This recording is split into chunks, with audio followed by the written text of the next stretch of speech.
Chapter 1294, Famous. Chapter 1294, Famous.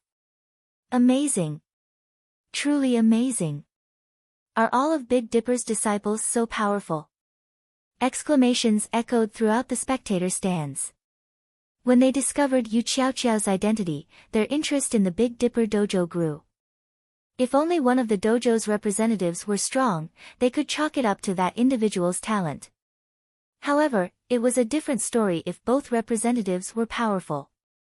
This showed that the dojo had excellent teaching methods.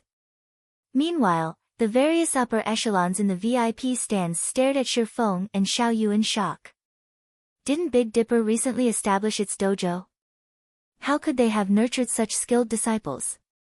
No wonder why the White Tiger Dojo stopped challenging the various dojos and training centers after visiting the Big Dipper Dojo. It turns out that the Big Dipper Dojo is actually quite powerful. So, that rumor was true.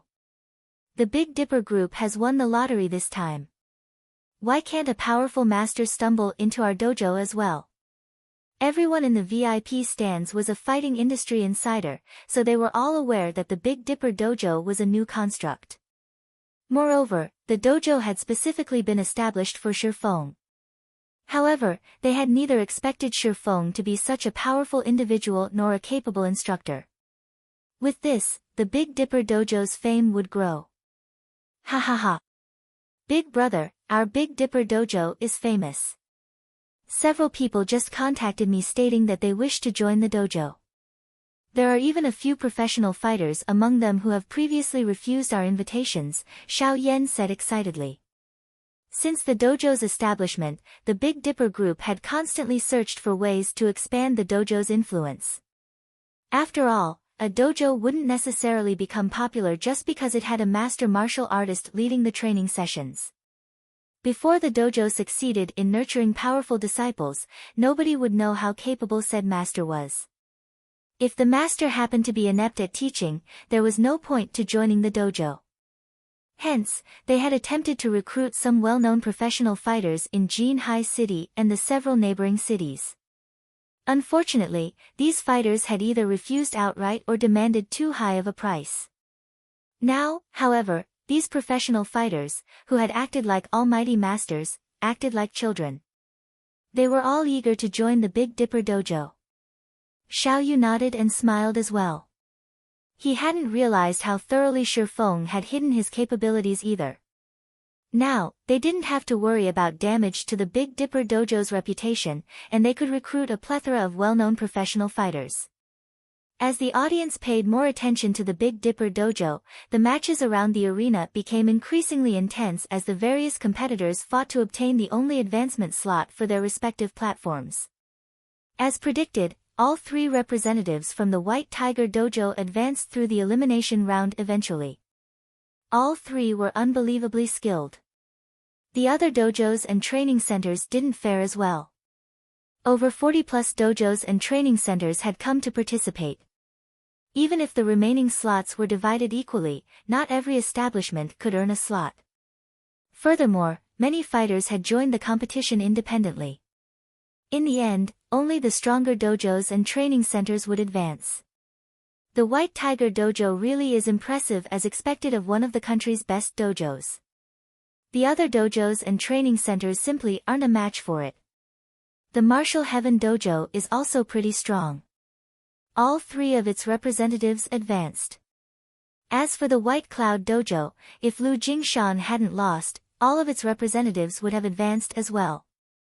That Big Dipper Dojo is also quite skilled. All three of its representatives advanced to the next round, too. Moreover, I heard that the Big Dipper Dojo is relatively new. It can definitely rival the Martial Heaven Dojo and White Tiger Dojo. When the organizers displayed the list of fighters who had advanced above the stage, the audience discussed the various establishments. Among the many dojos and training centers, only the White Tiger Dojo, the Martial Heaven Dojo, and the Big Dipper Dojo would be represented by all three of their fighters in the next round. Hence, many people started comparing the three dojos. When Xie Qiwen heard the chatter, he paled. The spectators were comparing one of the country's best dojos to third-rate organizations. If news of this reached the main branch, the higher-ups would call his management capabilities into question. Damn it! Where did Big Dipper find so many experts? Xie Qiwen balled his fists as he glared at the distant Xiao Yu. In his opinion, the only person in the Big Dipper group capable of such a feat was the sly old fox, Xiao Yu. As Xie Qiwen inwardly cursed Xiao Yu's cunning, Jiang Tianyuan asked from beside him, Qiwen, why is Yu Zipping listed among the Big Dipper dojo's representatives? Hall Master, this. I'm not sure. Feigning ignorance, Xie Qiwen replied, I'll have someone find out what is going on immediately. Once he returns, I'll demand an explanation. No need.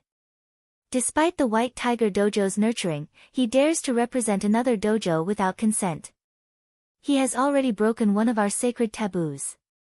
He is no longer a member of the White Tiger Dojo. Let him fend for himself, Jiang Tianyuan announced coldly. Originally, he had considered Yu Zipping a talented child worthy of the dojo's attention. Hence, he had specifically asked if the boy had been chosen to represent their dojo in this competition. Even if Yu Zipping hadn't been chosen, he had intended to recommend moving the youth to the main branch for better training. However, Yu Zipping had greatly disappointed him. Understood. Xie Qiwen nodded. However, when Jiang Tianyuan looked away, he revealed a faint sneer. Yu Zipping had lost his protection from the White Tiger Dojo. It was obvious that Jiang Tianyuan's attitude towards Yu Zipping had changed significantly. After this, dealing with the boy would become easier. Once the competition ended, he would report Yu Zipping for violating his contract with the White Tiger Dojo. Not only would Yu Zipping be forced to pay a massive compensation fee, but it would also deal a blow to the Big Dipper Dojo's reputation. To protect itself, the Big Dipper Dojo might be forced to abandon Yu Zipping.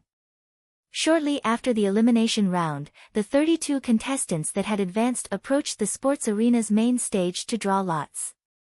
The main stage was far more spacious than the surrounding platforms. Moreover, the virtual screens constantly broadcast the main stage, allowing all of the spectators to watch the fights.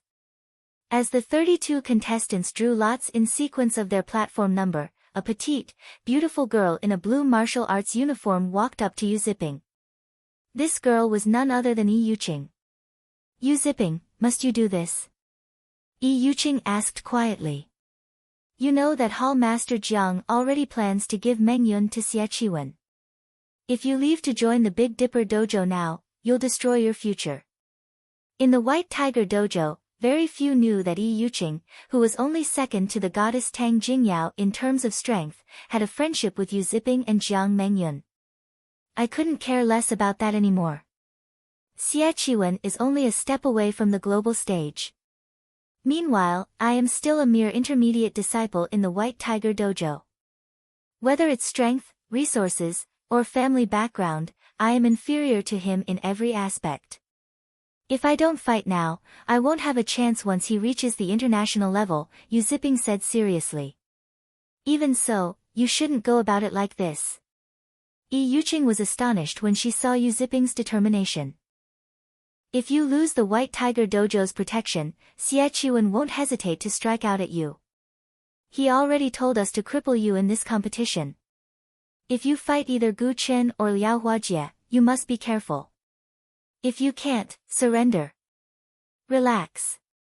I'll show Xie Qiwen that I'm not just going to take his crap lying down, Yu Zipping said, smiling calmly. You. Angry, Yu Yuqing spun around and left. She couldn't understand where Yu Zipping's confidence came from. If she had to fight him, she could show mercy. However, it was a different story for Gu Chen and Liao Huajie. After all, Xie Qiwen was close with both fighters. However, now that Yu Zipping was determined to take this path, it was not her place to stop him. Time passed quickly. After the drawings were done, the competition resumed. The screens above the arena displayed the first matchup. First match, Liao Huajie vs Yu Zipping. Chapter 1295, Instant Judgment. Chapter 1295, Instant Judgment. As the first match was announced, a commotion erupted in the VIP stands. A present White Tiger Dojo disciple fighting an ex-White Tiger Dojo disciple. This match is going to be interesting. Those in the VIP stands were all insiders of the fighting industry. They had already investigated every fighter that had advanced through the elimination round. They were all aware of Yu Ziping's background. Yu Ziping had been a relatively talented disciple of the White Tiger Dojo. He had become an intermediate disciple despite being so young. If he continued to work hard for another year or two, he definitely could have become an advanced disciple. Becoming an advanced disciple in the White Tiger Dojo was basically a guarantee that one could qualify for the national fighting competitions. Yet, for some inconceivable reason, Yu Ziping had shown up as one of the Big Dipper Dojo's representatives. As the audience in the VIP stands discussed the matter quietly, Jiang Tianyuan wore a twisted expression. Yu Ziping's actions were a slap in the face for the White Tiger Dojo. The dojo would become a laughingstock. Hall Master, rest assured, Liao Huajie will teach the boy how wrong and foolish his decision was, Xie Qiwen said, smiling. He had waited for this day for a long time. Although Yu Ziping was slightly more skilled than Liao Huajie, the latter had far more combat experience. Liao Huajie could easily defeat Yu Ziping. With Yu Ziping's defeat, they would show everyone the White Tiger Dojo's strength while leaving a stain on the Big Dipper Dojo's reputation. He could even cripple Yu Ziping in the process. This was practically killing 3 birds with 1 stone. There was no possibility of Liao Huajie's defeat. He was very familiar with Yu Ziping's skills. The teen would need another 1 or 2 years of arduous training to reach the national level. Meanwhile, Liao Huajie's strength was not as simple as everyone assumed. Below the main stage, the various fighters watched Liao Huajie and Yu Ziping on the main stage. They were very curious to see the outcome of this fight. Unlike everyone else, a flash of concern appeared in Yu Yiqing's eyes as she watched Yu Ziping stretch. She then quietly moved towards Shadow Sword and Turtle Dove, who also watched the match. Quietly, she said, "If you two are Yu Ziping's friends, you must stop this fight. Liao Huajie is not as simple as you think. He is one of our main branch's watchmen. If you don't stop Yu Ziping before the match starts, he will be in danger." A watchman? Shadow Sword and Turtle Dove turned to Yu Yiqing, their expressions turning serious when they heard this. "Are you telling the truth?" Yu Yiqing was a member of the White Tiger Dojo. Although they did not know what Yu Yiqing intended by warning them, they knew that watchmen should not be underestimated. Those who weren't familiar with the various dojos and training centers might not know what the term watchman implied. However, those who focused on breaking into the industry's inner circle were familiar with the word. To put it simply, a watchman determined if a disciple was worthy of focused nurturing. After all, a dojo or training center's resources were limited. It was not possible to provide tons of resources to every member. Hence, anyone who could defeat the designated watchman would receive the dojo's attention and vice versa. This maintained the quality of the establishment's best disciples. Watchmen were no weaker than those favored disciples. Rather, the opposite was true. On average, watchmen were stronger. Generally, watchmen were experts the establishment's upper echelons had chosen unanimously. Although watchmen were forced to hide their achievements during their service, once their term ended, they would receive their dojo's best training.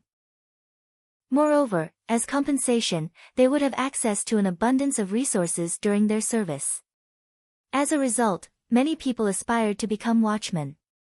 Unfortunately, very few were ever chosen. Although not every dojo and training center had watchmen, it was normal for a peak dojo like the White Tiger Dojo. "Why would I lie to you?" Yu Yiqing rolled her eyes at Shadow Sword and Turtle Dove. She was one of the White Tiger Dojo's geniuses. She didn't need petty tricks to defeat her opponents. "Although I'm not trying to brag, Lu Huajie is no weaker than I am. Yu Ziping stands no chance against him. Moreover, Lu Huajie is famed for his mercilessness during fights. He's as strong as you are." Turtledove asked as she evaluated Yu Yiqing. If I fought him, I'd have a 60-40 chance of winning, Yu Yiqing said after giving the matter some thought. Lu Huajie had been hiding his strength. Only the dojo's upper echelons knew his true skill. Meanwhile, she was the genius Tang Jingyao's future successor, so she was at least on par with Lu Huajie. However, to convince the Big Dipper dojo to take Lu Huajie more seriously, she exaggerated his strength a little bit. So, that's the case. We shouldn't need to notify the guild leader, then. Turtledove breathed a sigh of relief. Shadow Sword nodded in agreement. He, too, didn't think this matter was worth Shifeng's time. You guys, Turtledove and Shadow Sword's response dumbfounded Yu Yiqing momentarily. Although she tried to ask if they truly understood the severity of the matter, they shut her up with a word of thanks. As a result, she could only walk away, fuming as she realized that Shadow Sword and Turtledove were just as stubborn as Yu Zipping. None of them could be reasoned with. As Yu Yiqing tried to think of a way to convince Yu Zipping to drop out of the match, the timer above the main stage began to count down. Yu Zipping, I had thought you were better than this. I had believed that you could have joined the main branch after another year or two. But you crossed the line today. You betrayed the White Tiger Dojo. Today, I show you the price for that betrayal, Lu Huajie said as he stopped 2 meters away from Yu Zipping. Sneering, he continued, Brother Chiwen has asked me to pass you a message. You are 100 years too early if you wish to compete on his level. Suddenly, Lu Huajie moved. Executing swimming dragon steps, he was instantly within attack range of Yu Zipping. He then launched a flying knee kick at Yu Zipping's face. At the same time, his arms lashed towards Yu Zipping's neck like whips. Lu Huajie's attacks were extremely vicious. From the very onset of the match, he aimed for Yu Zipping's life.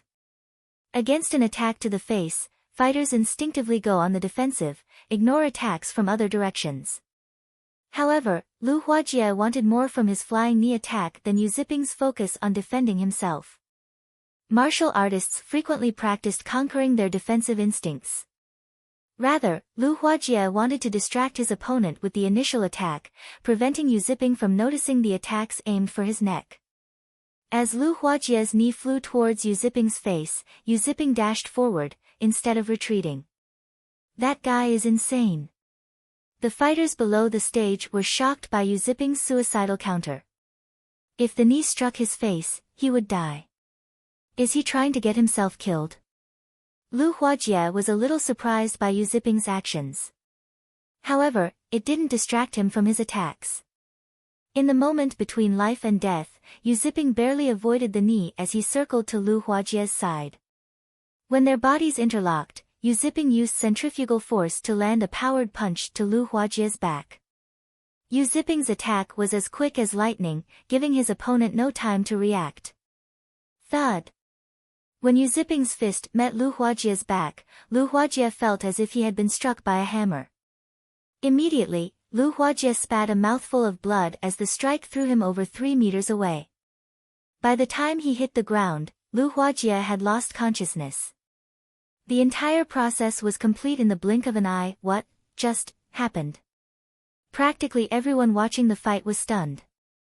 Just as they thought that Lu Huajie would win, Yu Zipping stood on the stage alone. The fight ended so quickly. Can somebody tell me what just happened? I didn't see anything. Many of the spectators stared in shock, confused about what had just happened. Chapter 1296, Competition with many hidden experts. The various dojos and training centers' upper echelons were even more shocked than the audience in the spectator stands, staring at the match's victor with wide eyes. However, nobody was more surprised than Xia Qiwen. What is going on? How is he so strong? He was extremely familiar with Lu Huajie's strength. Although Lu Huajie was slightly weaker than Gu Chen, the boy could still rank among the top of the main branch's advanced disciples. This was why the main branch had agreed to dispatch Lu Huajie for this friendly competition. Evi Xia Qiwen wouldn't be able to defeat Lu Huajie so quickly, yet Yu Zipping had ended the match in the span of a breath. Yuqing stared at Yu Zipping with a stupefied expression from below the stage. Impossible. How did he become so strong? Yuqing thought back to what Yu Zipping had told her. Could he have hidden his strength all this time? Moreover, Yu Zipping wasn't the only one behaving strangely today. The other two Big Dipper representatives, Fu Jinghong and Yu Qiao, had been extraordinarily calm despite learning that Lu Huajie was a watchman. They were both obviously confident of Yu Zipping's victory. However, this only further confused Yuqing. If Yu Zipping had revealed such strength early on, the White Tiger Dojo would have offered him focus training. If that had happened, even Xie Qiwen would have had a hard time dealing with him. Could the Big Dipper Dojo be responsible for this? Yuqing considered the possibility, her voice shaking as she spoke aloud. She couldn't bring herself to believe it. When the referee on the stage announced Yu Zipping's victory, shrieks of excitement flooded the arena. So strong. Is this the Big Dipper Dojo's true strength? Is that guy a monster? I didn't see what had happened. After this match, the audience's admiration for the Big Dipper Dojo reached new heights. Jiang Tianyuan, however, wore a solemn expression as he watched from the VIP stands. Hall Master, Lu Huajie must have been careless. However, Gu Chen and Yuqing should be able to restore our reputation. Xie Qiwen hurriedly explained. Although he knew that his explanation was somewhat forced, it was true that Lu Huajie had been careless. When fighting an expert of the same level, a direct, full-powered assault was foolish. If the opponent spotted a weakness, they could certainly obtain victory with a single blow. Lu Huajie's miserable defeat was understandable. Hopefully, that is the case. After this competition, I would also like a proper explanation for why Yu Zipping is suddenly representing the Big Dipper Dojo, Jiang Tianyuan responded in a deep tone as he glanced at Xie Qiwen. While it was true that Lu Huajie had been careless, not every fighter could find an opportunity to deal such a devastating blow. It a certain degree of skill. It was clear that Yu Zipping had already reached this standard. Also, I want you to learn everything there is to know about the Big Dipper Dojo. Do not miss a single detail. Jiang Tianyuan could not help but shift his gaze towards Shi Feng, who sat quietly in the distance. He kept having the feeling that there was more to the Big Dipper Dojo than what met the eye. Understood. I will look into it. Xie Qiwen repeatedly nodded, feeling a chill crawl down his spine when the heavy pressure Jiang Tianyuan gave off washed over him. Jiang Tianyuan was a legend in the White Tiger Dojo. Even the head hall master treated him with respect. Jiang Tianyuan's wrath was not someone a mere genius like himself could hope to endure. Meanwhile, on another side of the VIP stands, Xiao Yu and Xiao Yan brimmed with exhilaration. Head instructor Shi, you are truly astounding. You poached such a genius from the White Tiger Dojo. Now that we have defeated one of the White Tiger Dojo's elites, I'm afraid that the crowds will trample over and destroy the Big Dipper Dojo's entrance tomorrow. When Xiao Yu thought about the sea of people that would rush to apply for the Big Dipper Dojo, an indescribable joy bloomed in his heart. As long as the Big Dipper Dojo developed successfully, it would help the Big Dipper Group grow. The company would finally be able to branch out of Jinhai City and enter a bigger stage. I was just lucky, Shi Feng said, chuckling. Yu Zipping's performance had been quite impressive. It was no wonder why even Lai Bao and Fire Dance had given him praise. Although Yu Zipping had only played God's Domain for a short time, his level had increased very quickly. Almost every monster he fought was a higher level. In addition, his foundations had already been sound. As a result, after practicing void steps incessantly, he had undergone a qualitative transformation. Unlike Shadow Sword, who had used 5 bottles of S-rank nutrient fluids to reach his current level, Yu Zipping had only needed 1. As for Turtle Dove, she had used 4 bottles. Yu Zipping was more fit than Shadow Sword and Turtle Dove. When it came to combat experience, however, Yu Zipping couldn't compare to them. After all, Yu Zipping had never experienced a fight against God's Domain's peak experts. Following which, time passed quickly. One match after another ended on the main stage. The following matches were intense, and the audience's blood boiled as they watched. Unlike the first match, however, the other matches' outcomes weren't surprising. The only unexpected outcome was that, among the 8 contestants that made it to the quarterfinals, one was an independent contestant that had joined using the nickname Evil Fire. Despite not belonging to a dojo or training center, Evil Fire was frighteningly skilled. The strangest thing was that nobody had ever seen or heard of Evil Fire before. As a result, many dojos and training centers sent the contestant secret invitations, with some offering him astronomical incomes, yet Evil Fire refused every offer. Instead, he made a confusing counteroffer, stating that he would only join an establishment if they had a representative that could defeat him in God's domain. During the quarterfinals' second match, Evil Fire faced Gu Chen. No one had expected the unknown Evil Fire to defeat Gu Chen, one of the White Tiger Dojo's geniuses and Xia Qiwen's future successor, in less than 10 moves. During the final exchange, Evil Fire abandoned all caution as he landed a ruthless blow to Gu Chen's chest, knocking his opponent out instantly like a wild beast. As a result of his recklessness, though, Evil Fire had broken an arm. Evil Fire's combat method made every spectator shudder. If not for the high-quality medical care available, Evil Fire's fighting career might have ended with that final blow. Is that person trying to get himself killed? He's a savage. Xiao Yan frowned when he recalled Evil Fire's fight. It was very obvious that Evil Fire had deliberately sacrificed an arm to finish Gu Chen. No normal martial artist would have fought so desperately, especially not in a friendly competition. Trying to get himself killed? Shi Feng did not voice his opinion. Although the fight seemed desperate, in reality, he had made the wisest decision. The match's outcome wouldn't have been so clear otherwise. After all, Gu Chen clearly had the advantage regarding physique. Evil Fire had only defeated his opponent due to having more combat experience. Based on the way Evil Fire fought, Shi Feng could tell that the teen had experienced plenty of life-or-death battles. Otherwise, the teen wouldn't have been able to maintain his calm in such an intense fight. As everyone discussed Evil Fire's match, Xia Qiwen wore a grim expression. He couldn't understand what was happening. This was simply a friendly competition between 6 third-tier cities, yet one unknown expert had shown up after another. Now, even Gu Chen had been defeated. How was this a city-level competition? This could practically be considered a national-level competition already. During the third match, Shadow Sword defeated his opponent from the White Cloud Dojo, advancing to the semifinals. The crowd cheered as the quarterfinals' last match began. Yu Qiao vs. Yi Yuqing.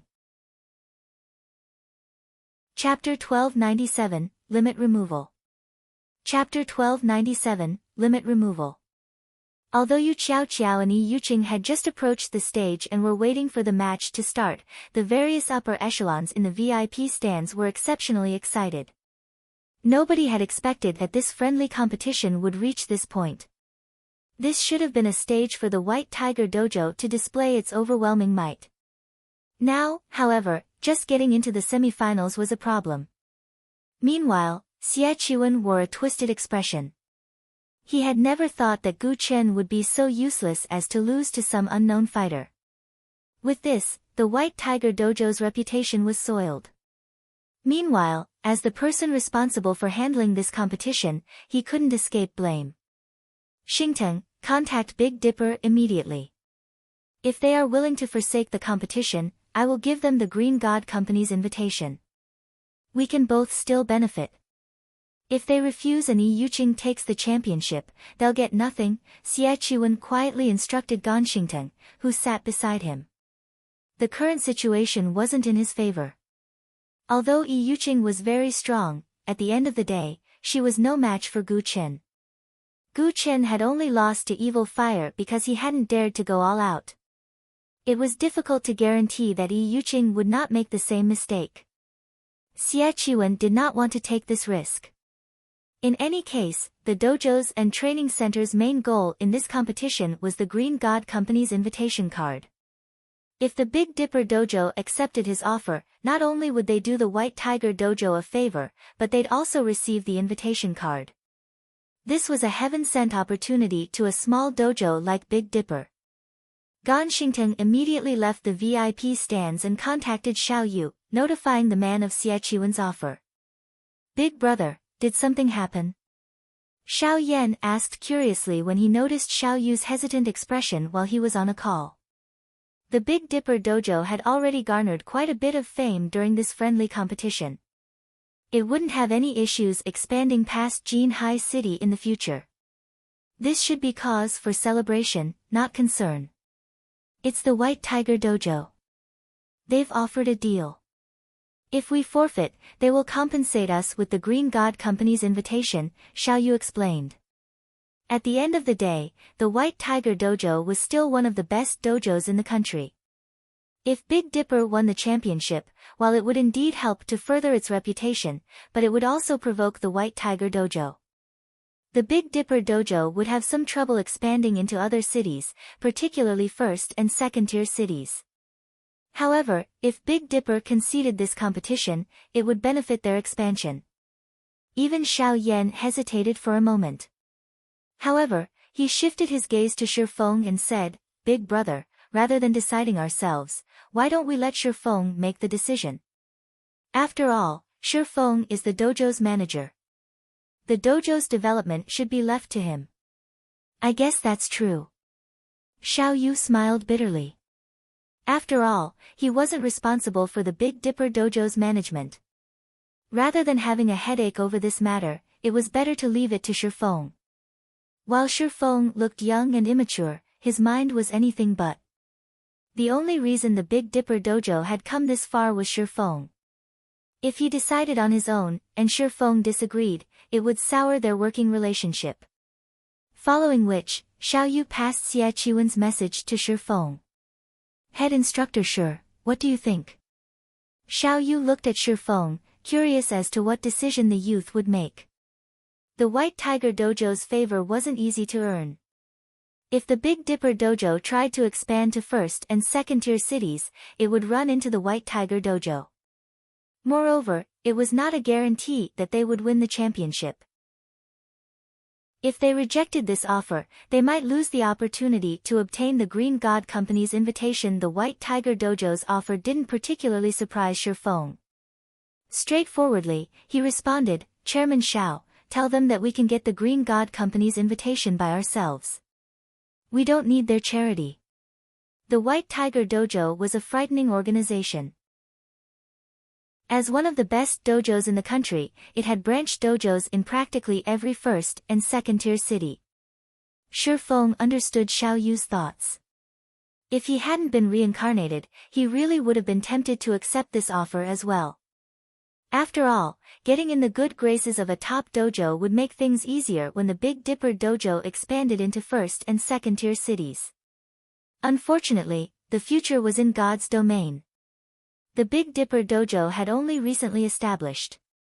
If he wanted to recruit talented players and quickly increase the dojo's fame, this friendly competition was the best stepping stone available. He could not let this opportunity get away. If he waited a few more months, the other dojos and training centers would monopolize many talented players. He was in a race against time. Did he have enough to waste with the White Tiger Dojo? If we do this, Xiao Yu was stupefied. He had never expected such a clear-cut response from Shifeng. This was the White Tiger Dojo they were talking about. If they humiliated the White Tiger Dojo today, the Big Dipper Dojo would suffer from its wrath later. However, seeing Shifeng's determination and taking into account that the youth had full management rights for the Big Dipper Dojo, Xiao Yu would not offer a differing opinion. He sighed as he had no choice but to relay the decision to Gan Xingteng. "What? They refused?" Xie Qiwen asked again, thinking he had heard wrong. "They said that they will obtain the Green God Company's invitation by themselves." Gan Xingteng had also thought he had heard wrong. However, Xiao Yu's answer had been definitive. "Good. Excellent." At this moment, Xie Qiwen's expression was as cold as ice. He had never thought that a little dojo would dare oppose him. Let's wait and see, then. Notify Yi Yuqing right away. The dojo's reputation is at risk now. If need be, have her remove her limiter. I'll cover the recovery expenses myself. Initially, Gan Xingting had been excited when he heard Xie Qiwen's words. After all, he would finally get an opportunity to witness a limit removal, yet he began to worry as he responded, "But boss, if we expose that move here, we'll get in trouble with the main branch. I'll take responsibility for it. I want to show these no-name dojos and training centers that, no matter how much they try, their efforts are futile." Xie Qiwen sneered as he glanced at Shifeng. On the main stage, both Yu Qiao and Yi Yuqing eyed each other, carefully observing the other party's movements.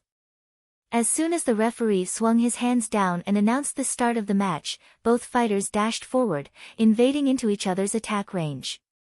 Although Yi Yuqing's attacks seemed soft and light, they were incredibly fierce. Every punch and palm strike sounded like an explosion, overwhelming the audience. Although Yi Yuqing was a girl, she had already achieved a 550 kilograms punch. Over a century ago, her punches would have qualified her for a boxing championship. She was fully capable of punching holes through concrete walls and crushing stones in her palm. She could even put an ordinary person's life at risk with one hit. Against Yi Yuqing's overwhelming attacks, any normal person would have retreated. However, Yu Qiao did not.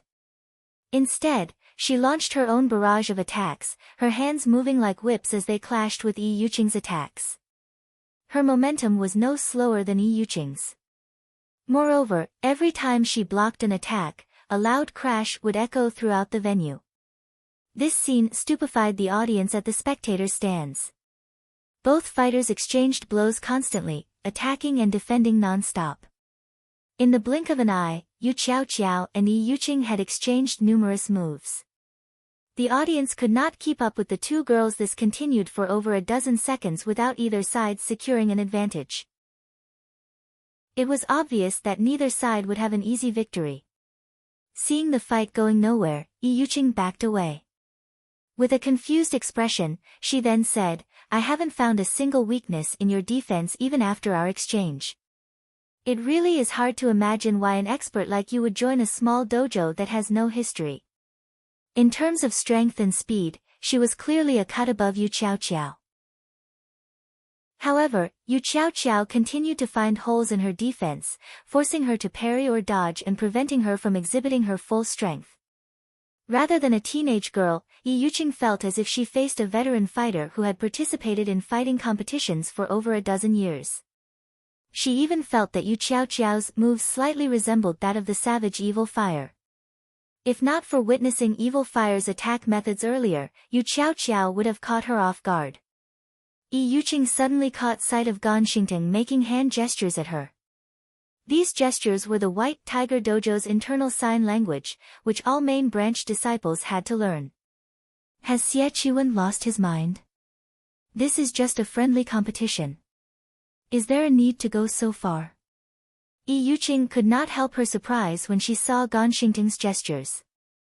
Noticing that her opponents diverted attention, Yu Qiao took advantage of the distraction and advanced, using a superficial footwork technique. Following which, Yu Qiao seemed to flicker in and out of existence. By the time Yi Yuqing snapped back to attention, Yu Qiao had already circled to her side. Yu Qiao's fist flew towards Yi Yuqing's defenseless side. Since she had noticed the attack too late, Yi Yuqing couldn't dodge the fist normally. As Yu Qiao's fist was about to hit its mark, a black shadow darted and intercepted Yu Qiao's fist. Thud! Even the referee, who stood over 8 meters away, heard the dull sound. How? Yu Qiao looked at Yi Yuqing in shock. Her attack had been flawless. She had used the momentary distraction to circle to her opponent's side and attack from a blind spot. Yi Yuqing shouldn't have been able to defend herself. Yet, the palm that had caught her fist belonged to none other than Yi Yuqing. Most importantly, she had put her entire weight into that punch, yet Yi Yuqing had intercepted the hit. It felt as if she had punched a wall. It was unbelievable. You really are amazing. If I hadn't used limit removal, you might have defeated me with that blow.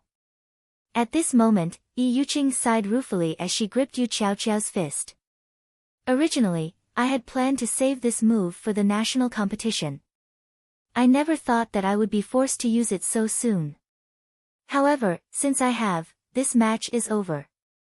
Saying so, Yi Yuqing squeezed Yu Qiaoqiao's fist.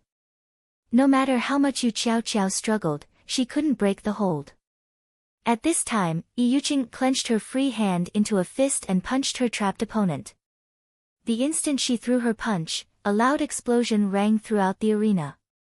She was both faster and stronger than before. Chapter 1298, You're Not the Only One Who Knows. Chapter 1298, You're Not the Only One Who Knows. Knowing that she couldn't avoid Yi Yuqing's fierce punch, Yu Qiaoqiao clenched her free hand into a fist and aimed a punch for Yi Yuqing's wrist. The instant her fist met the young woman's wrist, however, she felt as if she had punched a steel wall. Fortunately, the force behind her punch diverted Yi Yuqing's attack trajectory slightly, the latter's punch missing her shoulder and only tearing her clothing. When Yi Yuqing saw that her first hit had failed, she followed up with another, giving Yu Qiaoqiao no time to breathe. Limit removal was a double-edged sword. Ordinary people could only exert up to 20% of their muscle strength, with their minds suppressing the remaining 80%. However, the White Tiger Dojo had a secret technique that allowed one to loosen this suppression with breathing techniques and mental training. Although this technique only removed a small portion of the limiter, it increased one's strength, speed, and reaction speed tremendously. However, in return, one would damage their own muscles and weaken their internal organs. The limit removal technique was the equivalent of trading one's life force for strength temporarily. If one used this technique for too long, they could die. After all, humans' minds suppressed their strength to protect the body. Even though Yi Yuqing had trained constantly as a professional fighter, which made her much tougher than ordinary people, it was very risky to use limit removal. She wouldn't use it unless absolutely necessary. If not for Xie Qiwen's promise to pay for her recovery and the White Tiger Dojo's reputation being at risk, she wouldn't have even considered using the trump card. Yi Yuqing launched a series of rapid punches. Meanwhile, Yu Qiaoqiao tried her best to block while struggling to break free from Yi Yuqing's hold. However, Yi Yuqing's control grew more precise, which made it increasingly difficult for Yu Qiaoqiao to block her attacks. Yi Yuqing's punches were like bullets from a machine gun. They were both fierce and powerful. The strong wind from her punches stirred the dirt and dust on the stage. The audience was stupefied. So strong. Is this the genius that will succeed Tang Jingyao in the White Tiger Dojo in the future? Why do I have the feeling that Yi Yuqing is even stronger than Gu Chen? In Gu Chen's fight against that evil fire fellow, his punches only caused some sound. Yi Yuqing's punches are sending dirt into the air. Just how strong is she? Is this the White Tiger Dojo's true strength? She's inhuman. Compared to the audience in the spectator stands, however, the fighters below stage were truly shocked. After all, nobody knew just how strong Yi Yuqing was. A monster. Thank goodness I wasn't matched with her. She'd knock me out with a single punch. As expected of one of the White Tiger Dojo's geniuses. She can contend with national fighters. It seems the White Tiger Dojo will be this competition's champion. The fighters below stage felt their skin grow cold as they watched Yi Yuqing's violent display. Meanwhile, in the VIP stands, Jiang Tianyuan watched the battle in silence. Although he didn't express joy, he didn't seem dissatisfied either. Seeing this, Xie Qiwen breathed a sigh of relief. Ha ha ha. Good. As expected of Tang Jingyao's future successor. Her limit removal's efficiency should be at around 30% or so. Although she is still slightly weaker than Gu Chen, only experts from the other top dojos should be any match for her now. Xie Qiwen sneered as he watched Yu Qiaoqiao's defense crumble. One of the reasons that the White Tiger Dojo had become one of the best dojos in the country was this limit removal secret technique. Of course, the other top dojos and training centers had their own similar techniques, though there were slight variations. This was why other dojos and training centers had no hope against the top establishments. However, this kind of secret technique was extremely difficult to learn, not everybody could master it. Both Gu Chen and Yi Yuqing were known as geniuses in the White Tiger Dojo because they had grasped this secret technique. Hence, they were showered with attention and resources in the dojo. Normally, the dojo only permitted the use of limit removal during national competitions as the technique took a toll on the user's body. After all, one would need a lot of time and resources to recover. However, Xie Qiwen couldn't care less right now. He would rather get reprimanded and compensate Yi Yuqing with S-rank nutrient fluids, dwindling his limited stockpile, than lose this friendly competition. Big Dipper, just you wait. I'll repay this debt sooner or later. Xie Qiwen glared at Shi Feng and the others, plotting his revenge. Meanwhile, on Xiao Yu's side. We're finished. Yi Yuqing has been hiding her strength all this time. With such strength, who could defeat her? Seeing Yi Yuqing suppress her opponent, Xiao Yu began to have regrets. If he had tried to persuade Shi Feng, they might have obtained the Green God Company's invitation card. Now, however, they would lose everything. The other upper echelons were similarly stunned. Rumors indicated that Gu Chen was stronger than Yi Yuqing. Now, however, it would seem that the opposite was true. If they compared their own disciples against this young woman, the difference between them would be like the difference between an adult and a child. Hiding her strength, huh? When Shi Feng saw the veins popping on Yi Yuqing's arms and forehead, he realized something. The White Tiger Dojo sure is willing to splurge. They're using limit removal in such a small competition. Aren't they afraid that it would affect their performance in the national competition? At present, very few in the fighting industry knew about limit removal. In 10 years, though, the move would be common. This was all due to God's domain. After all, God's domain had the technology to develop the human brain's potential. With a well-developed brain, it wasn't unusual for someone to be capable of removing their body's limiters. It was likely that no one fully understood the pros and cons of the limit removal technique yet. As for Yu Qiao, who was currently overwhelmed, Shi Feng wasn't worried. After all, limit removal wasn't unique to the White Tiger Dojo. Moreover, compared to the limit removal technique in Shi Feng's past, the present techniques were laughably crude. Meanwhile, on the stage, just as Yi Yuqing's fist was about to strike Yu Qiao's shoulder, Yi Yuqing's fist suddenly froze. What's going on? Yu Yuqing was shocked when she couldn't move her fist. Before she realized it, Yu Qiao had caught her wrist. Not only that, but she had broken free of the latter's hold. It was as if her entire arm had frozen in place. Chapter 1299, Do You Dare Fight? Chapter 1299, Do You Dare Fight? What is she trying to do? Xie Qiwen frowned when he saw Yi Yuqing's fist stop suddenly. Yi Yuqing could have ended Yu Qiao right there and then, yet she had frozen. Xie Qiwen wasn't the only person confused. The others in the VIP stands were also baffled. Why had Yi Yuqing held back? However, none of them knew that Yi Yuqing was just as shocked. Although her punch hadn't contained her full power, her opponent shouldn't have been able to stop it, yet Yu Qiao had done just that. You really are impressive. You are the first person my age to stop my punch after I used limit removal. Yi Yuqing could not help but praise Yu Qiao.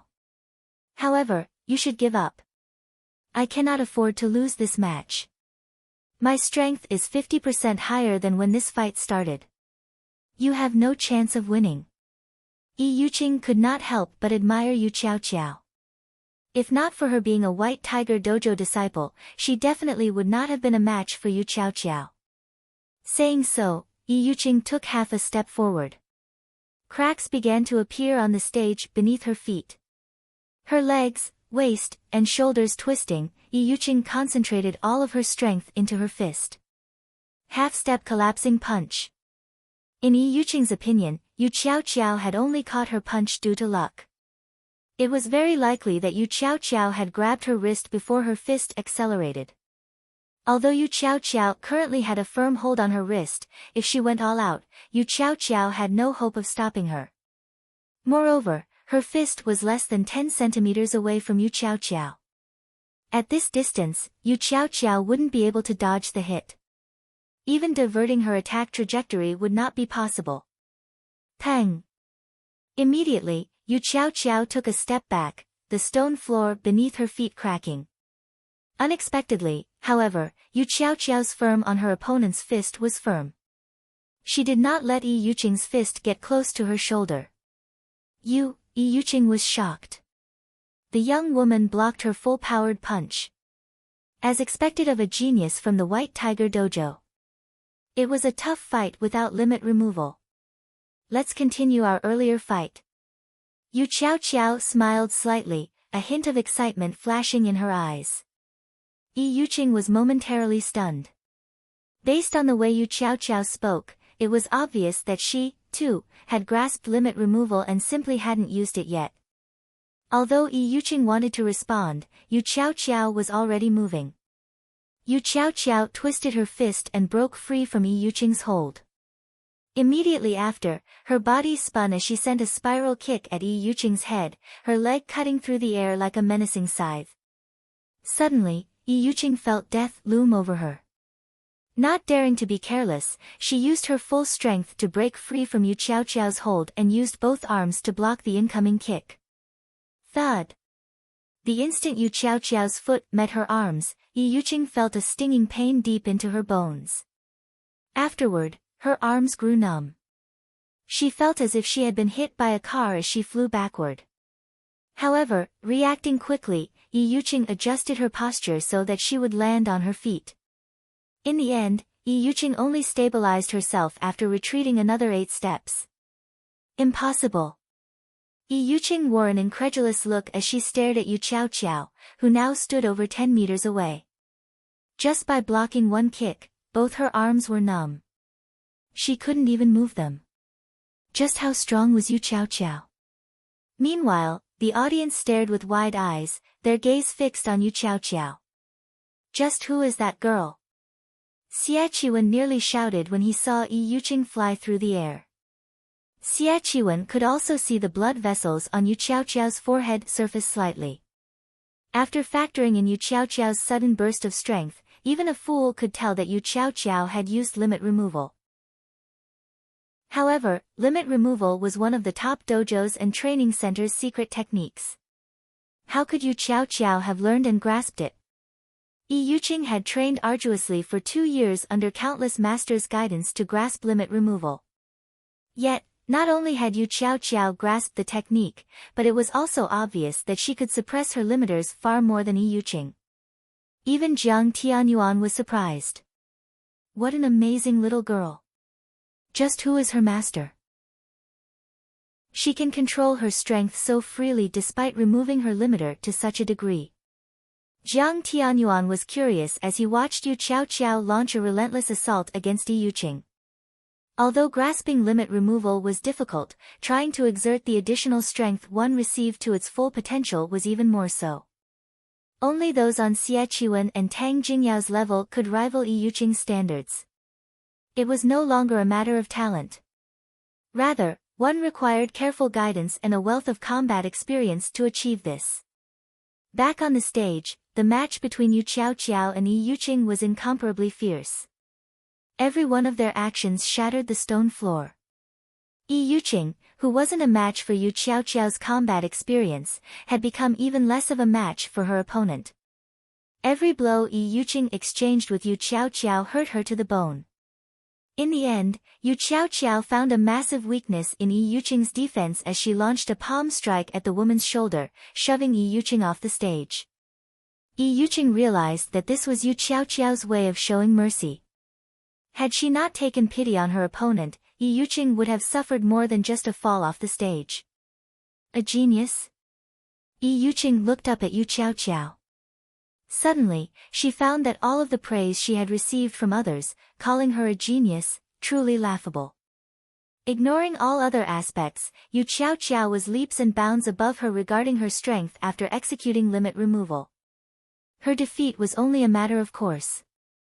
After Yi Yuqing fell off the stage, the referee announced the match's winner. Yu Qiao. As the referee announced the outcome, the arena fell silent for a moment. Then, loud cheering filled the venue. This breathtaking match had truly surprised every spectator. The Big Dipper Dojo's name etched itself deeply into everyone's mind. After all, among the 4 people taking part in the semi-finals, 3 belonged to the Big Dipper Dojo. There were dozens of dojos and training centers from the 6 cities participating in this competition. Among them were the White Tiger Dojo and a large number of independent contestants. Sending all 3 representatives to the semi-finals was a miracle. The Big Dipper Dojo. I am definitely going to apply to join it tomorrow. Many among the audience had already decided to join the Big Dipper Dojo no matter what. Even the contestants consider the option. Among those in the VIP stands, some celebrated while others worried. Xiao Yu was naturally ecstatic. With this, the Big Dipper Dojo's fame would spread throughout the 6 cities. Xie Qiwen, on the other hand, felt both rage and helplessness.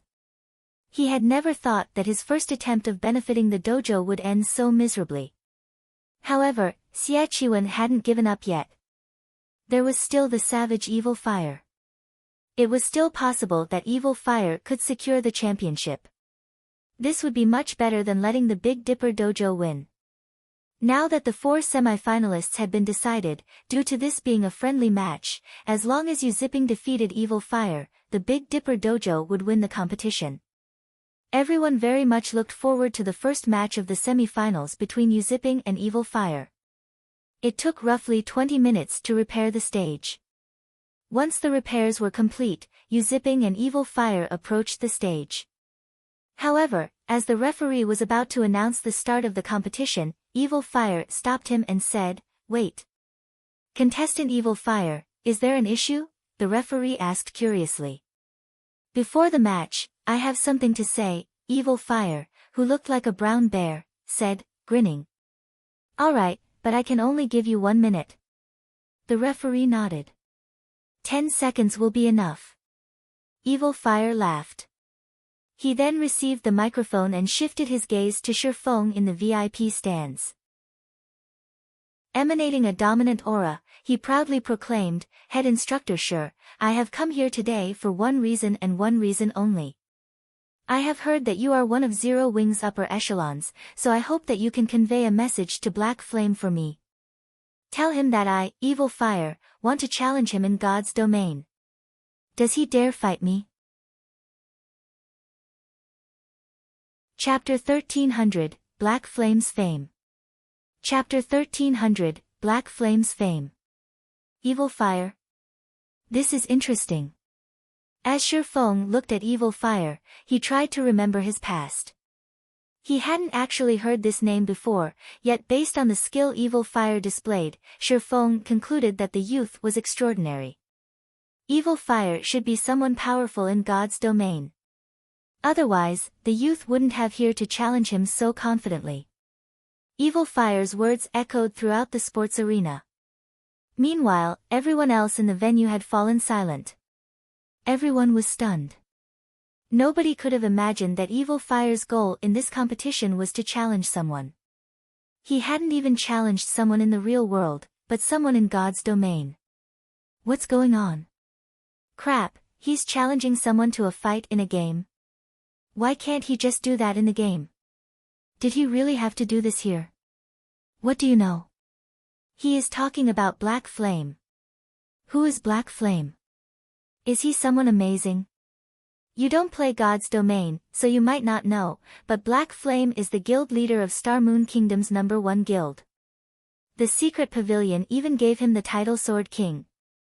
He is a mythical existence, and countless experts in God's domain want to challenge him. However, why would someone as important as Black Flame accept every challenge? Moreover, Black Flame's whereabouts are always a mystery. He's incredibly hard to find. I never thought that the Big Dipper dojo would be related to Zero Wing. This is going to be interesting. Since evil fire is so strong in the real world, I wonder how strong he is in God's domain. Ha ha ha. This is interesting. I am definitely going to watch the fight between Evil Fire and Black Flame. I doubt Black Flame will agree to it. After all, he is Zero Wing's guild leader. This is where Evil Fire is smart. Big Dipper's head instructor is one of Zero Wing's upper echelons, so Big Dipper and Zero Wing must have a close relationship. Meanwhile, Evil Fire put his strength on display for everyone to see. Now that he has challenged Black Flame in front of so many people, he'd be hard to ignore. If Black Flame refuses the fight, not only will this smear Zero Wing's reputation, but it might also affect Big Dipper's reputation. Although many among the audience had no idea who Black Flame was, those who did promptly explained. Very quickly, everyone became familiar with the name. At the same time, they grew curious about how strong this Black Flame was. After all, someone as strong as Evil Fire had issued this dramatic request. For some time, this unexpected announcement boosted Big Dipper and Zero Wing's fame for some time. This little bastard. He used my friendly competition to challenge someone in a game. Xiachuan glared at Evil Fire, rage burning in his eyes. He wanted nothing more than to murder the youth with his own hands. Had Evil Fire simply challenged Black Flame, he would not have minded it as much. The issue was that Evil Fire had defeated Gu Chen. Gu Chen was one of the White Tiger Dojo's geniuses, yet Evil Fire used the fame of his victory as a stepping stone to challenge Black Flame. This was a slap in the face for the White Tiger Dojo. Meanwhile, Shadow Sword and Turtle Dove, standing beside the main stage, were furious. This bastard overestimates himself. He dares to challenge the guild leader. Jinghong, make sure that you take care of him later. Turtledove's gaze burned with rage. If she didn't have to recuperate after using limit removal, she'd take care of the brat herself. Leave it to me. I'll make sure this kid spends several months in the hospital after the competition. Shadow Sword nodded seriously. In God's domain, challenging a guild's leader was the equivalent of declaring war on the entire guild. They could not let such an insult slide. Head instructor sure. 2 days. I'll give you all 2 days to prepare. When the time comes, I'll head to White River City's Divine Coliseum for the challenge. Hopefully, Black Flame doesn't chicken out. Evil Fire smiled at Shifeng. He then tossed the microphone back to the referee before turning and leaving the stage gallantly.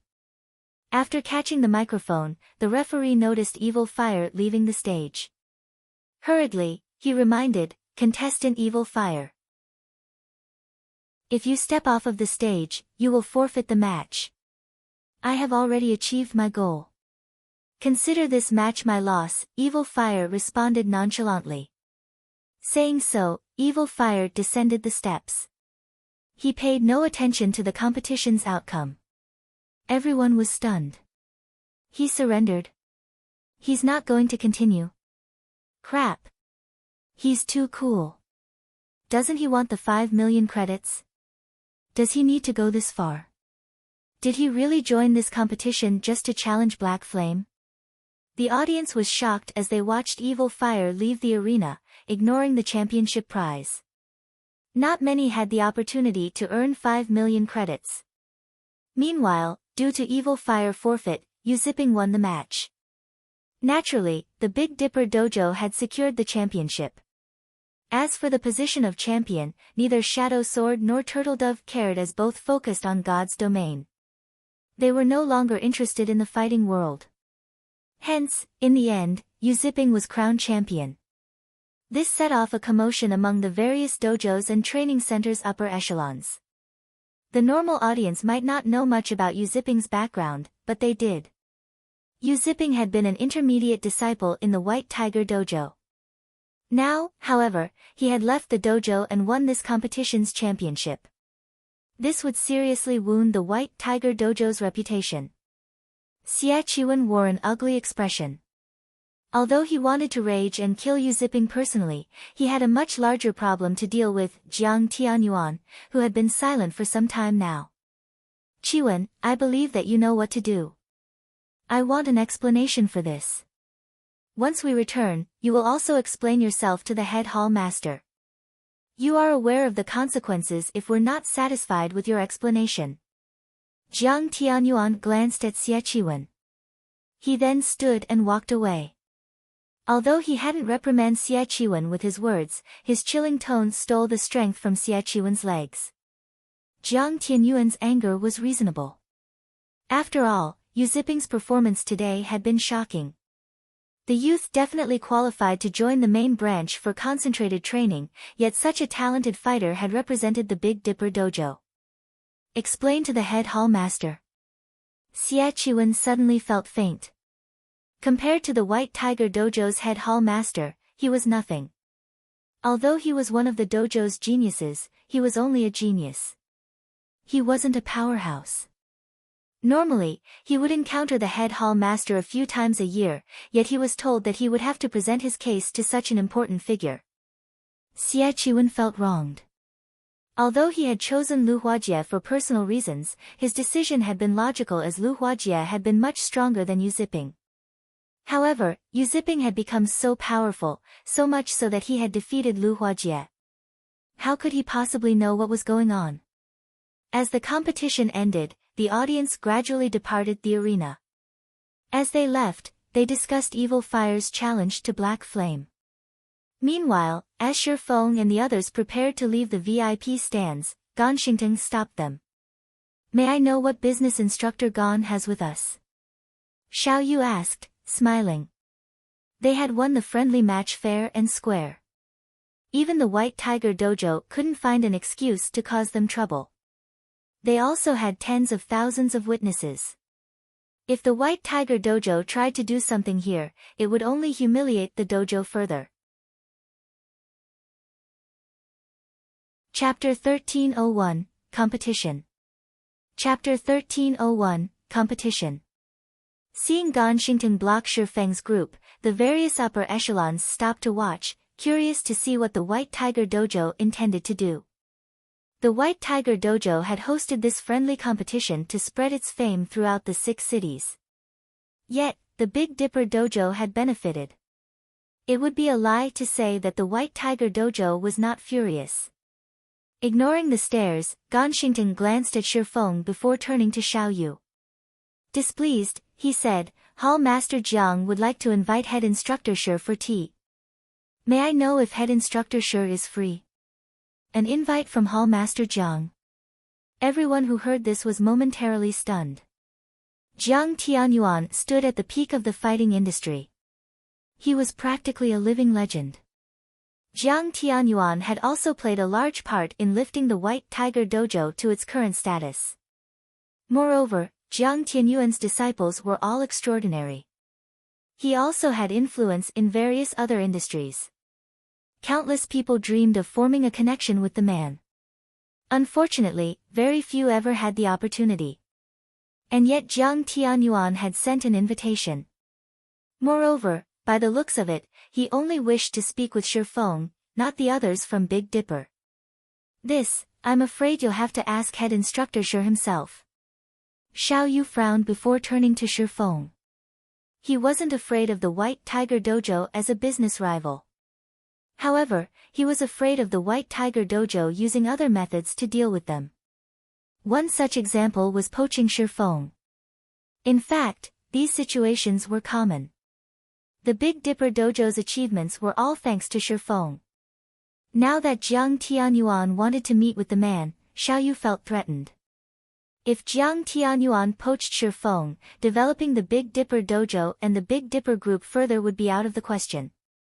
The White Tiger Dojo possessed wealth and influence.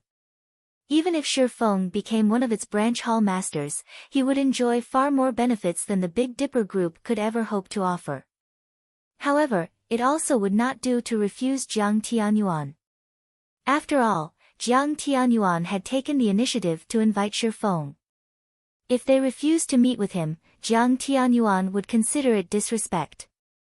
If that happened, even if Jiang Tianyuan didn't act personally, his followers would be more than enough to make the Big Dipper group suffer. Hence, Xiao Yu could only leave the decision to Shi Feng. Lead the way, Shi Feng responded calmly and without hesitation. They were bound to meet sooner or later. After all, if he wanted Yu Ziping to join Zero Wing, he would have to overcome the hurdle known as Jiang Tianyuan first. Following which, Ganxingtong led Shi Feng to the arena's top-floor lounge. Big brother, what do we do? If Jiang Tianyuan offers Shi Feng something that he can't refuse, the Big Dipper dojo will be finished, Xiao Yan asked anxiously as he watched Shi Feng walk away. He had to admit that Shi Feng had already become irreplaceable in Big Dipper.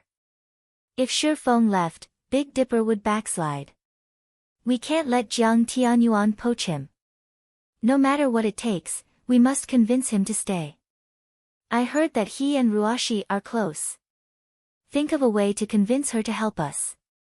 At most, we'll concede a slightly higher percentage of our profits when negotiating with the Zhao group. Xiao Yu was determined to compete with the White Tiger Dojo. In the top-floor lounge. As soon as Shi Feng entered the room, he sensed 4 piercing gazes locking onto him. The origins of these ominous looks stood beside Jiang Tianyuan. 3 of these people were men, and 1 was a woman. All 4 wore black suits and appeared to be Jiang Tianyuan's bodyguards. Although they only stood there, they radiated a chilling aura. It was very obvious that they weren't like the pampered children, Gu Chen and Yi Yuqing. These people must have experienced many trials and tribulations. Moreover, their auras were even more intense than Lei Bao's. Of course, that was not to say that these 4 people were stronger than Lei Bao. It was simply because Lei Bao kept his aura hidden. Shi Feng didn't doubt that, if he showed the slightest hint of a threat, these 4 would immediately move to kill him. The White Tiger Dojo really is impressive. They've even hired such extraordinary bodyguards. Shi Feng swept his gaze across these 4 people, noticing that they all had falcon tattoos on the back of the hands. This mark belonged to none other than the Black Falcon Alliance. The Black Falcon Alliance was a globally renowned mercenary alliance. Anyone who wanted this tattoo had to earn the Black Falcon Alliance's acknowledgement first. The organization's ordinary members simply weren't worthy. As Shi Feng entered the room, Jiang Tianyuan smiled as he gestured to the sofa before him and said, "Sit." Only then did the 4 Black Falcon bodyguards relax a little. However, their gazes never once left Shi Feng. Shi Feng ignored the gazes as he approached Jiang Tianyuan. Seeing Shi Feng's reaction, Jiang Tianyuan inwardly praised his guest. He was very familiar with his 4 bodyguards' strength. If all 4 worked together, even an internal force expert wouldn't walk away unscathed. Very few youngsters like Shi Feng could remain unperturbed under their attention. After emptying the teacup placed before him, Shi Feng smiled and asked, "Hall Master Jiang, may I know what business you wish to discuss?" "Young man, you are quite impatient. This isn't your average tea. This is the Green God Company's Harmony tea. Savoring it properly will aid in one's mental recovery and help expand one's mind," Jiang Tianyuan said, his heart aching as Shi Feng downed the tea. Shi Feng couldn't help his surprise. "So, this is the rumored Harmony tea." Shi Feng looked at the teapot on the table incredulously. The taste had been unique. However, he had not paid much attention to it. Although he had considered the possibility that it might be poisoned, it was highly unlikely. Even if the White Tiger Dojo disregarded its reputation, Jiang Tianyuan would keep his intact. Harmony tea was unique to the Green God Company. Unfortunately, it was difficult to produce, so it wasn't sold to the public. Although its recovery and enhancement effects were not as strong as the S-rank nutrient fluid, it had an aspect that the nutrient fluids couldn't compare to. Unlike the S-rank nutrient fluid, Harmony tea had a milder energy. One might not notice any immediate effects, but in the long run, the tea could help improve a person's physique and extend their lifespan. It could also assist in developing one's mental potential. It was no wonder that, despite being over 50 years old, Jiang Tianyuan only appeared to be in his 30s. As expected of the White Tiger Dojo, they can get their hands on such a rare product. Shi Feng was a little jealous. If he could obtain a large amount of harmony tea, he would have a much easier time nurturing Zero Wings experts. He had to admit that, no matter what he wanted to do, resources were very important. Alright, I'll cut to the chase. I don't want to waste a youngster's time. I've asked you here for two things. Seeing Shi Feng's interest in the harmony tea, Jiang Tianyuan could not help but smile as he said, the first involves you zipping. I hope that you will allow him to return to the White Tiger Dojo. He has a lot of potential. He will have a better future if he develops in the White Tiger Dojo. That is up to him. I cannot choose for him. Shi Feng waved his hand, showing that he had no interest in this issue. In reality, he did not care which dojo Yu Zipping developed in. He only cared about Yu Zipping's choices in God's domain. You are quite the mysterious youth. Shi Feng's reply stunned Jiang Tianyuan. He simply couldn't fathom why Shi Feng would willingly let go of such a talent so easily. However, he didn't think that Shi Feng had lied. He had prepared counter-arguments if Shi Feng refused, but his efforts had been wasted. Since that is the case, I'll have to trouble you to pass the message on. Now that the first issue has been addressed, let's get to the second matter. Please speak. The second matter involves you. I'd like to invite you to join the White Tiger Dojo. Chapter 1302, Daylight Robbery. Join the White Tiger Dojo. Shi Feng was slightly surprised by the offer. While it was common for dojos and training centers to poach personnel from each other, the targets were normally disciples. Instructors were rarely approached. After all, any instructor was considered a backbone of their establishment. Poaching an instructor was significantly more expensive than a disciple, not to mention a head instructor like himself.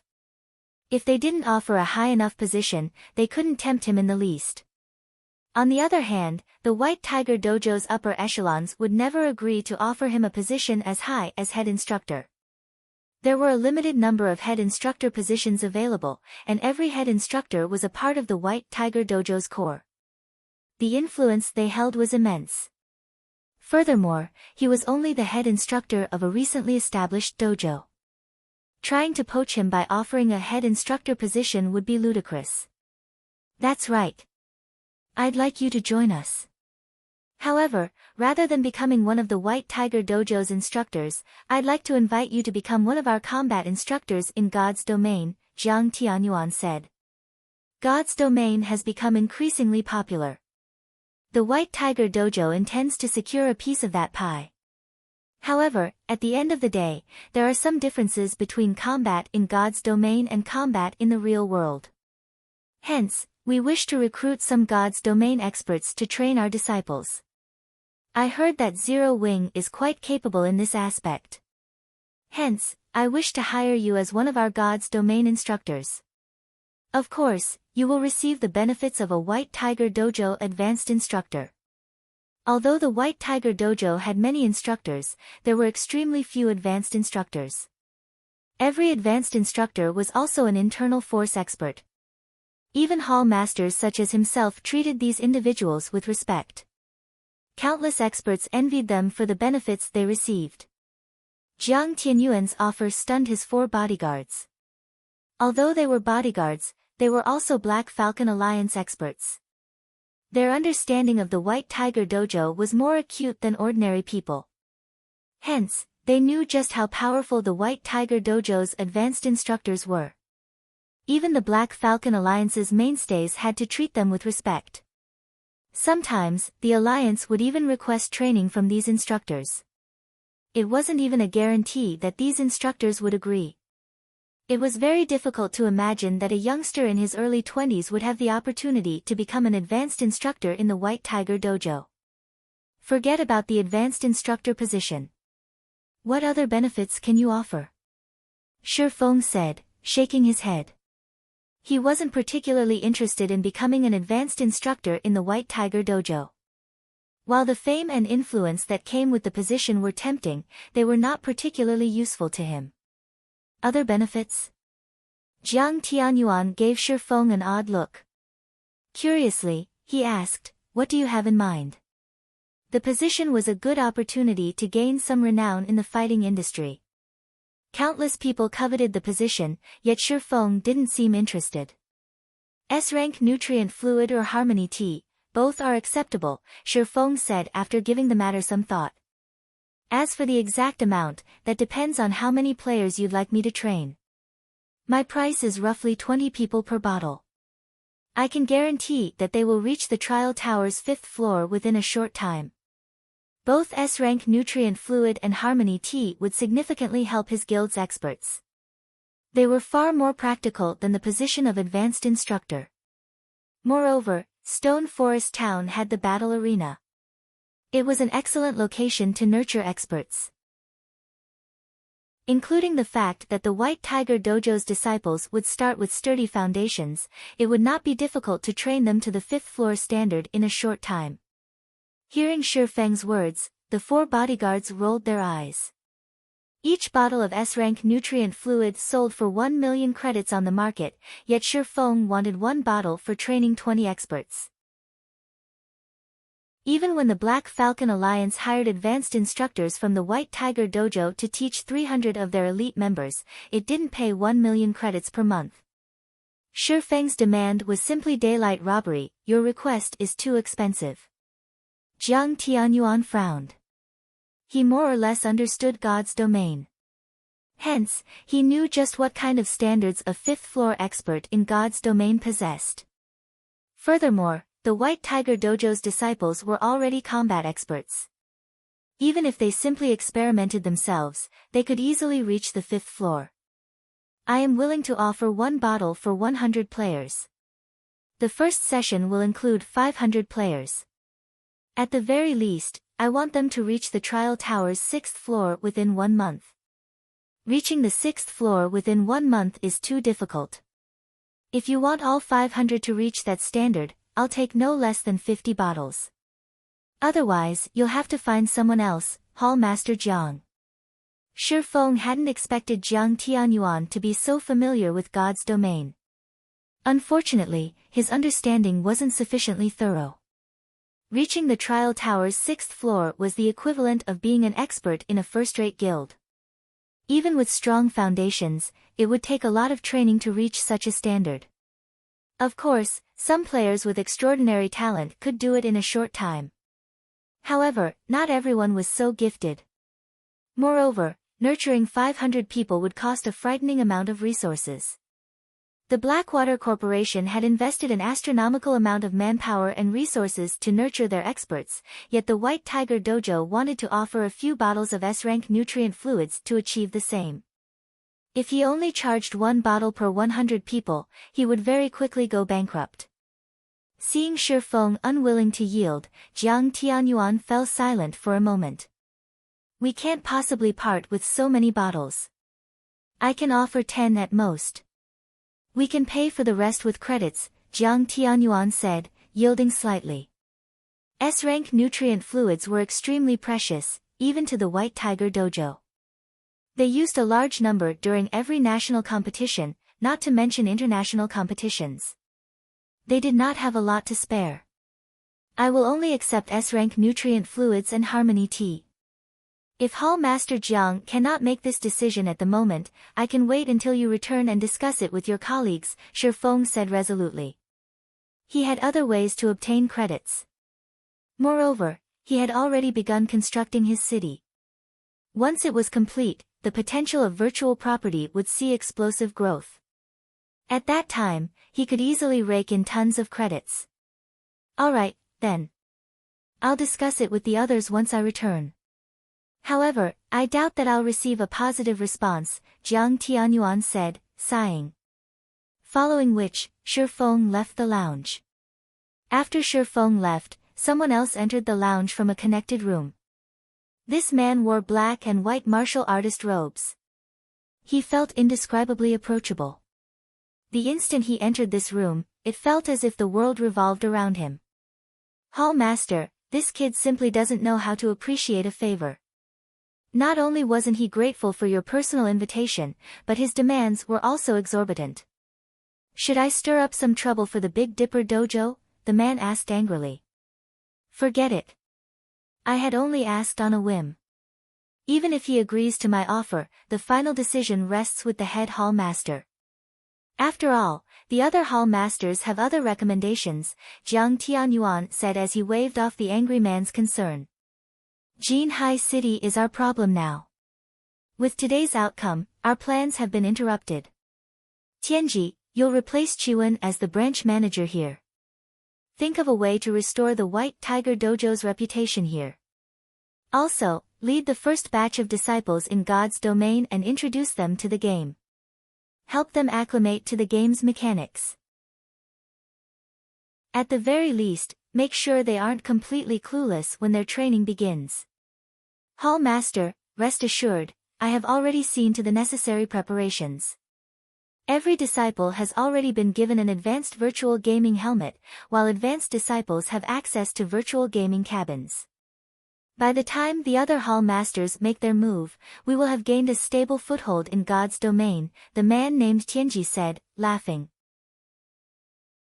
As soon as Shi Feng returned to the Greenwater Villa, he logged back into God's domain. He had just discovered some clues on how to proceed with his Tier 2 promotion quest. Meanwhile, Evil Fire's challenge posed too much of a threat.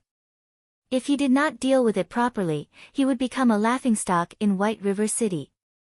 It might even affect the Big Dipper Dojo's reputation. He had no intentions of wasting today's results.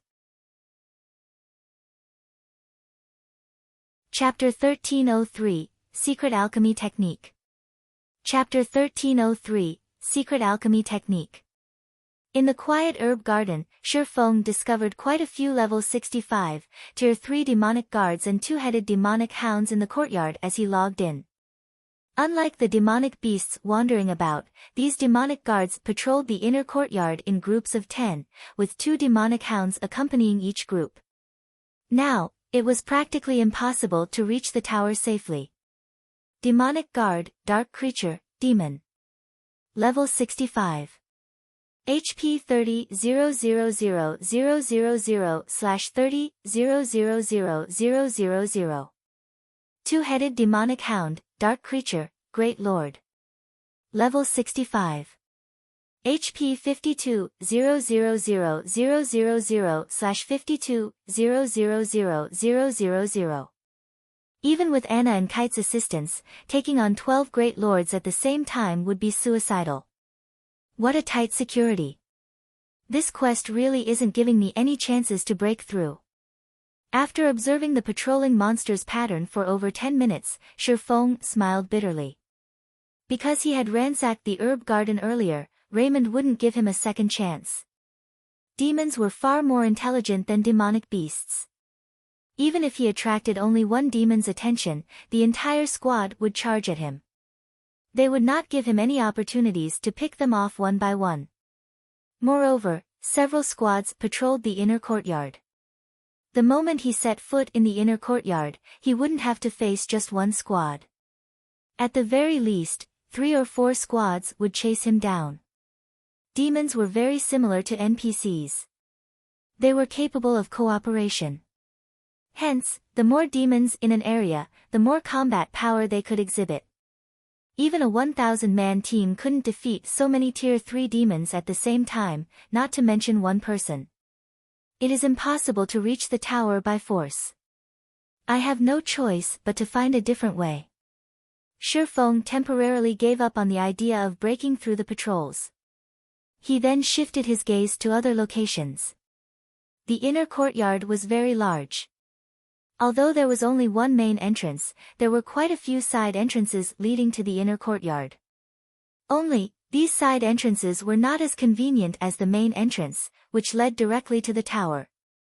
As Shi Feng was about to move towards one of the side entrances to take a look, a noise in the courtyard distracted him. Turning, Shi Feng noticed 6 massive figures moving rapidly towards the herb garden. These figures didn't notice Shifeng as they dashed towards the Silver Moon Tree. These 6 massive figures were none other than the Silver Moon Bears that had fled earlier. After returning to the Silver Moon Tree, the Silver Moon Bears lazed about. These Silver Moon Bears still dare to return. Shifeng was slightly confused as he watched the Silver Moon Bears snooze peacefully. Although he had already killed off the Tier 3 demonic hunters that had guarded the garden earlier, the magic barrier Raymond had erected was still present. This magic array was a powerful deterrent against demonic beasts. This was also why Shifeng could log out of the game without worry. Yet, the 6 Silver Moon Bears had resisted and barged into the herb garden. Shifeng had previously assumed that the Silver Moon Bears had stayed close to the tree to protect the moonlight fruit. However, it would seem that was not the case. After all, he had already plundered everything the Silver Moon Tree had to offer. That's not right.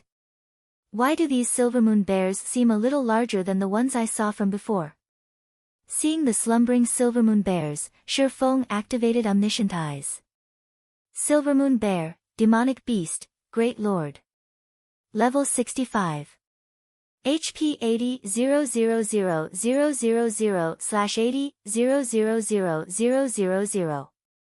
These bears actually had 6 million more HP than the Silver Moon Bears he had encountered earlier. Why have they grown stronger? Shifeng was slightly confused. Monsters didn't grow stronger unless they underwent an evolution or became a mutant. However, it was very clear that neither scenario had happened to these bears. Could there be something special near the Silver Moon Tree? But I don't think I felt anything different when I was harvesting the moonlight fruits. Shifeng's curiosity grew. However, no matter how he racked his mind, he could only think of one possibility. There was no other explanation for why these Silver Moon Bears would return to rest beside the Silver Moon Tree shortly after he had killed the demonic hunters. Shifeng then slowly approached the Silver Moon Tree. As he walked, he surveyed his surroundings using omniscient eyes constantly to spot for anything hidden. Although his senses did not pick up on anything when he had harvested the moonlight fruit, something may have hidden from his 5 senses. 80 yards. 75 yards. 70 yards. When Shifeng was almost within the Silver Moon Bear's detection range, he heard the sound of a system notification.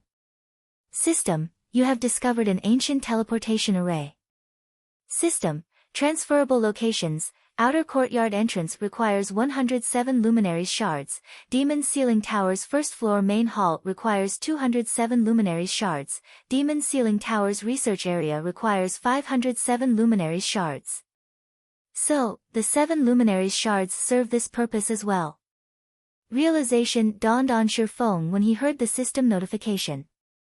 He thought the high teleportation fees were utterly fraudulent. Just teleporting to the demon ceiling tower's first floor cost 207 luminaries shards. He could synthesize 4 7 luminaries crystals with that amount. Currently, he only had 714 shards on him. He had no other choice. Either he paid the exorbitant fee or fought his way through the horde of demons. Shifeng chose to teleport to the research area without hesitation. Although the price of 500 shards was high, the moon god was famed for its knowledge in alchemy and magic arrays. Every one of the moon god's recipes that circulated the world was extremely valuable.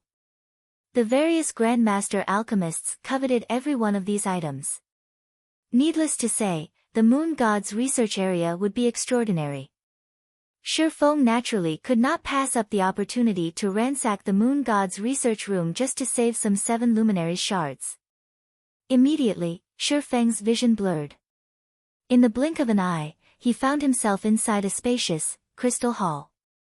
The walls gave off a faint, blue radiance. Even without sunlight, light filled the hall. System, you have discovered the research area. This is the research room. Shifeng was slightly surprised as he surveyed his surroundings. There were 3 paths out of the hall, and each one led to a different location. One led to the alchemy room, another led to the research room, and the last was a hallway leading out of the research area. Feng was immensely excited. As a god's private tower, there was bound to be treasure. Immediately, Feng set off to explore the area. The moon god's alchemy room was like a whole new world. The room was as large as a football field, and there were all sorts of research materials and foundational books. There were also plenty of alchemy tools. Although the majority of the books and tools had been damaged beyond recognition due to the passing of time, the items that survived fascinated Feng. Any random alchemy tool he picked up was at least secret silver rank. If sold on the market, they could easily fetch over 10 gold. There were over 300 secret silver tools. There was also a complete set of fine gold alchemy tools. The set was easily as valuable as an epic item. However, no one would be so foolish as to sell the set, regardless of the price. The alchemy tool's value paled in comparison to the books he found. To alchemists, these books were priceless. Among the books he found, 9 were introductions to basic secret alchemy techniques. There were also 2 books about advanced secret alchemy techniques. These tomes were similar to secret technique tablets, but they were much easier to learn than the secret technique tablets.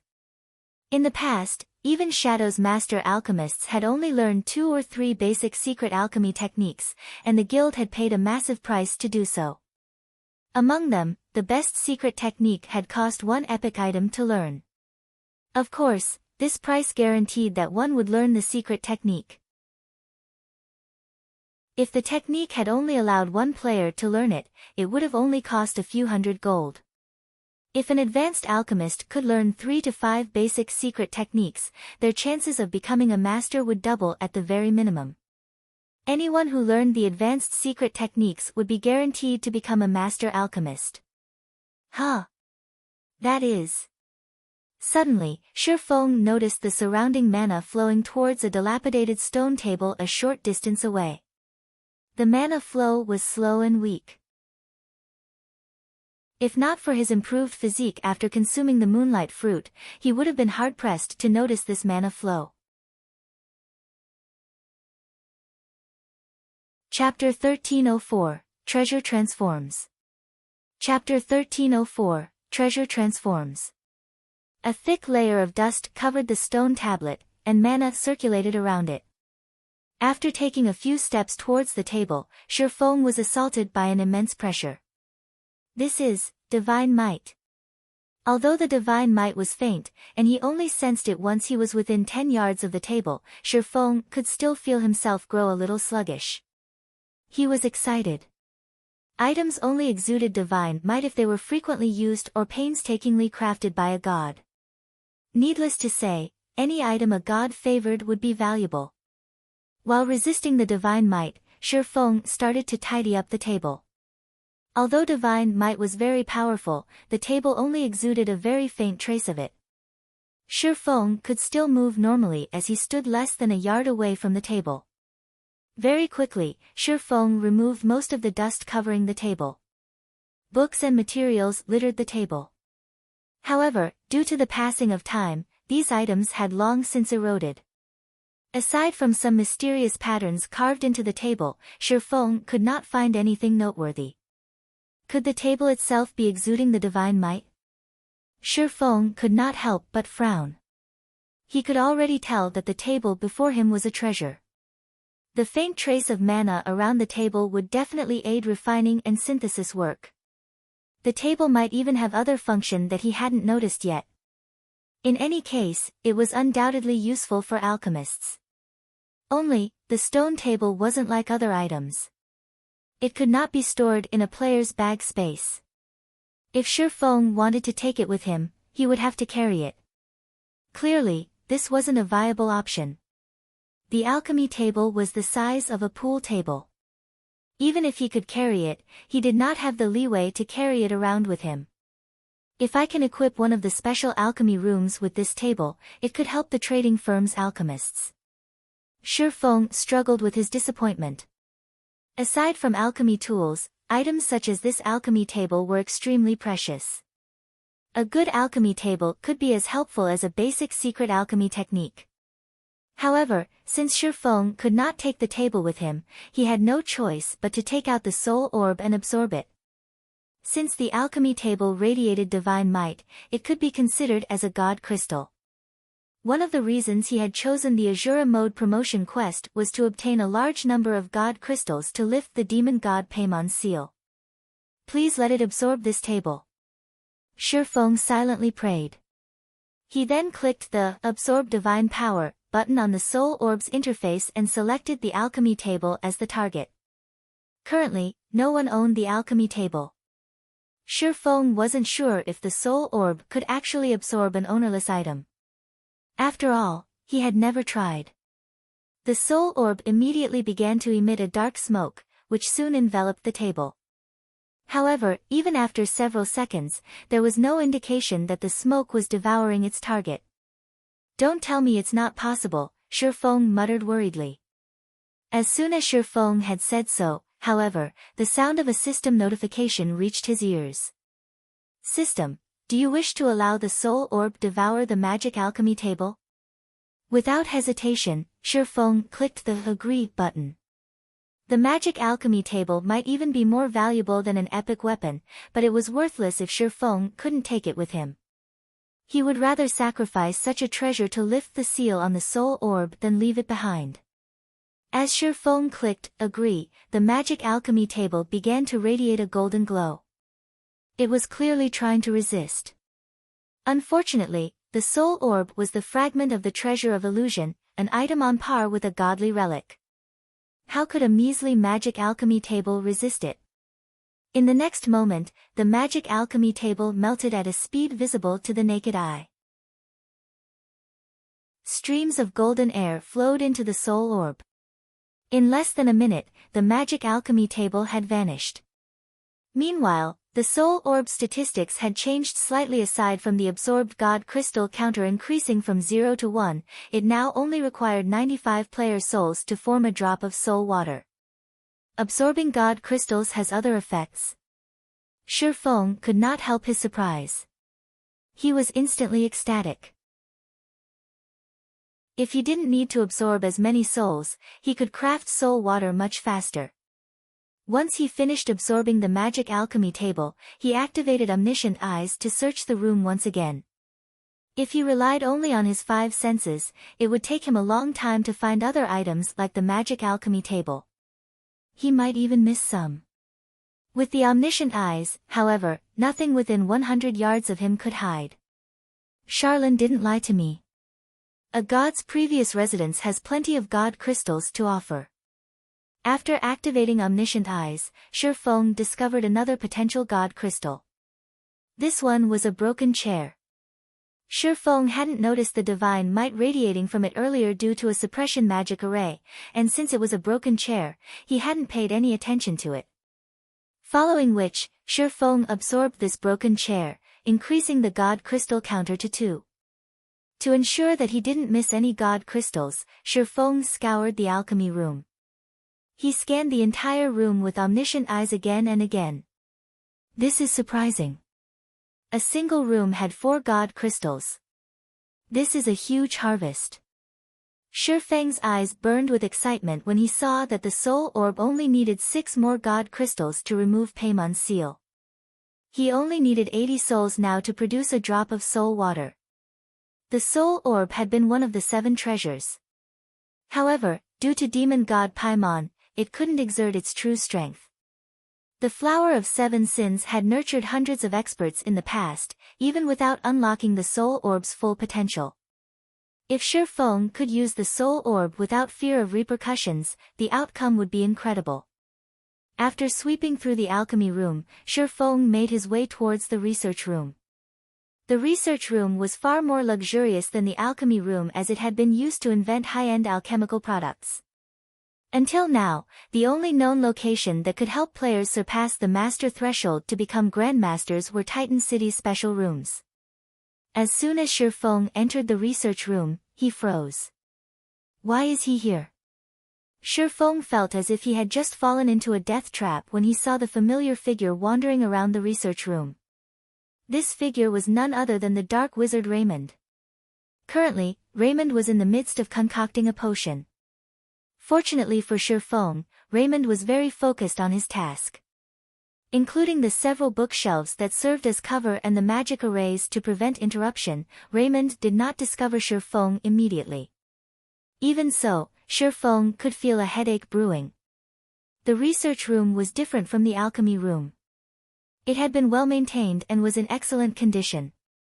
Needless to say, this room contains several treasures.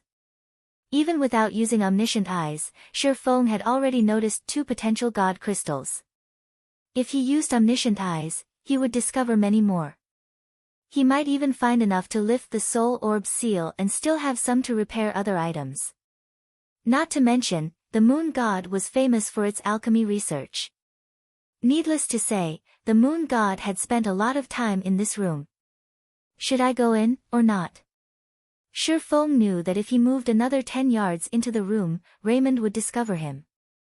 If he were discovered, he would die.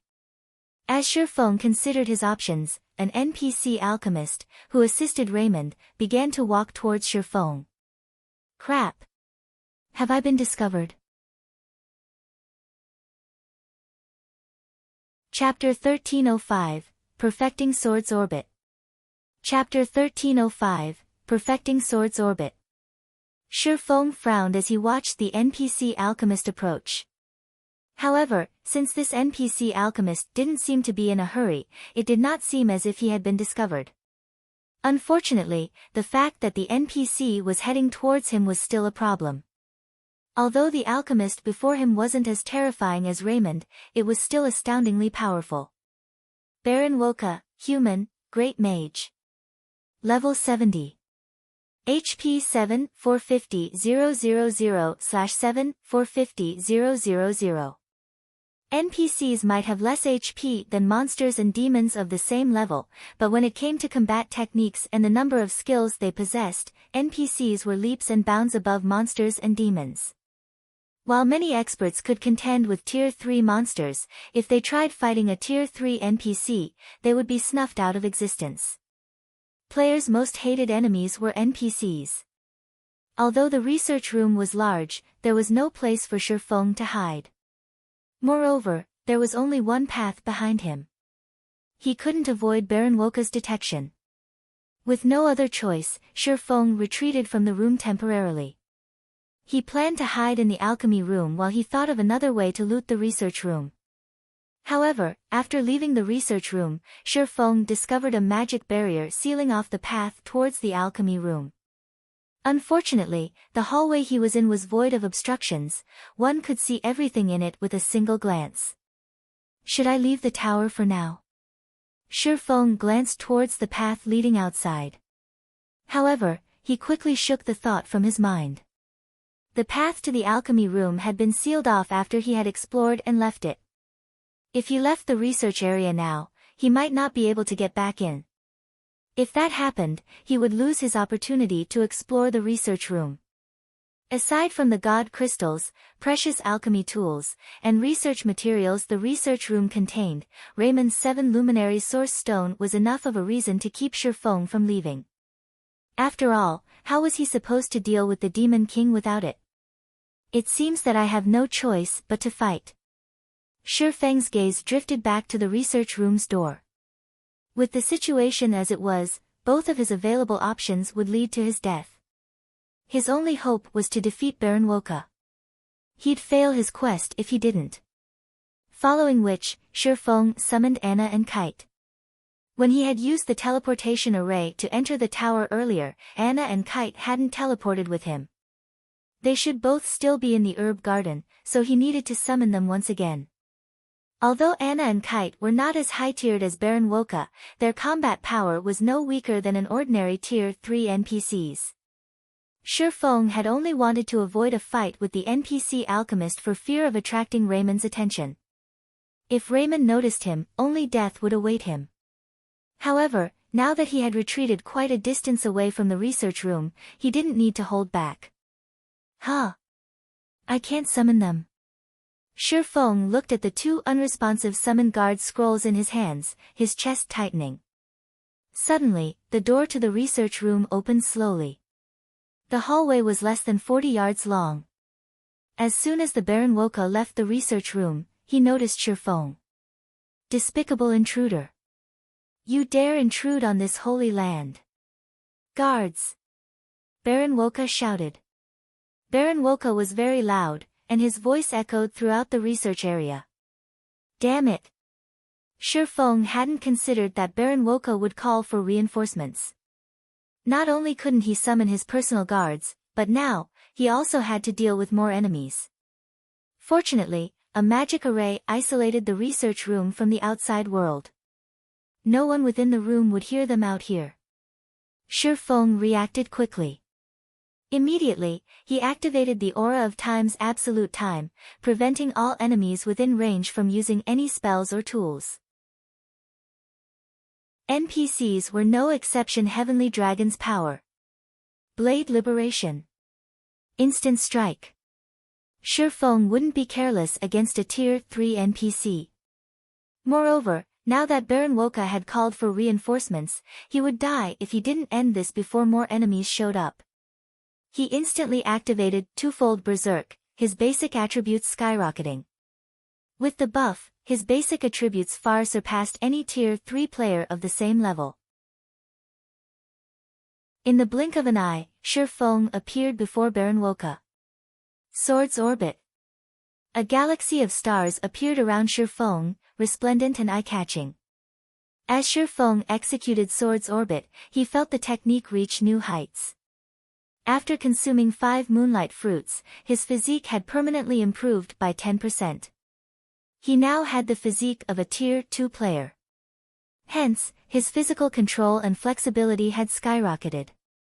Baron Woka drowned in starlight. However, Baron Woka was a Tier 3 great mage. Even though he had been silenced, he still had the basic attributes of a Tier 3 NPC. His physical attacks with his staff still posed a threat.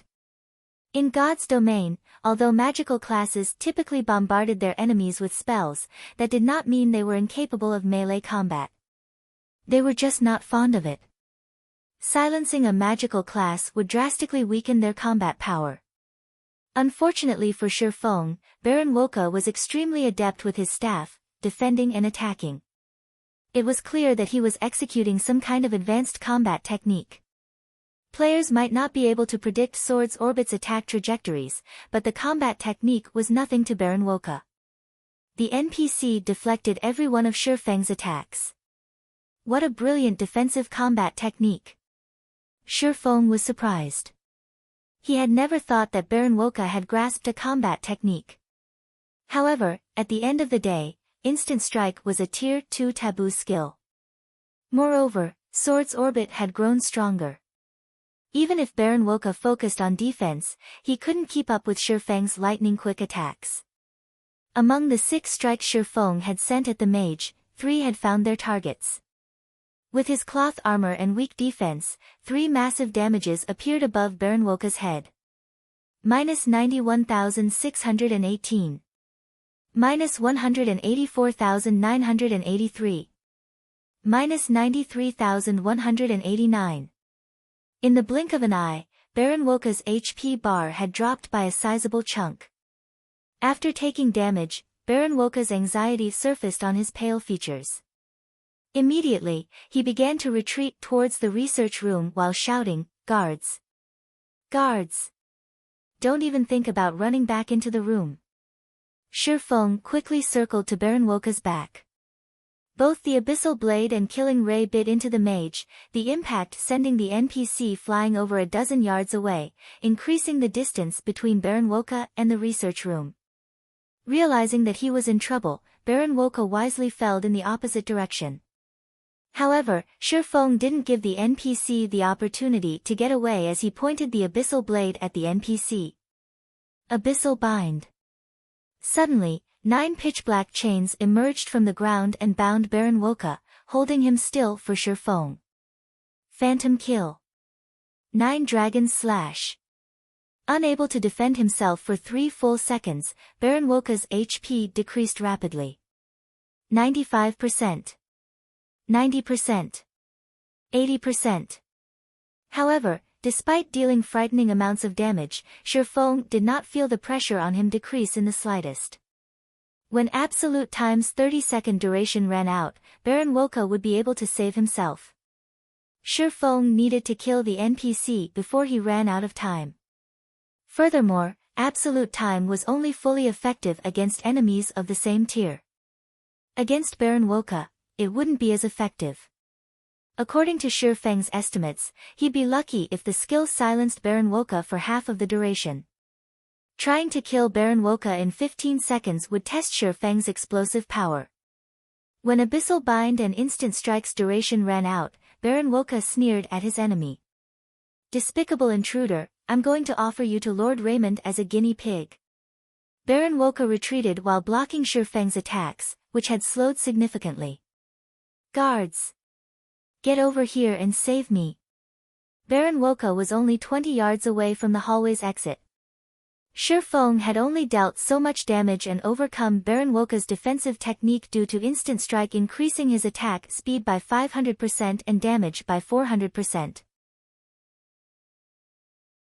Now that the taboo skill was on cooldown, Baron Woka had a much easier time defending himself. Even against Shifeng and his doppelganger, Baron Woka easily blocked half of the attacks. When Baron Woka's HP fell to 43% and the NPC was about to leave the hallway, Shifeng used everything he had left. Abyssal Curse.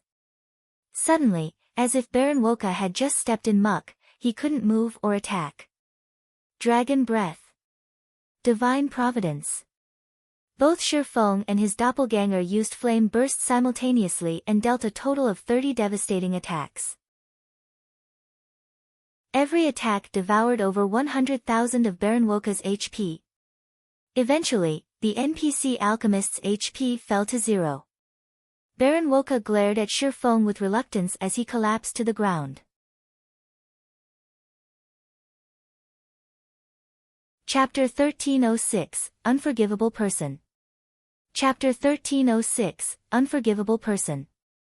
The instant Baron Woka's body hit the ground, a golden glow enveloped Shifeng's body as his experience bar increased from 82% of level 50 to 4% of level 51. He obtained more EXP from the NPC alchemist than from the 2 tier 3 demonic hunters he had killed earlier. Suddenly, Shifeng heard the sound of a system notification. "System, congratulations. You have killed the fallen Baron Woka. You may head to the Alchemists Association at a later time to retrieve the Hand of Alchemy as your reward." So, he was a fallen. No wonder why he gave so much EXP. Realization dawned on Shifeng as he read the system notification. He was also ecstatic. Fallen was a very rare title in God's domain as it was akin to receiving a bounty from the human race as a whole. The Fallen had committed far more severe crimes against the human race than Dark players. Normally, one only gained this title after destroying an NPC city. Obviously, anything capable of destroying an entire NPC city had to be terrifyingly powerful. In fact, it was very easy to tell how powerful Baron Woka actually was by his defensive combat technique. If not for absolute time's silence effect, Shifeng wouldn't even have a corpse to speak of right now. As Baron Woka died, a pile of items had appeared around his corpse. At a glance, Shifeng counted at least 50 items. What a rich NPC! Shifeng was stunned. Although the majority of the loot consisted of various attribute gemstones, these gemstones were extraordinary. Even the most inferior among them were tier 3. Several rare gemstones had also dropped. The mana gemstone was one example. When equipped, the mana gemstone increased a player's maximum mana by 3%. Each player could equip a maximum of 3 mana gemstones. In the past, these gemstones easily fetched over 200 gold on the market. They had never gone out of style. There was also the magic barrier gemstone. When equipped, it would wrap players in a magic barrier that reduced all damage received by 2%. As with other gemstones, only 3 could be equipped at a time. It was an amazing gemstone for MTs. In the past, each had sold for 400 gold. Lastly, there was the dexterity gemstone. When equipped, it improved a player's physique by 1%. It was also the most expensive gemstone on the market, with each easily selling for 1,000 gold in the past. However, it was as difficult to obtain as it was expensive. Shadow had only ever gotten its hands on a total of 11 dexterity gemstones in the past. Yet, Shifeng had just obtained 4 dexterity gemstones by killing Baron Woka. Shifeng had also obtained 6 mana gemstones and 5 magic barrier gemstones. Including the other tier 3 attribute gemstones and slightly rare gemstones, overall, Shifeng had earned over 10,000 gold's worth of gemstones by killing Baron Woka. Baron Woka had dropped 3 other items as well, 2 of which were equipment. One of the 2 pieces of equipment was a level 60 fine gold ring called Chanter's Ring. Although its basic attributes were average at best, when equipped, it increased the wearer's spellcasting speed by 2%. It was an effect that magic classes were desperate for. The other piece of equipment was a cape called Alchemist's Pledge. Although it was only a level 50 fine gold cape, and its basic attributes were very poor, the cape had 2 passive skills that any alchemist would want: Mental Focus and Soul of Alchemy. Mental Focus increased the wearer's focus when carrying out a task. Although it didn't seem like a special effect, it was even more useful than high mana density when one crafted items. Soul of Alchemy was even more impressive. The skill increased the wearer's alchemical success rate by 3% and production speed by 30%. With these passive skills, it would be a piece of cake for alchemists to raise their proficiency quickly. Moreover, these skills would assist players with their promotion to Master and Grandmaster rank. I can offer the Alchemist's Pledge as the benefit for the trading firm's chief alchemist. Shifeng smiled. Any guild or trading firm that wanted its members to improve quickly needed to provide a competitive environment. To gain this competitive edge, they needed to offer powerful benefits as motivation. While the Candlelight trading firm offered various benefits, none of them were unique. Its benefits weren't particularly tempting to the truly excellent lifestyle players out there. However, if he offered the Alchemist's Pledge as a benefit for becoming Candlelight's chief alchemist, it would spark a burning passion in the trading firm's alchemists. He also had secret alchemy techniques. He could similarly use these techniques as a reward for alchemists who performed well. Following which, Shifeng picked up the last item Baron Woka had dropped. This item was an old, grey key. It was clear that it had originated from an ancient era and hadn't truly belonged to Baron Woka. Shifeng then clicked to check the item's introduction. However, he discovered that the item couldn't be appraised. Cannot be appraised? What kind of key is this? Shifeng's curiosity grew. Omniscient eyes. The system reported that he would need 20 seconds to appraise the key. The duration was even longer than when he appraised epic items. Time passed quickly. When the loading bar was finally complete, the grey key transformed. The key started to radiate a faint, golden glow. Moon God's secret key, unique. Possesses the power to control all magic arrays in the Moonlight Courtyard. Can also be used to lock or unlock the Moonlight Courtyard's rooms. So, they could enter and leave this place freely due to this key. Realization dawned on Shifeng. The Moon God created the Moonlight Courtyard. Even if the Moon God were no longer here, not just any entity could take up residence in the courtyard due to its many powerful traps. Even someone as powerful as Raymond would lose his life if he accidentally triggered a trap. However, it was a different story if Raymond had the Moon God's secret key. With this, he could move around the Moonlight Courtyard as if it were his own backyard. Raymond must have asked Baron Woka to pick something up for him. This is a convenient development. Shifeng suddenly thought of a plan to obtain the 7 Luminary Source Stone. The 7 Luminary Source Stone was the key component for completing his promotion quest. Without it, sealing the Demon King was practically impossible. Shifeng hadn't had a way to secure the stone as he wasn't strong enough to take our Raymond. However, the situation had changed. With the Moon God's secret key, he had full control over the Moonlight Courtyard. First, Shifeng had to rest. Since he had activated twofold Berserk, he was currently in a weakened state, his attributes having decreased significantly. With his current attributes, he wouldn't even have time to react to Raymond's casual attacks, much less steal the 7 Luminary Source Stone. With nothing better to do in the meantime, Shifeng logged out of God's domain and entered his offline space. Unlike in the Dark Canyon, he still had access to his communication system in the offline space. The moment Shifeng logged out of God's domain, he received a series of system notifications, all of which were messages from within God's domain. Overall, he had received dozens of messages and several communication requests. Why are so many people trying to contact me? Shifeng gave the notifications an odd look. Aside from Aqua Rose and Gentle Snow, Phoenix Rain had even sent him urgent messages. Moreover, she had tried to call him 3 times. Has something happened? Shifeng opened his friends list and called Aqua Rose. Chapter 1307, Qualitatively Changing a Town. Chapter 1307, Qualitatively Changing a Town. Inside the dim offline space, a few seconds after Shifeng made the call request, Aqua Rose connected to the video call. Currently, the video showed Aqua Rose out in the field, a slightly anxious expression on her face. Moreover, the sounds of an intense battle seemed to come from every direction. Guild leader, your communication system is finally up, Aqua Rose said, sighing with relief. Her frown relaxed slightly.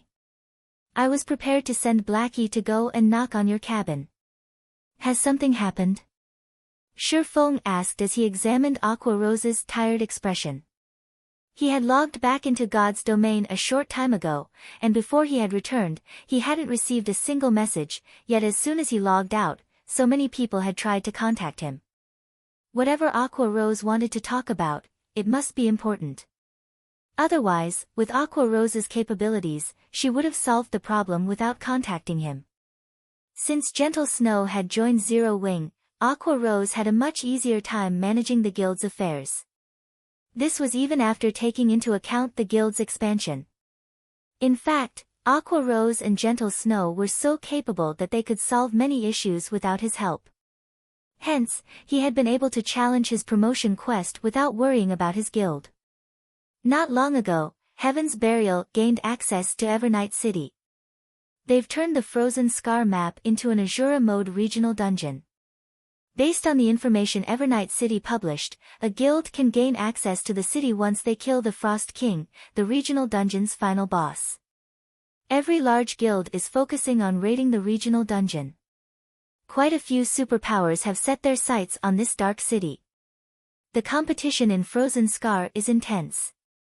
I suggest that we pull Snow away from Lake Heart City and gather Zero Wing's forces in Frozen Scar. However, Snow has reported that the situation in Lake Heart City has started to improve, and she can't step away at the moment. I led a portion of our main forces into Frozen Scar, but we're having difficulty competing with those superpowers. Moreover, quite a few dark players have been slaughtering players around White River City, striking fear into the residents' hearts. Some players have even migrated to Star Moon City. We've dispatched quite a few experts to deal with the situation, but that means that I have even less manpower at my disposal. Evernight City was the only dark city in Star Moon Kingdom. It offered a few privileges that most ordinary NPC cities lacked. One of which was a teleportation array connected to Evernight City, which guilds could gain access to once they had enough reputation. The city would build this array in one of the guild's towns or cities, allowing the guild's players to teleport from the guild town or city to Evernight City with ease. Moreover, as a guild increased its status in Evernight City, it would gain access to more teleportation arrays. Ordinary NPC cities didn't have such a privilege to offer. Not only was this convenient for guilds, but it would also aid in their development. There wasn't a lot of distance between Star Moon City and Evernight City. Many players could use Evernight City as a waypoint to reach farther guild towns and grind in the nearby high-level maps without traveling for dozens of hours. Rather than put down roots in a particular guild town permanently, players could treat it like a temporary rest point, moving their operations at a moment's notice if necessary. Independent players would swarm to a guild town tethered to Evernight City, boosting the town's development. Access to Evernight City. Shi Feng immediately came to a realization. It was no wonder why Aqua Rose was so nervous. Even Phoenix Rain had tried to contact him several times. If Zero Wing could gain access to Evernight City and secure a teleportation array for Stone Forest Town, it would transform the town. Of course, this was true for other guilds as well. It was no wonder why so many guilds were going mad over this matter. Even the various superpowers wanted in on the action. Guild leader, I'd like Snow to shift her focus away from Lakeheart City for now. If the other guilds kill the Frost King, it will become very difficult for us to gain access to Evernight City, Aqua Rose explained. No. Snow has to keep her focus in Lakeheart, Shi Feng said, shaking his head. As for you, give up on raiding Frozen Scar for now. Give up. Shi Feng's decision stunned Aqua Rose. Stone Forest Town had only become the #1 town in Star Moon Kingdom after overcoming many challenges. If they let the another guild kill the Frost King before them, they might not be able to maintain Stone Forest Town's position. That's right. Give up on raiding the Frost King. Instead, figure out a way to raid Blizzard Fortress, the team dungeon in the Frozen Scar. Try to get the first clear if possible. Shi Feng nodded. Guild leader, that's a level 50, 100-man team dungeon, Aqua Rose was astonished. By the time we obtain the first clear, someone else will kill the Frost King. A level 50, 100-man team dungeon was a massive challenge to any guild at this stage of the game. Raiding one was far more difficult than raiding the Frost King. Based on their investigation, the Frost King was only a level 53 Grand Lord. The only reason it hadn't been raided yet was that no one had found its hiding place deep within the Frozen Scar. Players needed to kill many monsters and bosses in order to reach the final boss. Taking into account the Frozen Scar's severe environment, which increased players' stamina consumption by several times, progress to reach the Frost King was quite slow. They would be crazy to ignore the Frost King, the easier raid target, to challenge the Blizzard Fortress instead. The Frost King is an Ice-type boss. Fighting it without very high ice resistance is nearly impossible, but the weapons and equipment that drop in the Blizzard Fortress are somewhat unique. Almost every item offers high ice resistance. If we have these items, it'll be much easier to raid the Frost King. In any case, with so many guilds in the running, the competition won't conclude for some time. We'll use this opportunity to bolster our team's strength. It won't be too late to raid the Frost King once we've done so, Shi Feng said, smiling. He did not bother to explain further details. Alright, I understand. I'll try to raid the Blizzard Fortress as quickly as possible. In reality, Aqua Rose still had her doubts. She knew that they had tons of Sea God's blessings in the guild warehouse. The potion could significantly increase a player's resistances. However, since Shi Feng had given her an order, it wouldn't be wise to insist against it. She could only try to raid the dungeon as quickly as possible. Following which, Aqua Rose disconnected the call. Meanwhile, Shi Feng smiled wryly at Aqua Rose's confusion. He could not reveal too much information. After all, no one had actually raided the Frost King yet. He couldn't just come out and say that players needed a minimum of 300 points of ice resistance to raid the boss. With such a high requirement, not even stacking 2 bottles of Sea God's blessing would be enough. They needed other weapons and equipment to supplement for the missing points. Otherwise, players wouldn't stand a chance against the Frost King. Many guilds had contested for the right to enter Evernight City in the past as well. Similarly, these guilds had focused on clearing a straight path towards the Frost King, expending tons of manpower and resources in the process. However, only after encountering the Frost King did everyone realize how much of a nightmare the boss truly was. In the end, despite only being a Grand Lord, the Frost King had wiped out an army of hundreds of thousands of elite players, transforming them into ice sculptures. However, the fact that Heaven's Burial had gained access to Evernight City concerned Shifeng. When Evernight City had surfaced in the past, over 20 days had passed before the first guild had gained access to the city, yet it had only been a few days, and Heaven's Burial had already entered the city. It was inconceivable.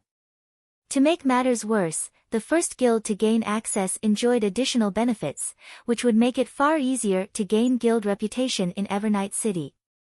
It wouldn't be long before Heaven's Burial connected its guild town to Evernight City. This won't do. I need to hurry. After a 2-hour nap, Shifeng logged into God's domain once more.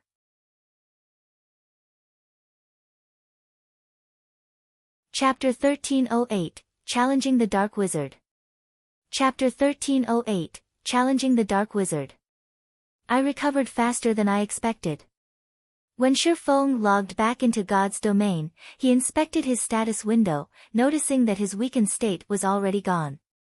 He was back at his peak. Although the increased time flow in the Dark Canyon was part of the reason for his speedy recovery, the research area's high mana density, which was much higher than in the outside world, had helped. As a result, his weakened state's duration had decreased significantly.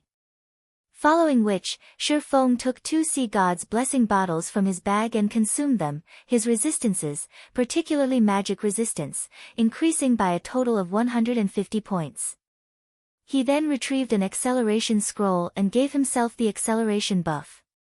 Following which, he switched his swordsmanship master title to the basic tyrant title, increasing his fortitude by 30 points, stamina by 20%, and all basic attributes by 5%.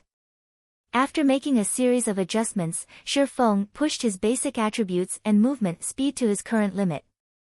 While Shifeng had rested in his offline space, he had thought about how he would go about stealing the 7 Luminary Source Stone. He had run through several simulations in his mind, afraid of the unexpected. A Tier 5 Grand Wizard was an extremely dangerous opponent. The slightest mistake would result in his death. While Shifeng did not mind dying, his death would result in the loss of the Soul Orb. If he lost the Soul Orb now, he did not know how long it would take to find another one of the 7 treasures again. He couldn't lose the Soul Orb now. Hopefully, the system won't try to mess with me. Shifeng then carefully opened the research room door and snuck in.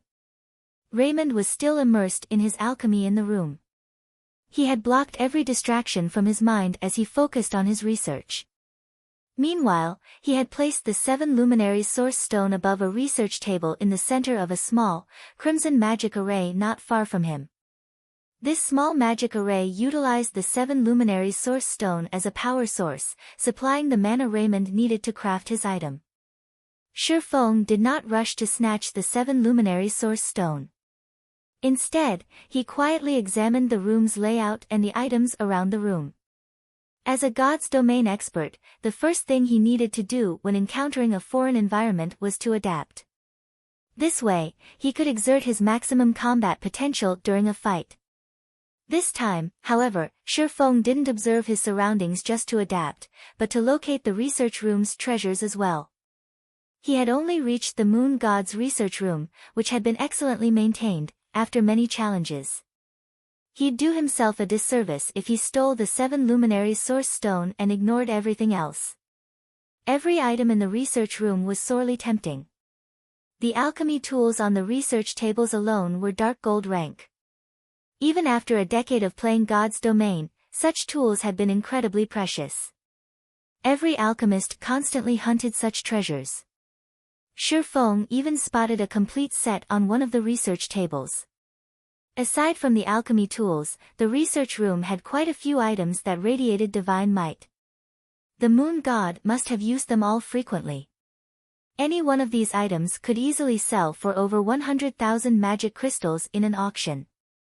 There were also quite a few tattered designs on an experiment table.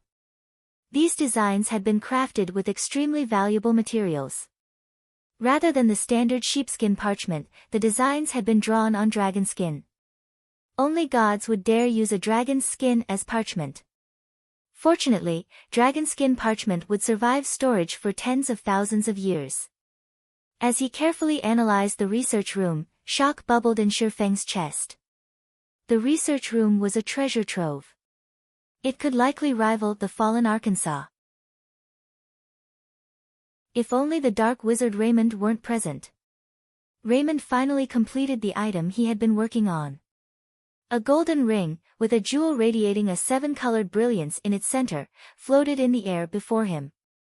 The jewel also released a frightening pressure. Even Shifeng, who stood far outside of the research room's magic array, felt a significant weight bearing down on him. What is that? Shifeng stared at the golden ring curiously. Very few items in God's domain, aside from items gods had used, emitted that kind of pressure. Every one of these items was a masterpiece.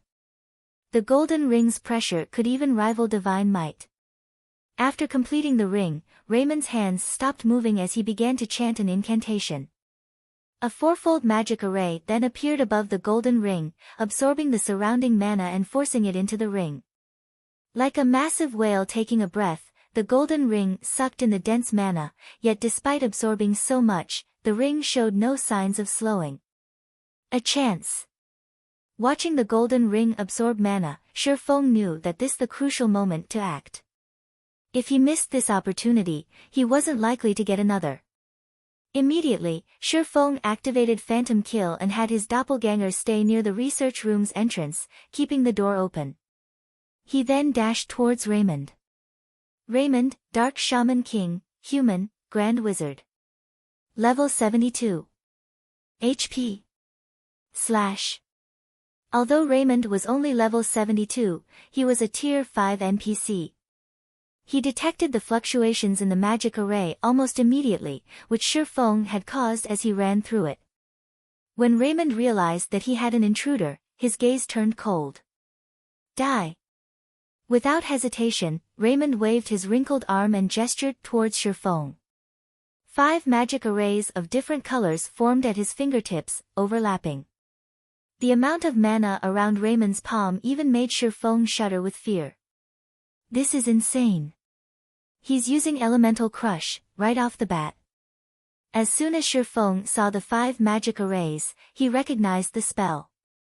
Elemental Crush was a Tier 5, miniature destruction spell.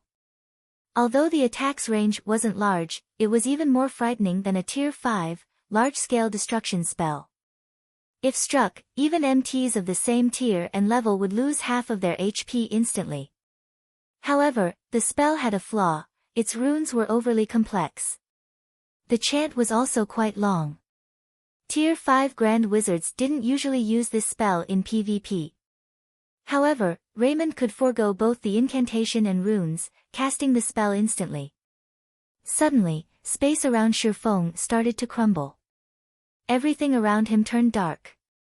In the blink of an eye, everything within 30 yards had been turned to dust. However, just as Raymond thought he had dealt with the intruder and was about to return his focus to the magic array above the golden ring, a figure appeared before him. Close 1. Shifeng could not help but glance at his previous position, fear lingering in his heart. Fortunately, he had instant strike, which allowed him to teleport to his target. Otherwise, he wouldn't have dodged the spell with his movement speed. Despicable mortal, die. Realizing that Shifeng was still alive, Raymond grew serious as he activated his domain. In God's domain, there was a saying that those without domains were nothing more than ants underfoot. As long as one activated a domain, they could suppress their enemies. Against weaker opponents, it would be a one-sided slaughter. However, Shifeng had prepared for Raymond's domain. As soon as he appeared before Raymond, he activated Absolute Time, freezing the area's mana. Even the Dark Shaman King couldn't access the mana. Raymond's spreading domain crumbled instantly. Shifeng sighed with relief. He knew that Absolute Time wouldn't silence Raymond for more than 10 seconds. He could accept that as long as it was effective against the NPC for even a brief moment. Without hesitation, Shifeng activated Power of Darkness and Windwalk before dashing towards the 7 luminaries source stone. Damnable ant! Seeing Shifeng run past him, flames of rage burned in Raymond's eyes as he smashed the black, metallic staff in his other hand towards Shifeng. Although Raymond couldn't use his spells, Raymond's physique, strength, and speed were leaps and bounds above the swordsman's. Even without using combat techniques, he could kill Shifeng instantly. Pang! A metallic clang echoed when the staff crashed into Shifeng. However, the staff stopped half an inch before Shifeng, unable to proceed. Defensive blade. Raymond was helpless against this move. He was a magical class. Without his spells, he couldn't deplete defensive blade's block counts quickly. He could only smash his staff into Shifeng repeatedly to deplete the block counts. This gave Shifeng enough time to reach the 7 luminaries source stone above the research table. With lightning-quick reactions, Shifeng grabbed the source stone and stored it in his bag space. He then turned and fled to another research table. Bastard! You bastard! You dare steal what's mine! Do you think someone like you can last against me for long? Suddenly, Raymond's white hair darkened to black. His wrinkles started to smooth as he began to appear youthful. His aura also seemed to grow more powerful. Taste the wrath of the Dark Shaman King.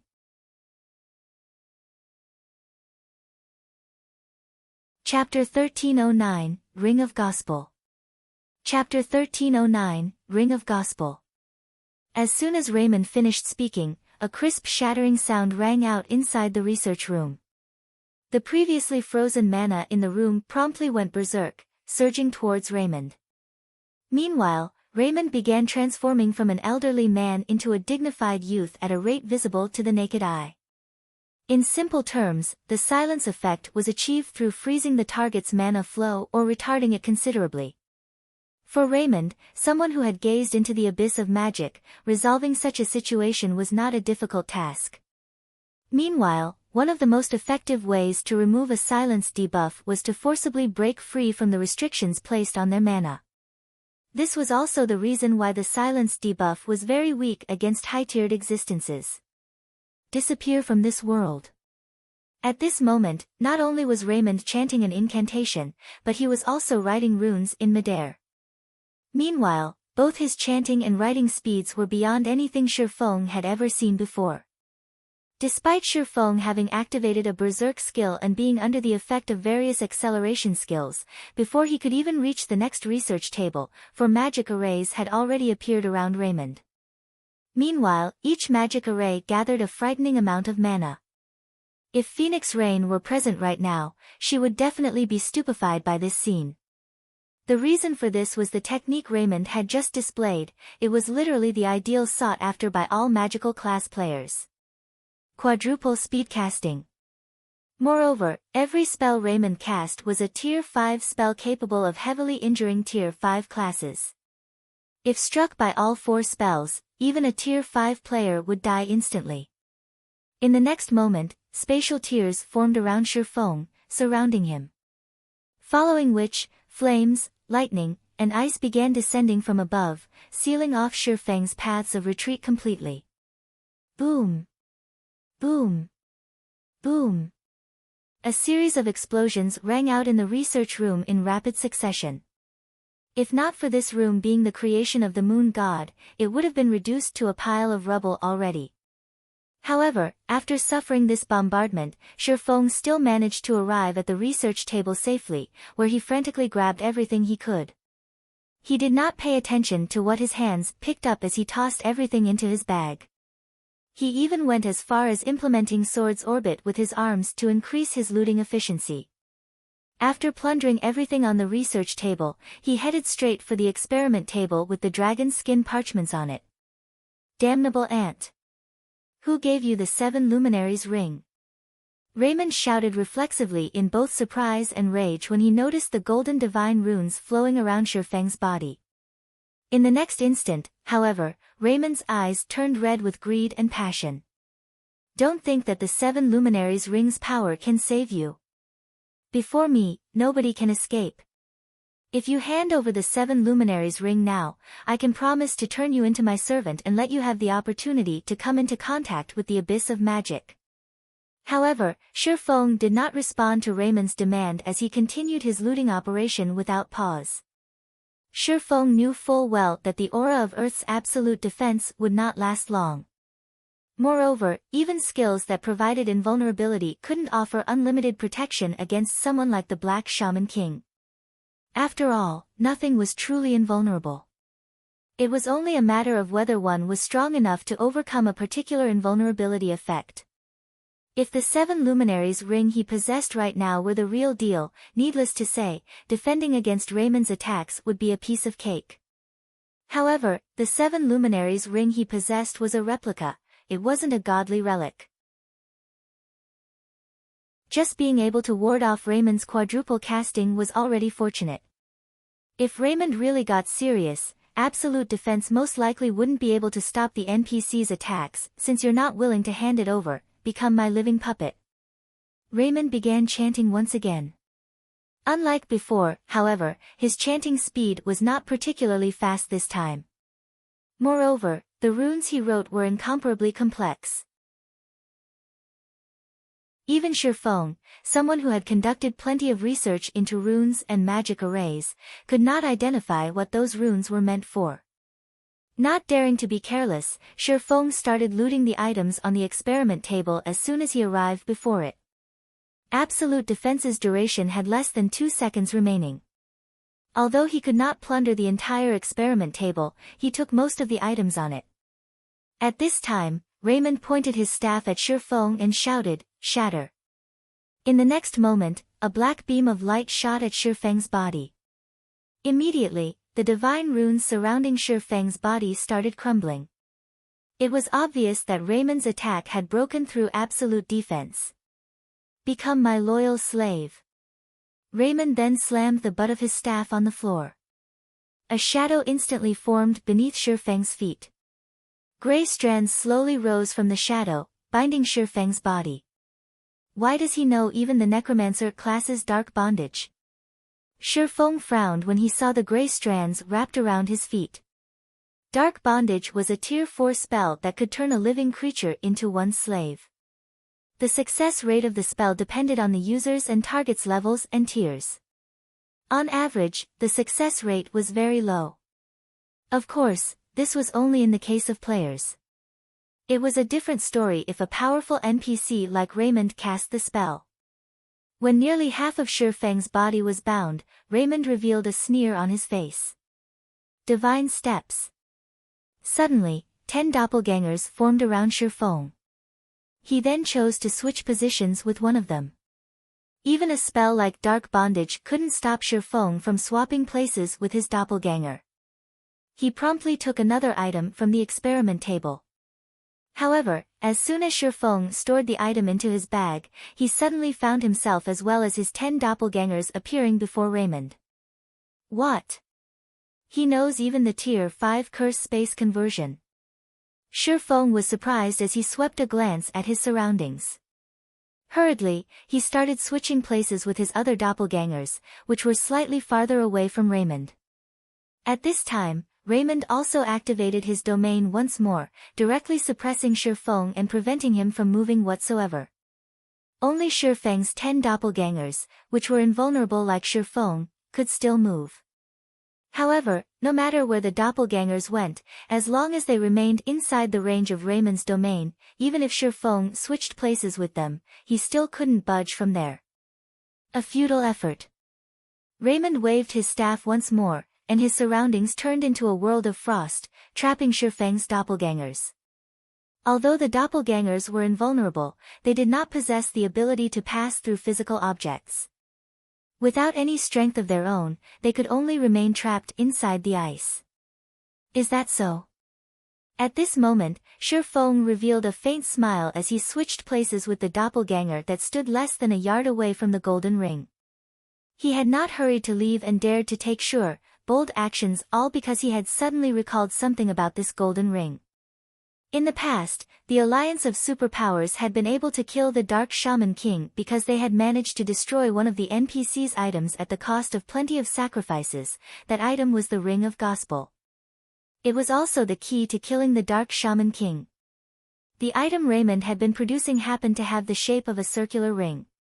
As a result, Shifeng could not help but link it with the Ring of Gospel. Since he had already made it all the way here, he naturally could not let such a good opportunity get away. Despicable rat. Die. When Raymond saw Shifeng grabbing the golden ring, he was like a cat that just got its tail stepped on. He literally jumped up in anger before bombarding Shifeng with one tier 4 spell after another. At this point, he had lost all intentions of making Shifeng a puppet. One after another, silvery white frost lances began shooting at Shifeng from all directions. The cold air radiated by every one of these frost lances made Shifeng shudder. He could also faintly see golden arcs of electricity wreathing these frost lances. As they moved, even their surrounding space showed signs of shattering. Shifeng did not doubt that even one hit from these frost lances would kill him instantly. I can't stay here any longer. This time, Shifeng knew that Raymond was no longer holding back.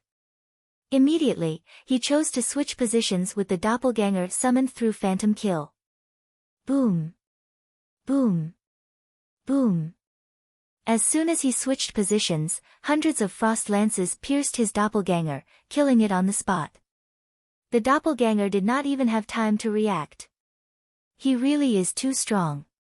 Standing by the research room's entrance, Shifeng was greatly shocked by this scene. He hurriedly left the room, not daring to remain even a moment longer. Meanwhile, as soon as he exited, he sealed the door, using the moon god's secret key. The instant the room was sealed, Shifeng felt the door shaking violently.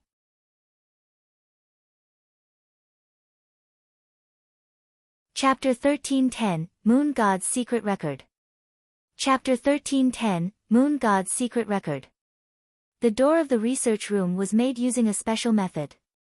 Moreover, the moon god had reinforced it with divine runes. Even a tier 5 grand wizard would have difficulty leaving a scratch on it. However, the violent tremors of the door made Shifeng doubt it could hold back the Dark Shaman King. After all, Raymond was an NPC capable of becoming the final boss of one of God's domain's major expansion packs. He definitely was not in existence that ordinary tier 5 NPCs could compare to. In retrospect, considering how several superpowers had needed to work together to defeat Raymond, Shifeng could only conclude that Raymond had to be at the demigod standard already. Thinking up to this point, Shifeng felt that he still wasn't safe. He left the research area right away. When he entered the corridor leading out of the research area, he even used the moon god's secret key to seal off the corridor.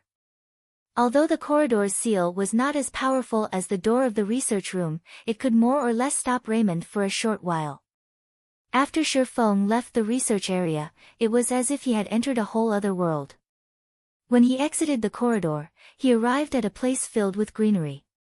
He could see hills and waterfalls in the distance as well as hear bird calls and smell flowers. He could also pick up the roars of many demonic beasts. At the same time, he spotted many demonic patrol squads making the rounds of the forest paths.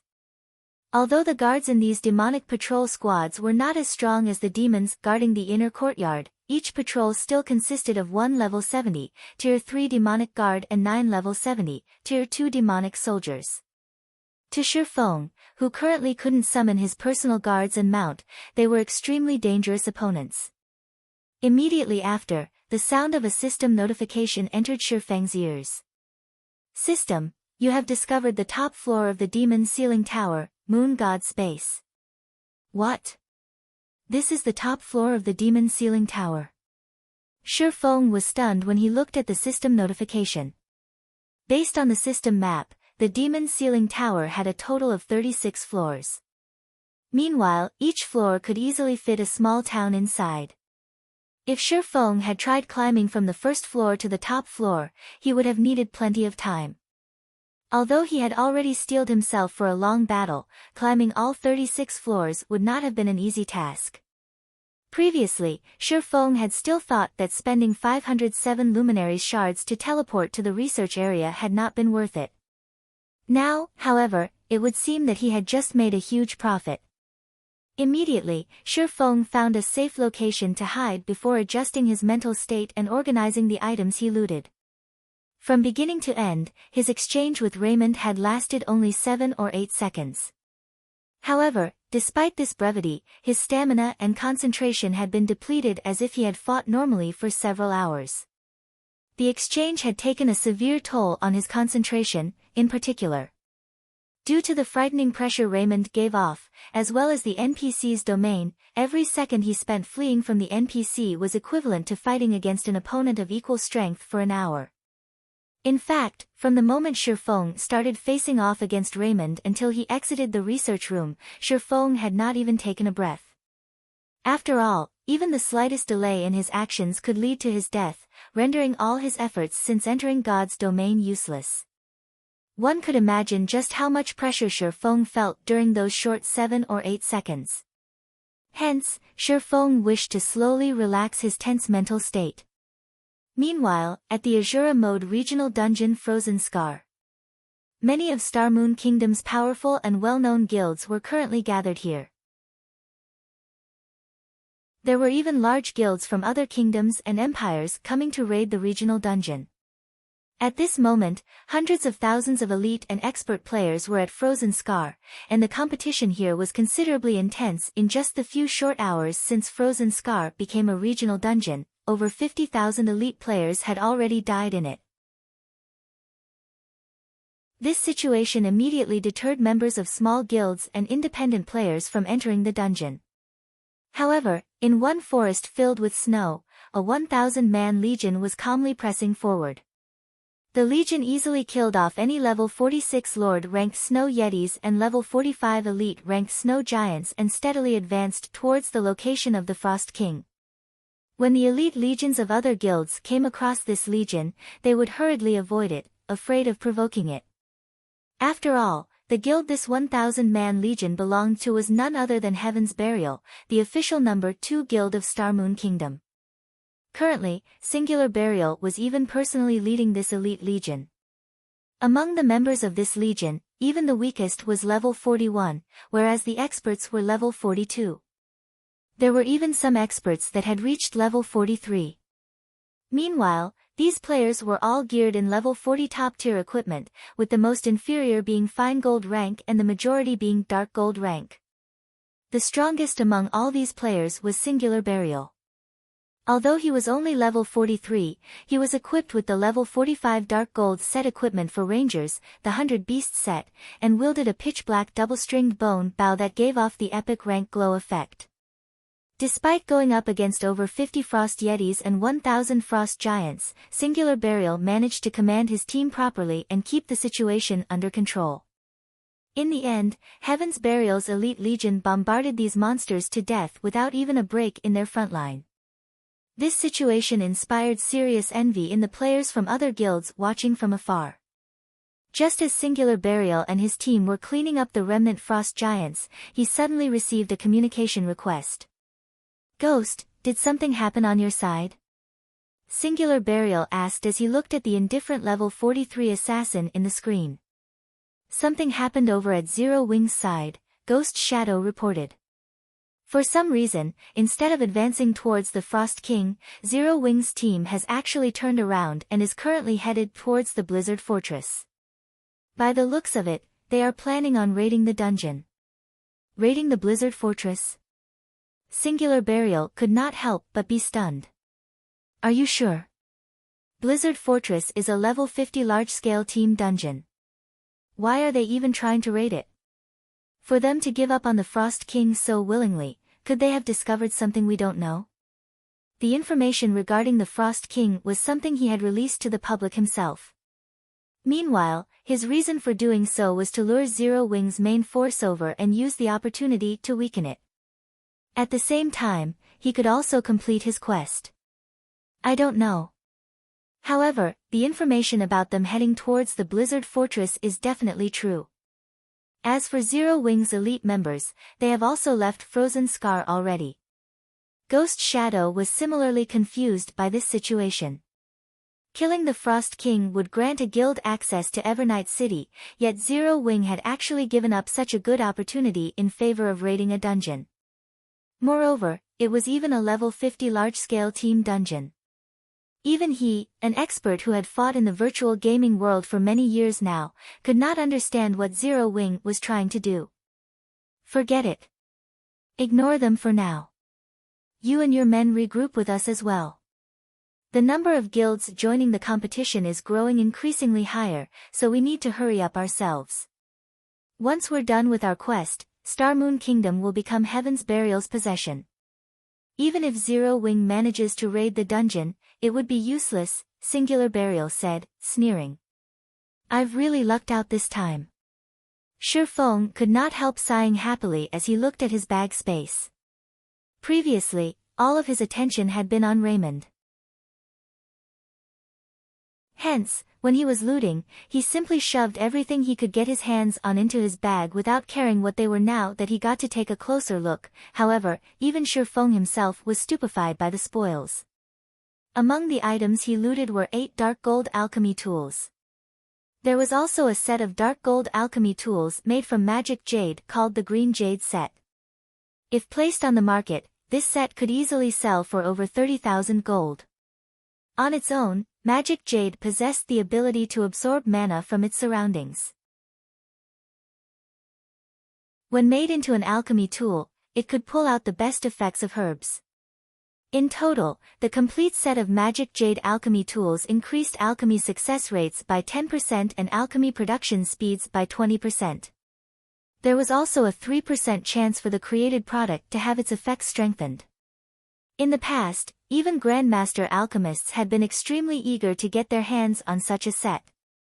Unfortunately, even super guilds had a very difficult time obtaining a set of dark gold alchemy tools, not to mention something like the Green Jade set. Aside from alchemy tools, Shifeng's bag had many sheets of ancient, tattered pages. Recorded on these pages were recipes made by the moon god. However, as the pages were dilapidated, they could not be used. After Shifeng used omniscient eyes to appraise one of the tattered pages, the sound of a system notification suddenly entered his ears. System, ancient tattered page discovered. Repairing it requires 100 magic crystals. Dragonskin parchment sure is amazing. Even after enduring tens of thousands of years of corrosion, it can still be repaired using magic crystals. No wonder gods would use dragonskin parchment to make records in ancient times. Realization dawned upon Shifeng. Having picked up so many tattered pages, he never hoped that every one of them would still be usable. He would be fine with just one. At the very least, he wouldn't have wasted his precious time trying to collect all these tattered pages. Hence, it was truly surprising that the pages could be repaired. Shifeng started repairing page after page right away. As he repaired the pages, he also organized them based on the page numbers, and surprisingly, the pages actually automatically combined. After around 10 minutes passed, he was finally done repairing all 31 pages he picked up. Suddenly, the combined pages transformed into a thick, ancient book that radiated a faint trace of divine might. Meanwhile, there were 4 words, written in the ancient divine language, on the cover of this ancient book. Moon God's Secret Record.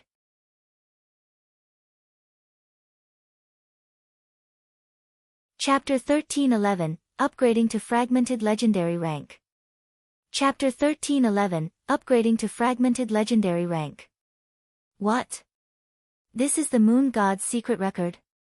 Shifeng stared at the ancient book in his hands time and again, his heart unable to calm down even after some time. Even his breathing right now had bated. There were 5 great alchemy scriptures in God's domain. These 5 great alchemy scriptures were like the Holy Bible to alchemists and were highly sought after. In the past, every alchemist that had managed to get their hands on these alchemy scriptures had become famous individuals in the alchemy world. Meanwhile, one of the 5 great alchemy scriptures was the moon god's secret record. Legend had it that the moon god had edited it extensively. However, many wars had also been waged between kingdoms and empires because of the moon god's secret record, and it ended up divided and scattered all over God's domain. Eventually, with the passage of time, the moon god's secret record had disappeared entirely. Shi Feng had never imagined that he would actually come across the moon god's secret record, and even obtain it, in the moonlight courtyard. Following which, he clicked excitedly to check the attribute panel of the moon god's secret record. Moon God's Secret Record, Volume 1. A detailed compilation of the moon god's experiences and techniques in alchemy. There is a total of 3 volumes. One can obtain the moon god's legacy when all 3 volumes are collected. It's actually split into 3 volumes. Shi Feng's initially passionate heart cooled down immediately. However, after giving the matter some thought, he found the situation reasonable. The moon god's secret record had been contested by ancient kingdoms and empires many times before. On the other hand, it had been many years since anyone had set foot into the moonlight courtyard. It was clear that the moon god's secret record here did not possess any relation to the ancient wars waged on the continent of God's domain. The only explanation for there being a copy here was that there wasn't only one moon god's secret record. Nevertheless, Shi Feng was already very satisfied with this outcome. Among the 3 volumes comprising the moon god's secret record, the first volume contained information regarding the various materials in God's domain. It was like an alchemy encyclopedia. With this book, players could understand the various properties of alchemy materials and establish a solid foundation for when they were trying to create new recipes. The reason why Titan City's research rooms could aid players in reaching the Master and Grandmaster ranks was mainly because of the wealth of information contained within the rooms. Meanwhile, the research information of the Moon God was most likely not one bit inferior when compared to the alchemy database of Titan City. The Candlelight trading firm would have a much easier time nurturing master alchemists. Following which, Shi Feng stored the Moon God's secret record and began checking the other items he obtained. Although Shi Feng had placed all of his attention on Raymond inside the research room, before he sprang into action, he had already planned to take away the several items that radiated divine might. Excellent! There are exactly 6 god crystals. Shi Feng grew excited as he looked at the 6 items radiating divine might in his bag. Currently, the soul orb was missing only 6 god crystals to remove the first seal Paimon placed. Although there were bound to be many more god crystals, which he had not managed to discover, left inside the research room, Shi Feng had spotted only 8 items with a high potential of being used as god crystals. Meanwhile, as he was looting the room, he had managed to grab only 7 of those items. If he had tried going for the last one, there was over a 90% chance that Raymond would have killed him. Fortunately, his insight wasn't too bad. Of the 7 possibles he picked up, after going through the Omniscient Eye's appraisal, 6 were confirmed to be god crystals. That was just the right number to lift the first seal on the soul orb. This was also the reason why he had chosen to challenge the Azura mode promotion quest back then. As long as he removed the first seal, the soul orb would become his item entirely. Even if he died, he would not have to worry about the soul orb being teleported back to Paimon's hands. Even if he failed his promotion quest this time, he would not have made a wasted trip. Thinking up to this point, Shi Feng took out the soul orb and started letting it absorb the god crystals one after another. 1 crystal. 2 crystals. 3 crystals. With each god crystal absorbed, the demonic power the soul orb radiated weakened slightly. At the same time, the pressure it emitted also strengthened. When the soul orb absorbed the last god crystal, it suddenly struggled free from Shi Feng's grasp and flew up into the air. It then formed in the sky a 7-fold magic array covering a radius of over 1,000 yards. The amount of mana the magic array drew was several times more than when Raymond was mobilizing the mana in the research room. Meanwhile, the pressure the soul orb emitted also transformed into divine might. Like a slumbering dragon awakening, the soul orb made the distant demonic beasts and demons shudder involuntarily, their bodies collapsing to the ground as they became paralyzed with fear. A frightening mana vortex then formed around the soul orb. A will descended from the soul orb with pitch-black demonic power vying to suppress this will. Who is it? Who dares break my seal? An illusory figure suddenly appeared in midair. Although Shifeng could not get a clear look at this figure's appearance, the way the figure looked down on all lifeforms and the aura of a ruler the figure exuded prompted Shifeng to lower his head instinctively. Meanwhile, the rage contained in that figure's voice made even Shifeng's soul shudder. Fortunately, when the soul orb broke through the suppression of the demonic power, this illusory figure also disappeared. With the removal of the seal, the soul orb's appearance underwent significant changes. Now, faintly visible golden divine runes circulated on the surface of the orb. Meanwhile, its size also shrank. Previously, it was roughly the same size as an adult's fist. Now, it was only half that size. When the soul orb landed back on Shifeng's palm, he no longer felt like he was under surveillance. Soul orb, fragmented legendary rank item. Originally a fragment of the treasure of illusion. However, due to being refined by the demon god Paimon, the fragment's true power has been sealed. Currently, a small portion of its power has been repaired. Additional active skill 1-. Soul water, creates soul water from the souls willingly contributed by players. No cooldown. Every 50 souls of players absorbed will produce 1 drop of soul water. Additional active skill 2-. Crystal of Souls, creates a crystal of souls through absorbing a portion of monsters' souls. No cooldown. Every 30 souls of monsters at Great Lord rank or above absorbed will produce 1 crystal of souls. Monster's level must be 5 levels higher than wielder. Additional active skill 3-. Divine Power Absorption, absorbs divine power to recover the soul orb itself. There are a total of 3 seals. The removal of the second seal requires 10 god crystals. Current absorbed number, 0. Although demon god Paimon has sealed the soul orb, it has been awakened by the golden stigmata. The seal can be removed by absorbing divine power. Cannot be destroyed. Owner, Yifeng. If this item is wielded by anyone else, they will receive a backlash from both demonic power and divine power. Amazing. These attributes are truly amazing. Shifeng was astounded by the text introduction of the soul orb. Back when the soul orb was still at epic rank, it was already plenty amazing. Now that it had recovered and reached the fragmented legendary rank, its attributes had become even more awesome. Not only was the number of souls required for the soul water halved, but now, he could even produce the crystal of souls.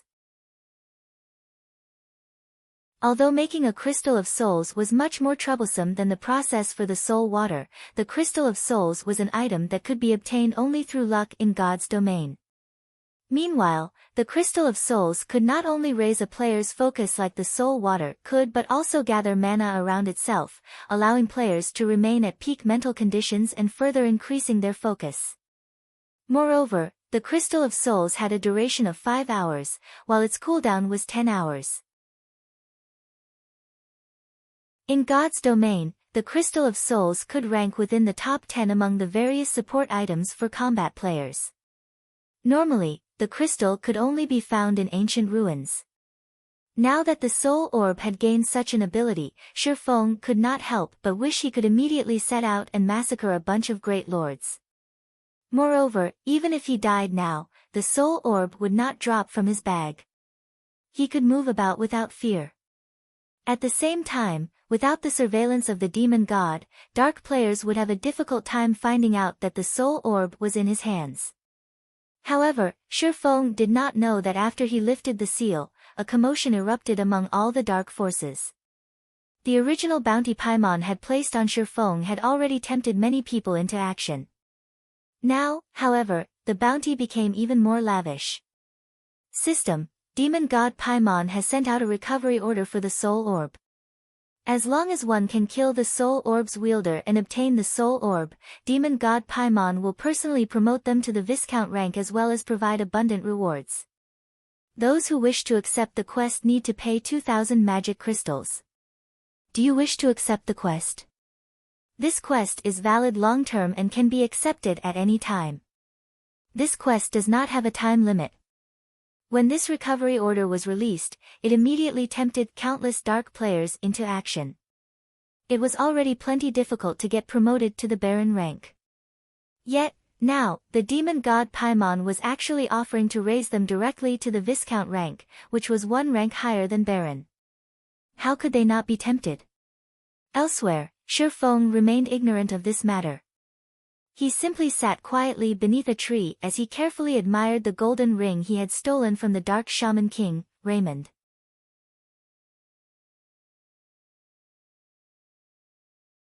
Chapter 1312, Madness Among the Dark. Chapter 1312, Madness Among the Dark. Dark Knight Empire, Headwind Outpost. Headwind Outpost was a level 50 to level 70 high-resource map located close to the imperial capital Dark City. Strong winds blew here all year round, but due to the wind's dark corrosion effect, very few people were willing to level up or quest here. However, a 100-man team currently fought a large group of Cyclopes in the area. The Cyclopes were level 53 and level 54. Some wielded swords and shields, some wielded chains, and some wielded bows. The Cyclopes standing at the rear even controlled ballistas to attack from range. These Cyclops were much more intelligent than the monsters in lower-level maps, and they were capable of fighting as a team. There were even chieftain and lord rank Cyclopes that issued proper commands. From time to time, they also snuck around the players and targeted the enemy healers themselves. However, the players facing these intelligent Cyclopes remained unperturbed by their enemies' intelligence.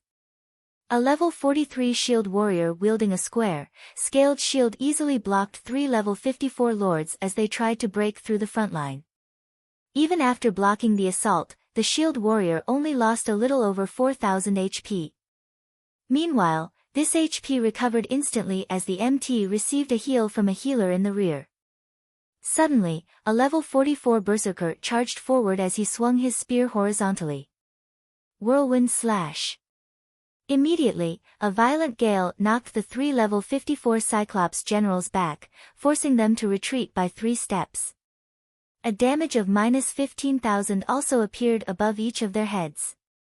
The 3 lords were enraged as they swung their massive stone axes at the berserker from 3 different directions. Scram! Roaring, the berserker relied on a mysterious body technique to avoid the incoming attacks. His spear spun as he reacted. Cleave. With a single attack, the berserker threw all 3 Cyclops generals to the ground, a damage of over -20,000 appearing on each of their heads. The 3 Cyclops generals' ambush attempt was thoroughly foiled. Boss Brute is so strong. He dealt with 3 Cyclops generals all by himself, someone on the team exclaimed. This is nothing for Boss Brute. Boss Brute is the number 2 berserker in our Sin of Pride. If Boss Brute transforms, he can easily handle 10 Cyclops generals at once, much less 3, a black-clad ranger boasted. Many of the team members looked at Brute's spear with reverent gazes. Throughout the Sin of Pride, Brute's spear was the first person to become a demon baron. When Brute's spear entered his demonic state, he even had the power to rival Tier 2 players. If he completed his promotion and became a Tier 2 player himself, his prowess would be unimaginable. He might even rank within the top 10 in the Sin of Pride. In a super guild, he would be peerless aside from those old monsters. Stop chit-chatting and finish these Cyclops off. We're not here to grind monsters. Brute's spear reprimanded his people in the team chat.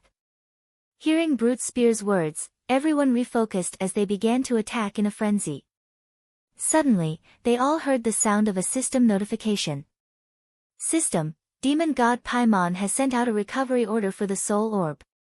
As long as one can kill the soul orb's wielder and obtain the soul orb, demon god Paimon will personally promote them to the Viscount rank as well as reward them with an abundant amount of rewards. Those who wish to accept the quest needs to pay 2,000 magic crystals. Do you wish to accept the quest? This quest is valid long-term and can be accepted at any time.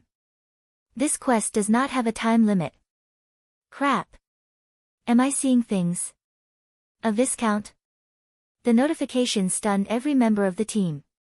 Throughout the Sin of Pride, only Brute Spear had become a Baron.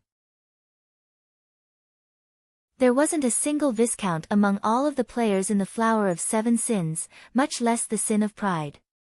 A Demon Viscount was on an entirely different power level. When they transformed, their physiques would improve by 50%.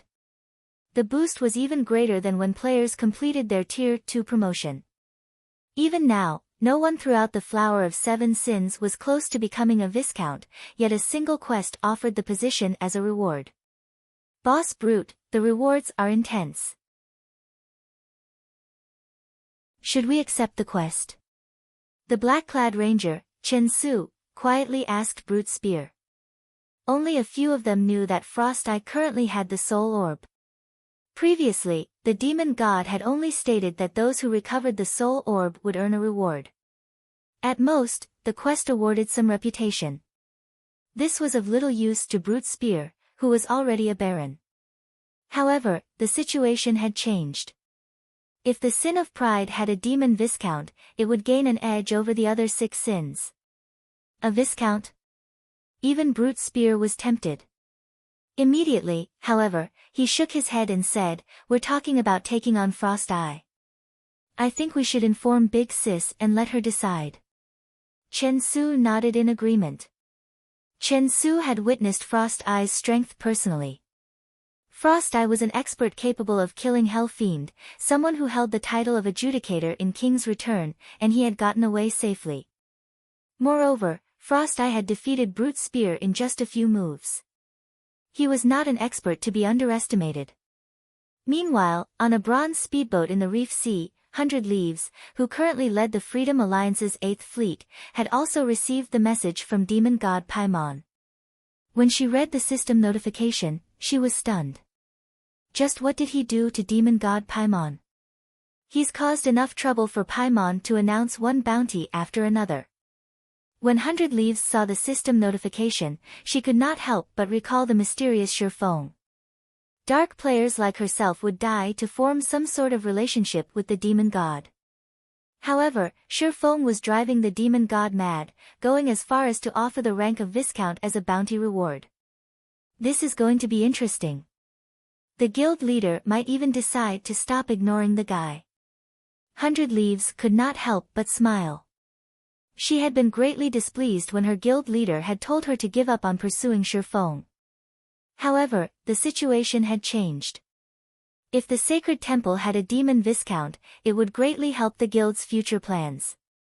For a time, demon god Paimon's bounty tempted many dark experts, and many of them accepted the quest. They also began to research the soul orb and its wielder's identity. Meanwhile, Shurfeng was wholly ignorant of this matter as he inspected the golden ring. The more he inspected it, the more excited he became. Everything was as he had guessed. The golden ring was indeed the ring of gospel. Meanwhile, it was because of this ring that Raymond had obtained the confidence to contend with God's domain's various countries. In the past, the various super guilds had been helpless against the NPC individually. Only after working together and sacrificing tons of expert and elite players had these super guilds destroyed the ring and defeated the Dark Shaman King Raymond. Ring of Gospel, unfinished product, epic rank item. Crafted by the Dark Shaman King after gathering the world's energy, this ring contains a miniature world. The ring can suppress an area's space, granting the wielder absolute dominance over the space. Additional skill 1 - World Projection. Suppress a radius of 3,000 yards. All enemies within the area cannot use teleportation tools or teleportation-type skills, and communication with the outside world is severed. Weakens enemies' physiques by 30% and decreases basic attributes by 20%. Maintaining world projection costs 5,000 magic crystals every 10 minutes. No cooldown. Cannot be used before binding. Additional skill 2-. Ring of Brilliance, improves all allies' physiques by 10% and increases basic attributes by 10% within a 1,000-yard radius. Increases an area's mana density by 100%. Maintaining Ring of Brilliance costs 2,000 magic crystals every 30 minutes. No cooldown.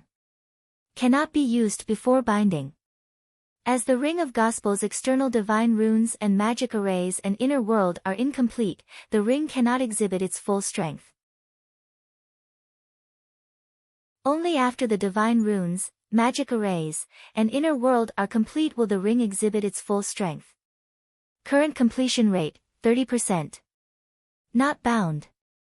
As soon as Shifeng finished reading the statistics, the sound of a system notification reached his ears. System, do you wish to bind the Ring of Gospel?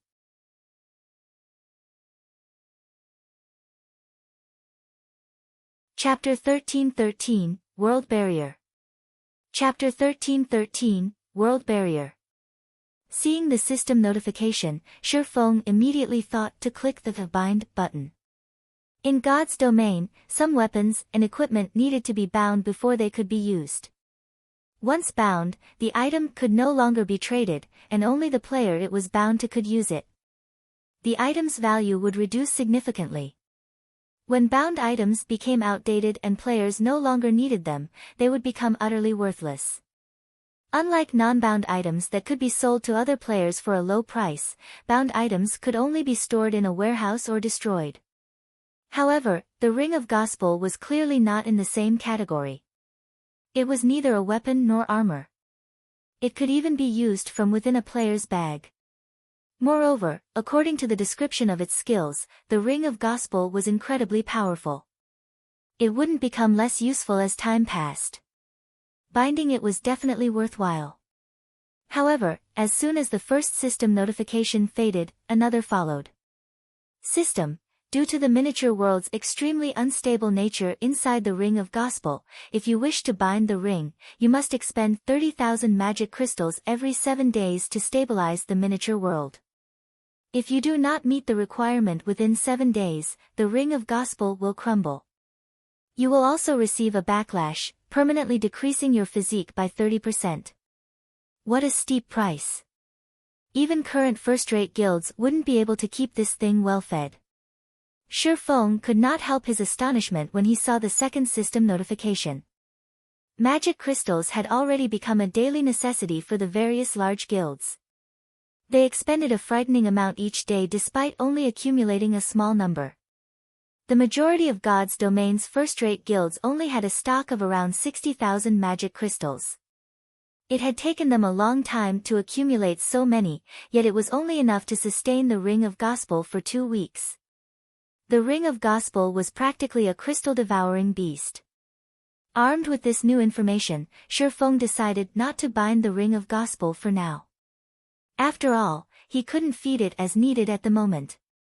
Following which, Shifeng stored the Ring of Gospel. He decided to bind with the ring only after Zero Wing was capable of earning a sufficient amount of magic crystals. After all, Zero Wing was still in its development phase and urgently needed magic crystals. After a short rest, he decided to explore the Moon God space. His Tier 2 promotion quest's goal was to seal the Demon King. The Moon God space was vast. It could even rival the game's large-scale maps. Since Shifeng didn't know the Demon King's exact location, he had to search the map bit by bit. More demonic patrol squads are showing up. Shifeng frowned quietly observed the patrolling demons from the treetops. He had spent several hours exploring the Moon God space. Initially, he had only occasionally encountered a patrol squad in the outer edges of the Moon God space. However, the deeper he ventured, the more patrol squads he came across. Now, after reaching the map's inner area, he wasn't able to proceed. If he advanced carelessly, he would either alert the demonic patrol squads or the wandering demonic beasts. Regardless of which he fought, the outcome would be the same. Aside from the demonic patrol squads, Shifeng noticed level 65 magic light dragonlings fly past him from time to time. If they found him, he would find his death. This should be the furthest I can move while avoiding detection. From this point on, I'll have to fight my way through. Shifeng glanced at the wandering level 70 demonic beasts. Soloing a demonic patrol squad was simply too dangerous. However, he could try to take on the demonic beasts that wandered alone. Two-headed demonic wolf, demonic beast, Lord. Level 70. HP 22-000-000/22-000-000. After another demonic patrol squad moved past, Shifeng retrieved blazing meteor from his waist and threw it at a two-headed demonic wolf that was currently sleeping on the grass. Flame God's Fury. A dazzling explosion smashed into the demonic wolf's back. Minus 62,197. Not bad. It seems the demonic wolf's defense isn't particularly high. With my damage, I should be able to kill it quickly. Shifeng evaluated. The demonic patrol squads followed a specific pattern in the moon god space. However, the demonic beasts did not. If the fight dragged on, he would likely attract a pack of Lord-ranked demonic beasts. At that time, even escape would be difficult. As the two-headed demonic wolf whimpered, it turned to Shifeng with a chilling gaze. It then dashed towards its attacker. Shifeng turned and fled, luring the demonic beast away from the path of the demonic patrol squads. The two-headed demonic wolf was very fast. Despite activating Windwalk, it caught up to Shifeng quickly.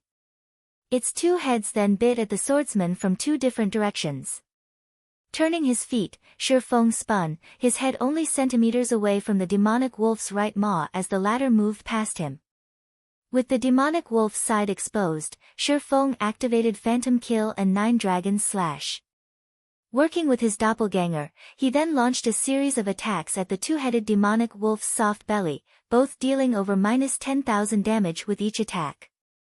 Although the two-headed demonic wolf tried to turn and retaliate, Shifeng's physique rivaled that of a Tier 2 player. Both he and his doppelganger remained at the demonic wolf's side. The demonic wolf was too massive to defend itself or counter the attacks. After 10 minutes or so, the level 72-headed demonic wolf collapsed before Shifeng's feet. From start to end, it hadn't even scratched Shifeng. This place is quite good.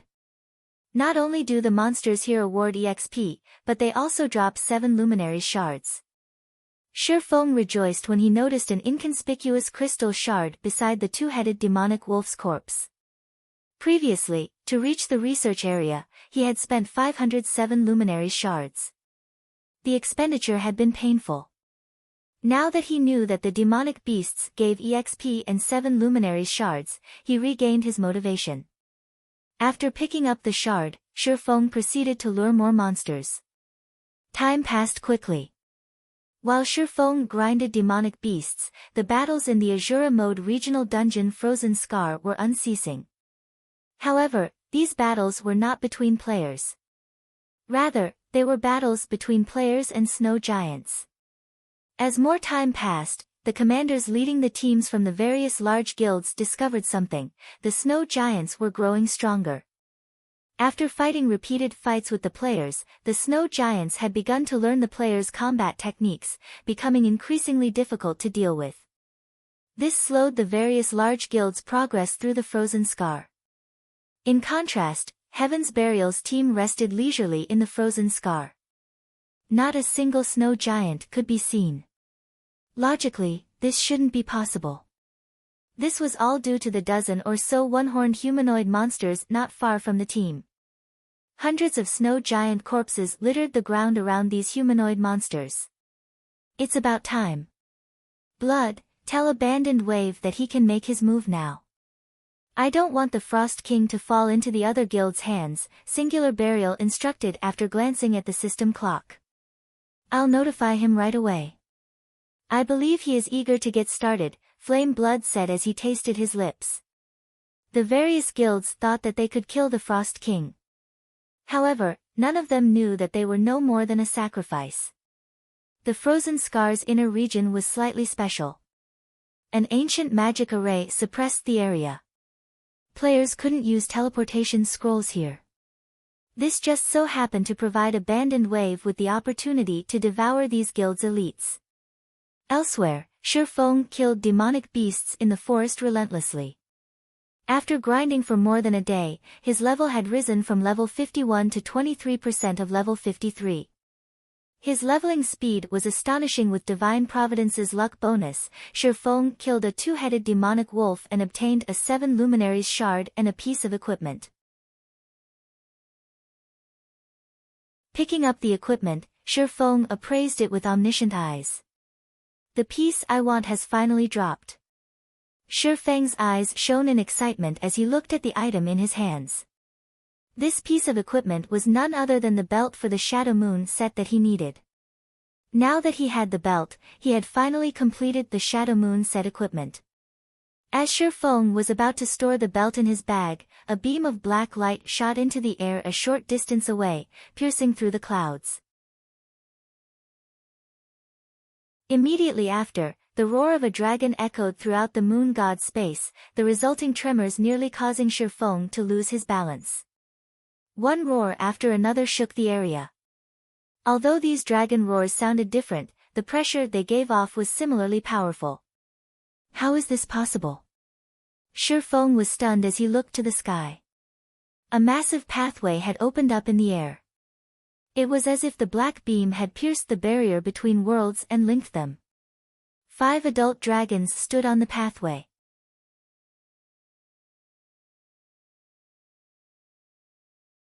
Chapter 13-14, Challenging the Limit.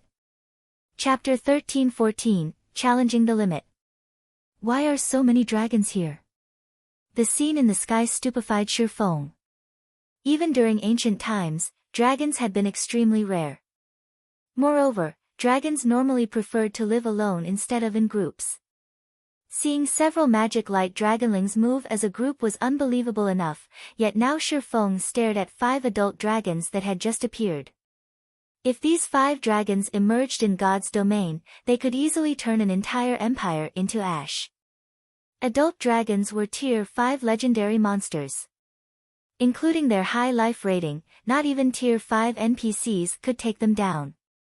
Slaying a single dragon would require a group of such NPCs.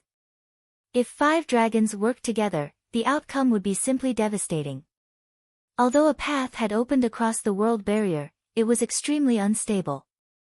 The spatial turbulence even posed a great threat to adult dragons. It would not be so easy for the dragons to enter the moon god's space from another world. Meanwhile, the beam of black light was attempting to stabilize the spatial channel. However, this gave Shifeng a hint. The moon god's space was simply too large. Even after a full day of exploration, Shifeng had only covered a small fraction of the map. He would have to invest a lot more time if he wanted to explore the whole thing. Now that the black light pillar had caused such a large commotion, needless to say, the light pillar must be related to his quest. Shifeng immediately set off towards the black pillar's origin. Although the light pillar did not seem far away, in reality, it was the complete opposite. Reaching its origin would take a very long time. Furthermore, as Shifeng grew closer to the pillar, so did the demonic beasts. Many of the demonic patrol squads were also gathering towards the light pillar, making them even more difficult to avoid. As Shifeng finished killing several demonic beasts, the light pillar in the sky suddenly disappeared. Following which, the spatial channel closed. Did it fail? Shifeng could not help but breathe a sigh of relief when he saw the black pillar vanish. If the spatial channel stabilized, it went without saying that the 5 dragons would enter the moon god's space. Shifeng reached this conclusion after watching the 5 dragons attempt to barge through the spatial channel. However, due to the spatial turbulence, they had given up. The spatial currents were as strong as Tier 5 spells, yet when they struck the dragons, they had only left a few white marks on the monster's scales. It was simply due to so many spatial currents that the 5 dragons had been forced out of the channel.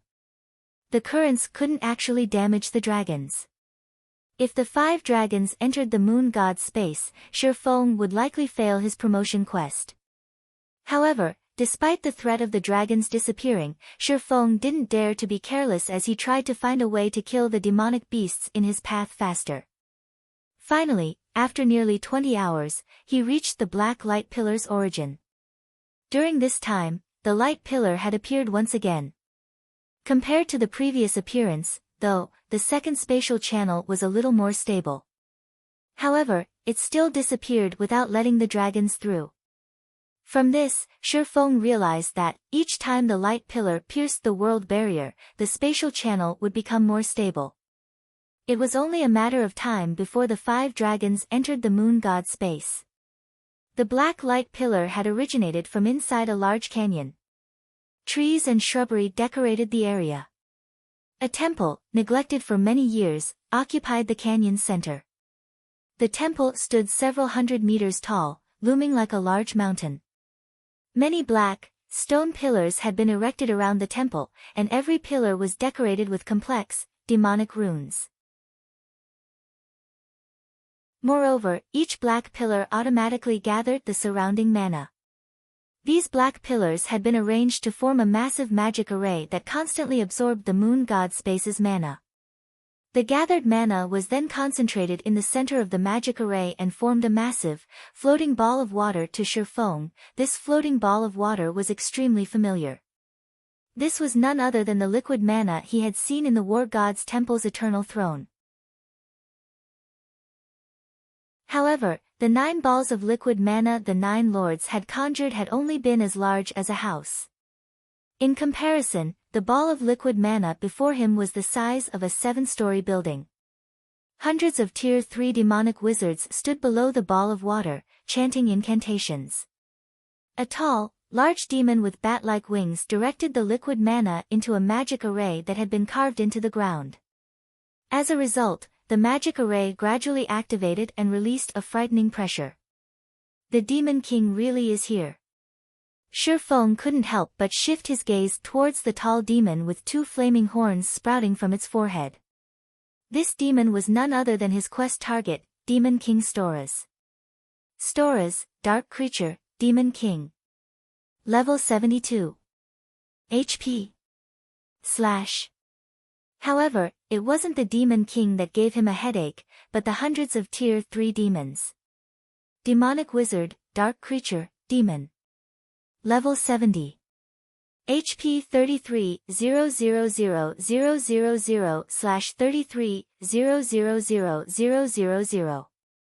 A single demonic wizard was enough a threat for Shifeng, not to mention several hundred. If these demons reached God's domain, they could raid and capture countless major NPC cities. Facing so many alone was suicidal. Shifeng was in a bind. With the demonic wizards surrounding Storas, he couldn't even approach the Demon King, much less seal the monster. No.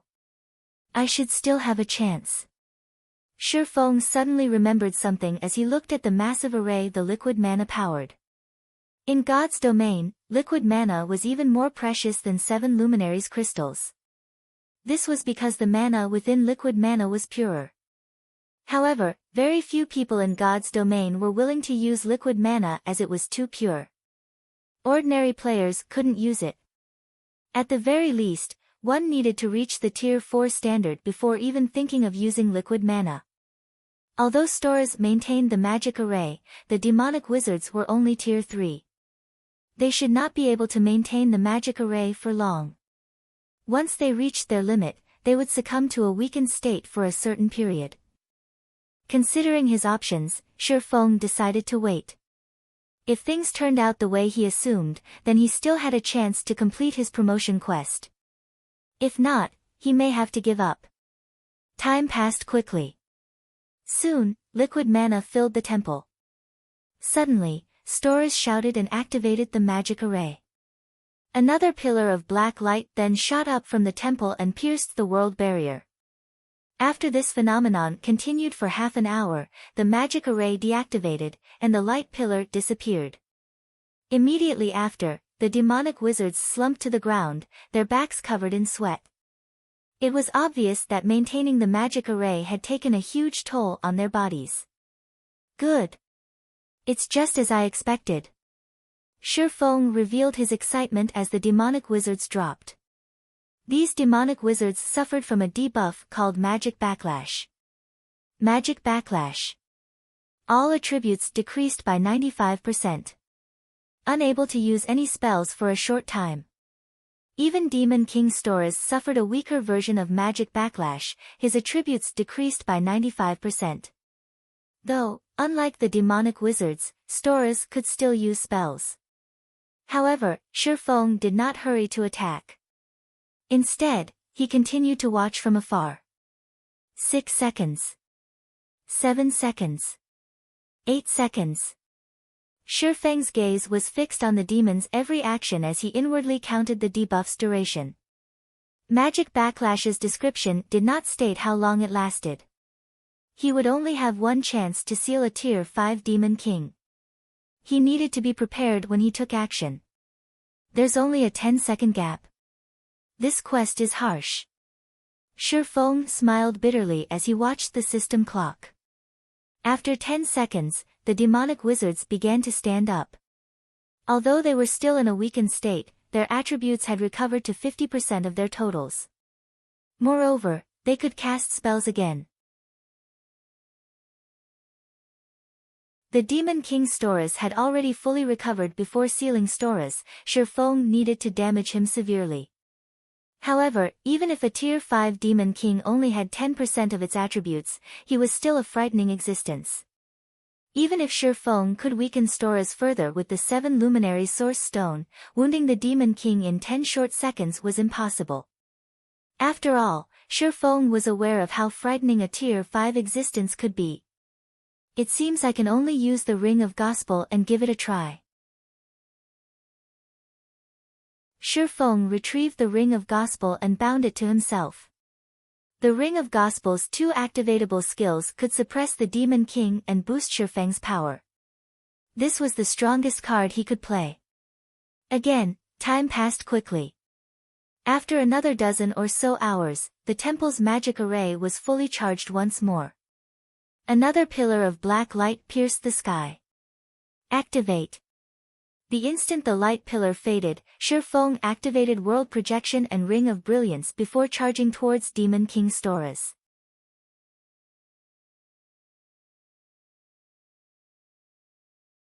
Chapter 13-15, Azura vs. Demon King.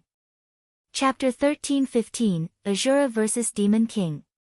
The instant the black pillar disappeared, the demonic wizards and Demon King Storas breathed a sigh of relief. In the next moment, however, a powerful pressure descended on them. The demons, weakened from the ritual, succumbed to yet another attribute decrease.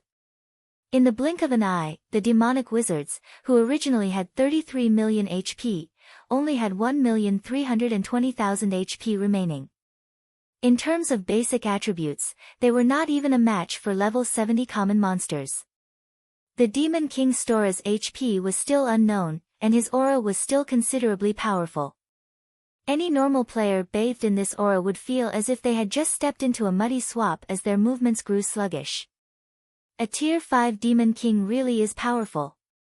Shi Feng inwardly celebrated the fact that he had the 7 Luminary Source Stone.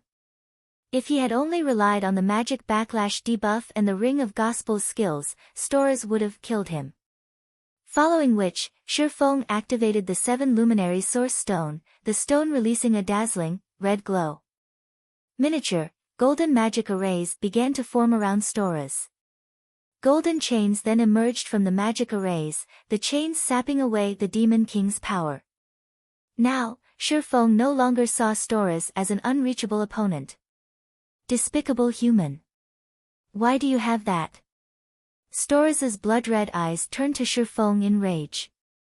However, upon seeing Shi Feng's tear, a human-like sneer appeared on his face. Do you think that a puny Tier 1 swordsman like you can kill me just by suppressing my power? Foolish mortal, you'll pay for your foolishness. Storas stretched out his hand and summoned a bone spear. He then lightly tossed the weapon at Shifeng, who was still over 40 yards away. Xiao! The spear shot towards Shifeng like a meteor, so fast that Shifeng could barely see it. So fast. Shifeng was surprised. Storas had been weakened 3 times over. World projection alone had reduced his physique by 30% normally. This was a massive disadvantage for both high-tiered monsters and players. Yet, even after such severe debuffs, Storas was still frighteningly strong in all aspects. With no other choice, Shifeng immediately activated Heavenly Dragon's power and blade liberation before executing parry. Pang!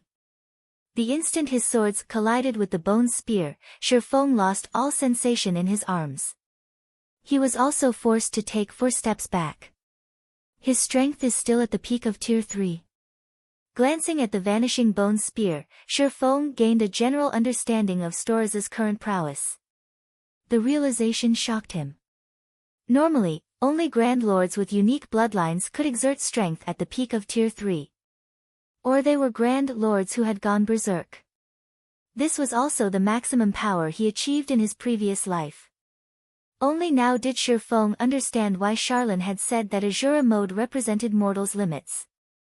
Fortunately, his quest didn't require him to kill Demon King Storas. Following which, Shifeng activated Absolute Time and Instant Strike before appearing in front of Storas. Storas maintained his calm as if he had prepared for this. Immediately, another bone spear formed in his hand, forming a white arc as it swept towards Shifeng. The white arc was accompanied by a faint, black line, proof that the attack had cut through space itself. Although Storas couldn't use skills or spells, he was still capable of executing advanced combat techniques. Instinctively, Shifeng executed Sword's Orbit. In the blink of an eye, countless sparks flew around Storas and Shifeng. As the weapons met, the clash sounded like an explosion, echoing throughout the temple. Although Shifeng had an advantage with his speed, Storas easily predicted Shifeng's movements, reacting nimbly to every attack by either blocking or dodging. The difference between the combatants' physiques was obvious at a glance. Shifeng couldn't inflict even the slightest damage. Mortal, you're doing pretty good. You've actually forced me to dodge. You are a first among mortals. Storas was very calm as he looked at Shifeng. He even had the leisure to praise his enemy. Unfortunately, you've reached your limit. In just another few seconds, I will give you a taste of true despair. My limit? Shifeng smiled at the calm Demon King. Who said this was my limit? Shifeng had expected such a stalemate. After all, this was not his first time against a Tier 5 monster. He knew just how terrifying such an existence was. He then activated Phantom Kill and 9 Dragon's Slash. As soon as Shifeng's doppelganger appeared, it, too, activated Instant Strike. With the attacks from the 12 Abyssal Blade Phantoms, even with peak, Tier 3 strength, Storas was forced to defend himself. The Abyssal Blade Phantoms even landed the occasional hit. Unfortunately, the Phantoms' damage was abysmal. -1. The Phantoms had only dealt an obligatory 1 damage. Storas's defense hadn't weakened in the slightest. His defense was still at the Tier 5 standard. Just scratching Storas was impossible, much less inflicting heavy injuries. Stop wasting your energy. A measly mortal like you can't harm me even if I stand here and do nothing. Ridicule filled Storas's gaze as he looked down at Shifeng. No. That's not right. As Shifeng began to despair, he realized something. If Storas had the defense of a Tier 5 existence, why had the Demon King defended himself? If his attacks had been useless to begin with, Storas wouldn't have had to dodge or block his attacks. The Demon King could have stood there as he waited for 10 seconds to pass. Moreover, his promotion quest's clear condition was to seal Storas. This showed that Storas had some sort of weakness. As long as he found that weakness, he could seal Storas. Hence, Storas defended himself. Omniscient eyes. Sure enough, there is a weakness. Shi Feng immediately discovered a hidden magic array over Storas's heart. Currently, some kind of power suppressed the magic array. It resisted the golden chains around Storas's body, preventing the chains from exhibiting their greatest power. Damn it! Has he found it? Storas's gaze turned chilly when he noticed the magic array's surface in Shi Feng's eyes. Hurriedly, he pulled away from the swordsman. As long as he survived for 10 seconds, he could deal with this pest even with the magic array's suppression. You want to run? As Storas retreated, the Demon King confirmed Shi Feng's suspicion. Divine steps. Immediately, 10 doppelgangers surrounding Storas. With Shi Feng in the lead, the 10 doppelgangers swung their swords at the Demon King, their target being the magic array over his heart. Die! Suddenly, Storas went berserk as he thrust his spear at Shi Feng and his doppelgangers. The spear had a longer reach than one-handed swords. Before Shi Feng's swords could reach the magic array, his spear would penetrate Shi Feng. With Shi Feng's attributes, he only needed one attack to kill the swordsman. Very quickly, Storas stabbed Shi Feng and all 10 of his doppelgangers, revealing a vicious smile. However, the doppelganger directly behind Storas, which had already been stabbed numerous times, revealed a smile, the killing ray in its hand abruptly piercing Storas's heart. Illusory shadow. Killing ray passed through Storas's heart and destroyed the crystal that suppressed the sealing magic array.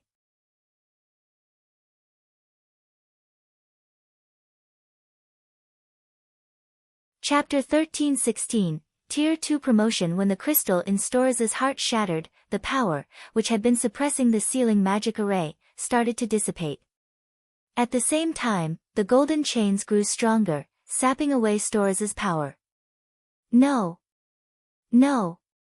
Storas desperately tried to break free from the chain's bindings. However, no matter how hard he struggled, the golden chains remained. On the contrary, they dragged Storas into the pitch-black portal that had appeared behind him.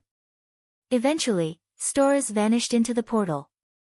As the seal contained Storas, the demonic wizards were forced out of the map as if the moon god's space had rejected them. In the blink of an eye, Shi Feng stood alone in the temple. He then heard the sound of a system notification. System, congratulations! You have cleared the Azura Mode Promotion Quest. Rewarding 60 Legacy Skill Points. Activating Tier 2 Legacy Skill Menu. System, congratulations! You have been promoted to a Tier 2 Blade Saint. All attributes plus 150, all resistances plus 30, attack power and attack speed increased by 20%, all attributes increased by 50%, and physique improved by 50%. System, congratulations! You have completed your Tier 2 promotion quest. Please head to the Adventurers Association to complete the Tier 2 promotion procedures. System, congratulations! You have completed your Tier 2 promotion quest. If you wish to leave, you may head to the teleportation array in the Moon God's Temple's main hall and exit the Dark Canyon. It's finally over. Shi Feng slumped to the ground powerlessly. He was both physically and mentally exhausted. When he saw the system notifications, though, joy bloomed in his heart. The instant he was promoted to Tier 2, his basic attributes and physique improved significantly. Even if he wore secret silver equipment, he could easily take out a Tier 2 lord. This was the frightening part of Tier 2 classes. Their strength was on an entirely different level compared to Tier 1 classes. Moreover, because the Blade Saint class was one of the 10 Great Saint classes, his Tier 2 boost was even greater than normal classes. Normally, hidden classes only provided some extra basic attributes. On the other hand, the Blade Saint class provided an extra 10% to his physique. In the past, Shi Feng could have been considered an expert, yet during his Tier 2 promotion quest, he had only cleared the hard mode difficulty. Now, however, he had completed the Azura Mode Tier 2 promotion quest. The difference between his present and past self was like heaven and earth. In God's domain, expert players attempted to complete higher difficulty promotion quests due to the potential rewards. This was especially true when it came to legacy skill points. Normally, players only obtained one legacy skill point every 3 levels. One could also obtain some by completing special quests. However, these special quests were extremely rare, and they didn't award many legacy skill points. Accumulating legacy skill points was typically very difficult. Depending on the promotion quest's difficulty, it would award a different number of legacy skill points. In the past, Shi Feng had only received 20 legacy skill points after completing his hard mode promotion quest, yet he had received 60 points after completing this Azura mode quest. The additional 40 points were the equivalent of 120 levels. After including the points he had accumulated previously, Shi Feng now had a total of 72 legacy skill points. He could easily learn several powerful Tier 2 legacy skills. There sure are a lot of Tier 2 legacy skills unlocked. Shi Feng's eyes shone as he opened the legacy skill menu. When he had been Tier 1, he had only had 6 Tier 2 legacy skills available. Now, however, he had 17 Tier 2 skills to choose from. However, Tier 2 skills required far more legacy skill points to unlock. Even the most ordinary skill cost 6 points to unlock. That was 3 times more than ordinary Tier 1 skills. Among the 17 Tier 2 skills, 11 required 6 points to unlock. Among the remaining 6, 2 were Tier 2 Berserk skills, one was an option to upgrade Blade Liberation to Tier 2, and another was called Blade Awakening. These 2 Berserk skills each had their own specialties.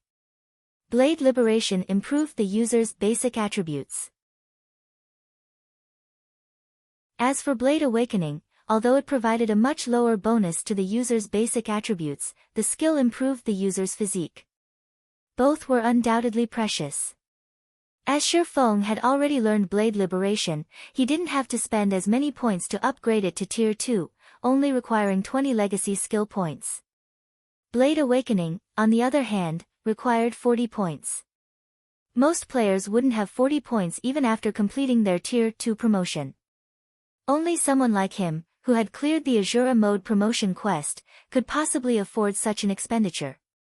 Without hesitation, Shi Feng learned both Berserk skills, spending all 60 legacy skill points he just earned instantly. Legacy Berserk skills were extremely rare even among hidden classes. Not many hidden classes possessed such skills. Moreover, legacy Berserk skills could stack with non-legacy Berserk skills. They were must-have legacy skills as they could save his life during crucial moments. Blade Liberation had already saved his life many times. He had decided to spend the points to upgrade it due to how much time it took to increase his proficiency with the skill. He did not have the time to wait for the skill to reach Tier 2. As for Blade Awakening, needless to say, an additional Berserk skill was an additional trump card. Although Blade Liberation and Blade Awakening couldn't be used at the same time, they were interchangeable, further increasing his survivability. Blade Liberation, Action Type. Requires, Sword. Tier 2, Proficiency needed to upgrade to Tier 3, 0/50,000. Grants player unparalleled strength for 24 seconds. Effect varies based on the weapon's unlocked potential. Player is weakened once the duration ends. All attributes decrease by 70% for 2 minutes, 30 seconds. Cooldown, 7 hours. Blade Awakening, Action Type. Requires, Sword. Tier 2, Proficiency needed to upgrade to Tier 3, 0/50,000. Improves the player's attributes and physique for 24 seconds. Effect varies based on the weapon's unlocked potential. Player is weakened once the duration ends.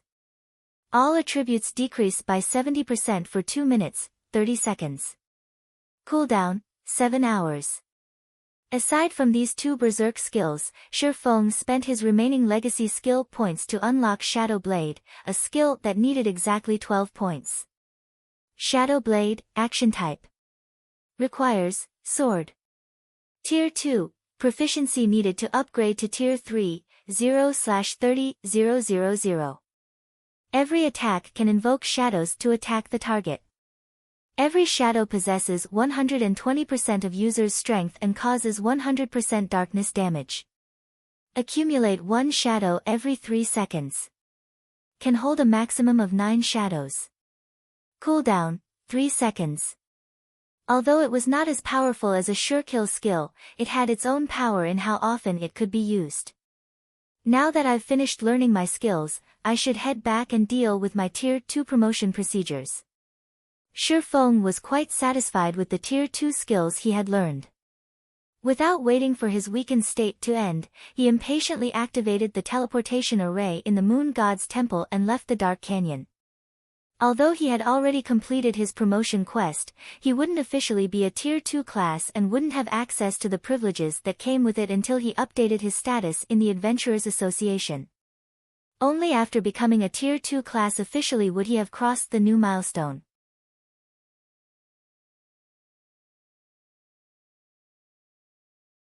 Chapter 13-17, White River City Promoted. Chapter 13-17, White River City Promoted. White River City, Teleportation Hall.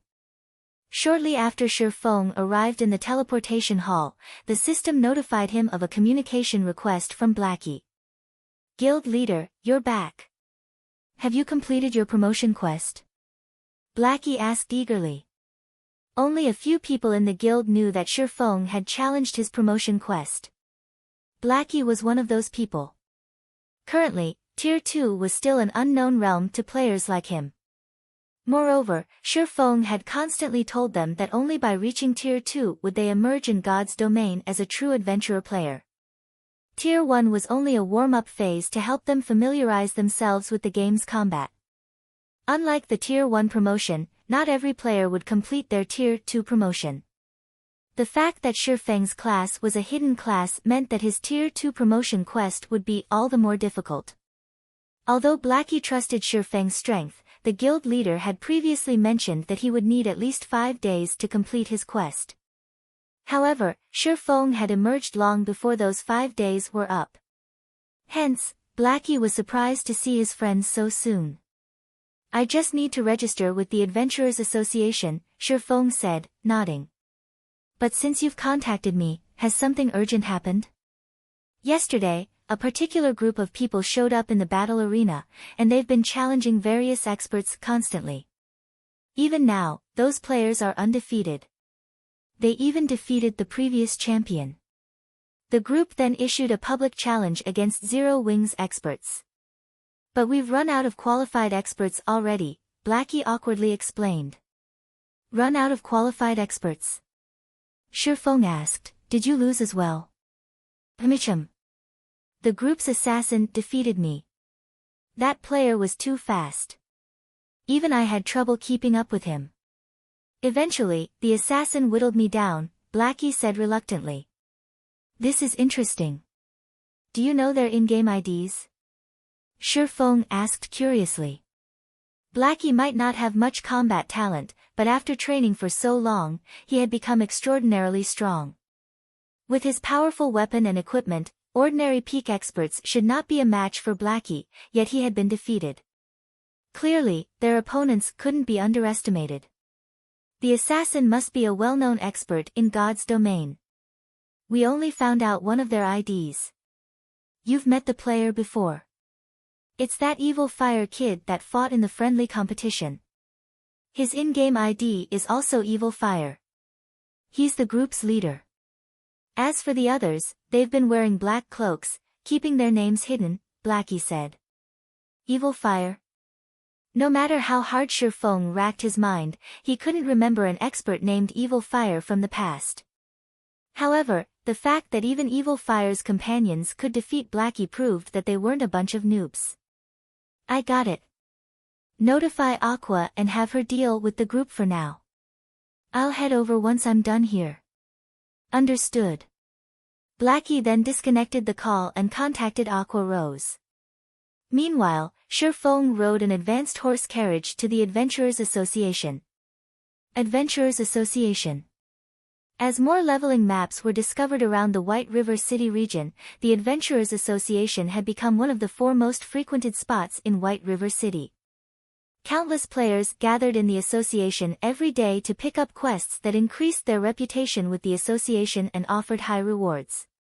Upon entering the splendorous building, Shifeng was greeted by the sight of long lines of players queuing up for the quest counters. Plenty of players also loitered as they formed parties or drank and chatted in the association's bar. Among these players, there were quite a few level 40 expert players wearing impressive equipment.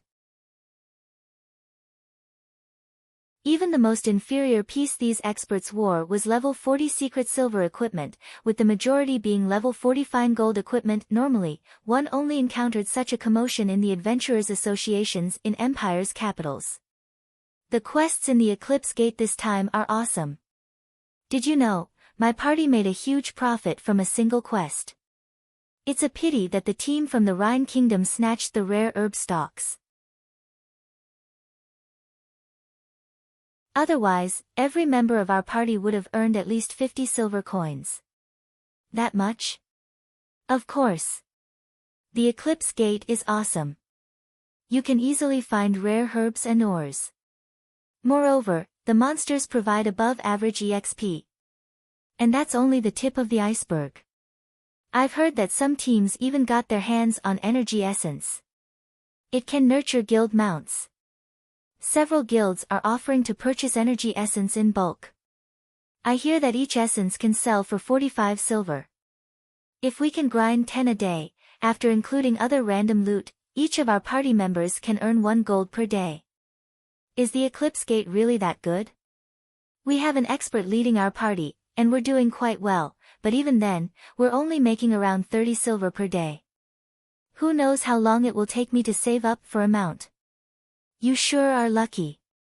At this rate, you should be able to buy a mount within a month, right? Hee hee. Didn't I already ask you to join my party? If you do, you can get your own mount within a month, too. The majority of the players in the hall were talking about the Eclipse Gate. They all yearned to head to the Eclipse Gate and earn enough money to buy a mount as soon as possible. At this stage of the game, plenty of powerful elite players had already reached level 40. It was only a matter of time before mainstream players reached level 40 as well. After reaching level 40, mounts would become the dividing factor between ordinary players and elites.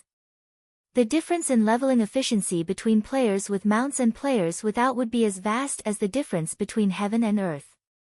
Moreover, thanks to mounts, players could explore further within a certain amount of time.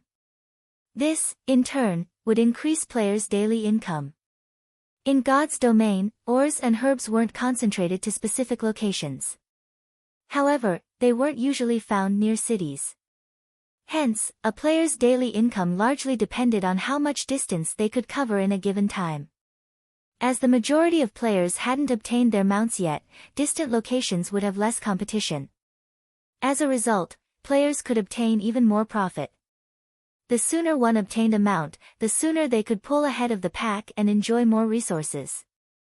One could say that mounts were irreplaceable in determining how fast players leveled up and increased their strength. Hearing the players in the hall talk about the Eclipse Gate, Shifeng understood why so many level 40 and above players had gathered in the Adventurers Association. According to his original estimates, White River City still needed at least 10 days before it could be promoted. However, he had never imagined that White River City would fulfill that requirement while he had been in the Dark Canyon. This was definitely an unexpected surprise. With a high-resource map like the Eclipse Gate, Zero Wing wouldn't have to worry about its development in White River City. They could send a large group of players to the Eclipse Gate to level up instead of crowding in the limited, high-resource maps in the White River City region. In addition, guild members could level up far more quickly at the Eclipse Gate. Most importantly, however, this was a huge opportunity for Zero Wing to make a fortune. The Eclipse Gate's outer area might be bearable for most players, but the farther players ventured, the more severe the environment would become. At the same time, players would encounter more resources and bosses. The drop rate for energy essence would also increase. If players wanted to obtain these resources easily, they first needed to increase their ice and fire resistance. After activating the Eclipse Gate, Star Moon Kingdom descended into madness in the past as players delved farther into the area. The various large guilds had frantically purchased various potions and equipment that increased ice and fire resistance. These items' prices had inflated crazily. When they appeared in the market for a reasonable price, they were purchased instantly. Shortly after Shifeng reached the Adventurers Association's second-floor VIP lounge, an elegant NPC senior administrator entered the room. "Lord Protector, how may I serve you today?" the middle-aged man asked Shifeng respectfully. "I wish to complete my Tier 2 promotion procedures," Shifeng quietly announced.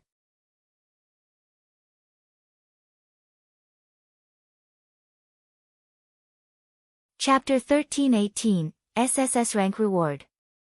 Chapter 1318, SSS Rank Reward.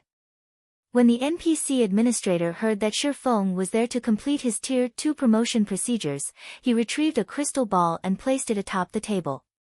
"Lord Protector, we need to test your power first. Please place your hands on the crystal ball," the administrator said respectfully. Without hesitation, Shifeng did as he was instructed. Although the system would upgrade players' attributes and physique once they completed their Tier 2 promotion quest, players wouldn't get access to all of the Tier 2 benefits right off the bat. Players first needed to register and get themselves tested at the Adventurers Association. Only after proving that they had completed their promotion quest would players be recognized officially as Tier 2 players. As Shifeng placed his hands on the crystal ball, golden sparkles flew from the orb. "It is confirmed that your physique has reached the Tier 2 standard. Lord Protector, please follow me." The administrator nodded after confirming Shifeng's upgrade. He then led Shifeng out the lounge's back door. Shifeng wasn't particularly surprised. The crystal ball was only a tool to check whether a player's physique had reached Tier 2 without the bonus of weapons or equipment.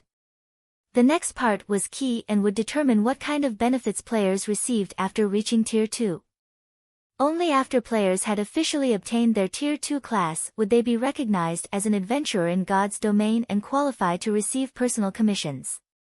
This was one of the major differences between Tier 1 and Tier 2 players. To independent players, this gap would determine how successful they would be in God's domain. The administrator led Shifeng to the Adventurers Association's arena.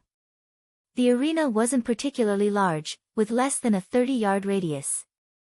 However, numerous magic arrays enveloped the arena, and dense mana choked the area. Shifeng's weakened state even subsided temporarily, his attributes recovering to their peak. "Lord Protector, we will test your strength next to determine which rank you can reach.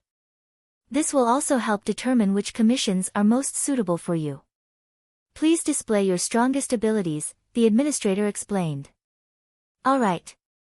Let's begin." Shifeng nodded. This wasn't the first time he had taken the test. After officially becoming a Tier 2 player, players could accept private commissions from the Adventurers Association. There were many Tier 2 commissioned quests. However, players could only accept a limited number of such quests each week. This limit was relative to one's adventurer rank. To put it simply, the stronger one was, the more quests they could accept. They could also accept more difficult quests. The first strength assessment was the most convenient for players when they became high-ranking adventurers. If one wished to raise their adventurer rank later, they would have to fulfill certain conditions first, and doing so would take a considerable amount of time. Even after completing their promotion quests, many players in the past had chosen to train for some time before taking their first strength assessment. Overall, 6 ranks divided adventurer players: Bronze, Mysterious Iron, Secret Silver, Fine Gold, Dark Gold, and Epic. Once mainstream players reached level 50, players would start determining strength based on this adventurer rank. This was just like how players judged each other's combat standards based on their achievements in the Divine Colosseum's Trial Tower. However, unlike the Trial Tower, which only judged one's combat techniques, the adventurer ranks were determined by a player's overall strength. Commission quests would also vary based on players' adventurer ranks. Bronze rank adventurers could accept F rank and E rank commissions, mysterious iron adventurers could accept up to D rank commissions, secret silver up to C rank, fine gold up to B rank, and dark gold up to A rank. Meanwhile, epic adventurers could accept all commissions, including kingdom-level quests and S-rank commissions. There was no limit to the number of people who could qualify for the first 5 ranks. However, each kingdom could only have a maximum of 10 epic adventurers. Once these 10 slots had been filled, players who wanted to rise to this rank needed to pass the epic rank assessment. The Adventurers Association would also hold a competition each month. In this competition, players that passed the epic assessment could challenge any one of the 10 reigning epic adventurers. If they won, they would take that person's place. The epic adventurer that lost would be demoted to dark gold rank. If the challenger failed, however, they would have to wait another month before issuing another challenge. In the past, the names on this short list had changed practically every month, aside from those monster-like players. By becoming an epic adventurer, players received the highest benefits the Adventurers Association had to offer. They could accept the highest number and difficulty of Tier 2 commissions. This was why Shi Feng had rushed to the Adventurers Association as soon as he had completed his quest. 3 SSS rank commission quests would be available in every kingdom's Adventurers Association in the beginning. Once these quests were accepted, they would no longer be available. Even if the player that accepted the quest failed it, no other players could pick up the quest. Moreover, these quests offered astonishing rewards. The rewards of these first 3 SSS rank quests could practically rival that of legendary quests. Fortunately, these 3 SSS rank quests weren't as difficult as legendary quests, they were roughly on par with epic quests.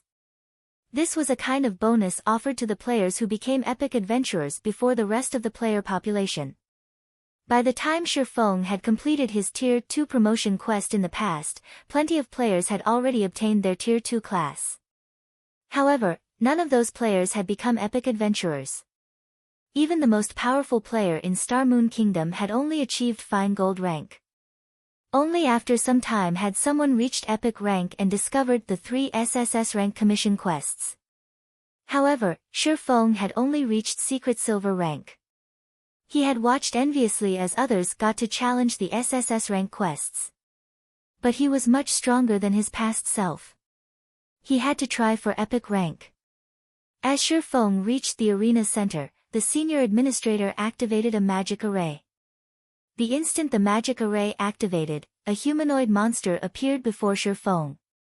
The monster wore pitch-black armor, and through the monster's helmet, Shi Feng saw glowing, blood-red eyes staring right at him. Dark Knight, Illusion, Lord. Level 53. HP 2000000/2000000. Lord Protector, you may begin, the administrator said. As a Tier 2 strength assessment, Shi Feng needed to be capable of taking down a Tier 2 monster at the very least. If he couldn't even kill a Tier 2 monster, he would not qualify to become a Tier 2 class. As soon as the administrator finished speaking, Shi Feng took a step forward and vanished. Void steps.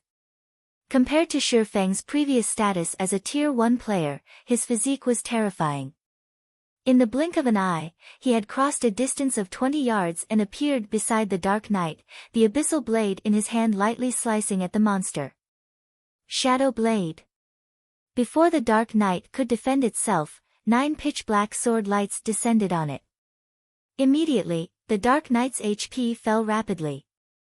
-11,049. -10,918. -21,849. Suddenly, the Dark Knight lost nearly 1/10 of its HP. Only now did the Dark Knight react and brandished its great sword at Shi Feng. Cross slash.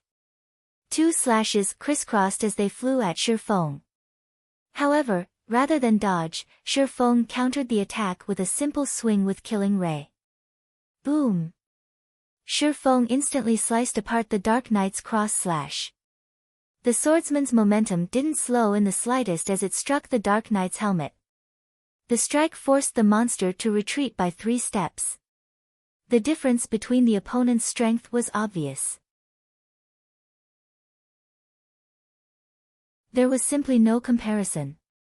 In less than 30 seconds, the Dark Knight transformed into particles of black light and disappeared. From beginning to end, it hadn't even been able to counterattack. Congratulations, Lord Protector. You have passed the bronze rank assessment and officially become a Tier 2 Sword Master. Do you wish to continue the strength assessment? The NPC administrator congratulated. Continue. Shi Feng roared.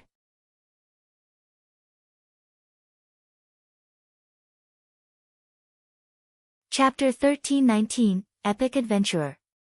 Chapter 1319, Epic Adventurer. Lord Protector, if you wish to continue, I must warn you, the administrator said as he adjusted the magic array and created another Dark Knight. The last test was only meant to determine if you have reached the Tier 2 standard. The following tests will determine your rank as an adventurer. This will also determine the rank of the commission quests you'll be allowed to accept. The next tests will be far more difficult. If the Dark Knight kills you inside the magic array, your soul will be damaged, and you will suffer a weakened state for some time. Moreover, the stronger the Dark Knight is, the longer the weakened state will last. Are you sure you wish to continue? Continue. Shi Feng answered without hesitation. He was very familiar with the consequences. The bronze assessment was the lowest rank for Tier 2 players. The following assessments were the real challenge. Completing the Tier 2 promotion quest was already difficult. Most experts were only capable of passing the Mysterious Iron assessment.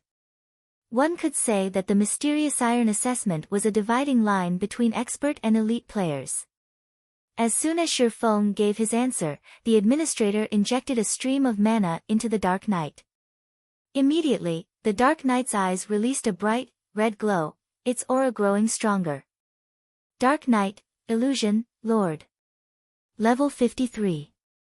HP 3000000/3000000. This time, rather than wait for Shi Feng to attack, the Dark Knight took the initiative to use charge at Shi Feng. Upon arriving before Shi Feng, the Dark Knight swung its silver greatsword. This Dark Knight was far superior to the last in both speed and strength. Boom!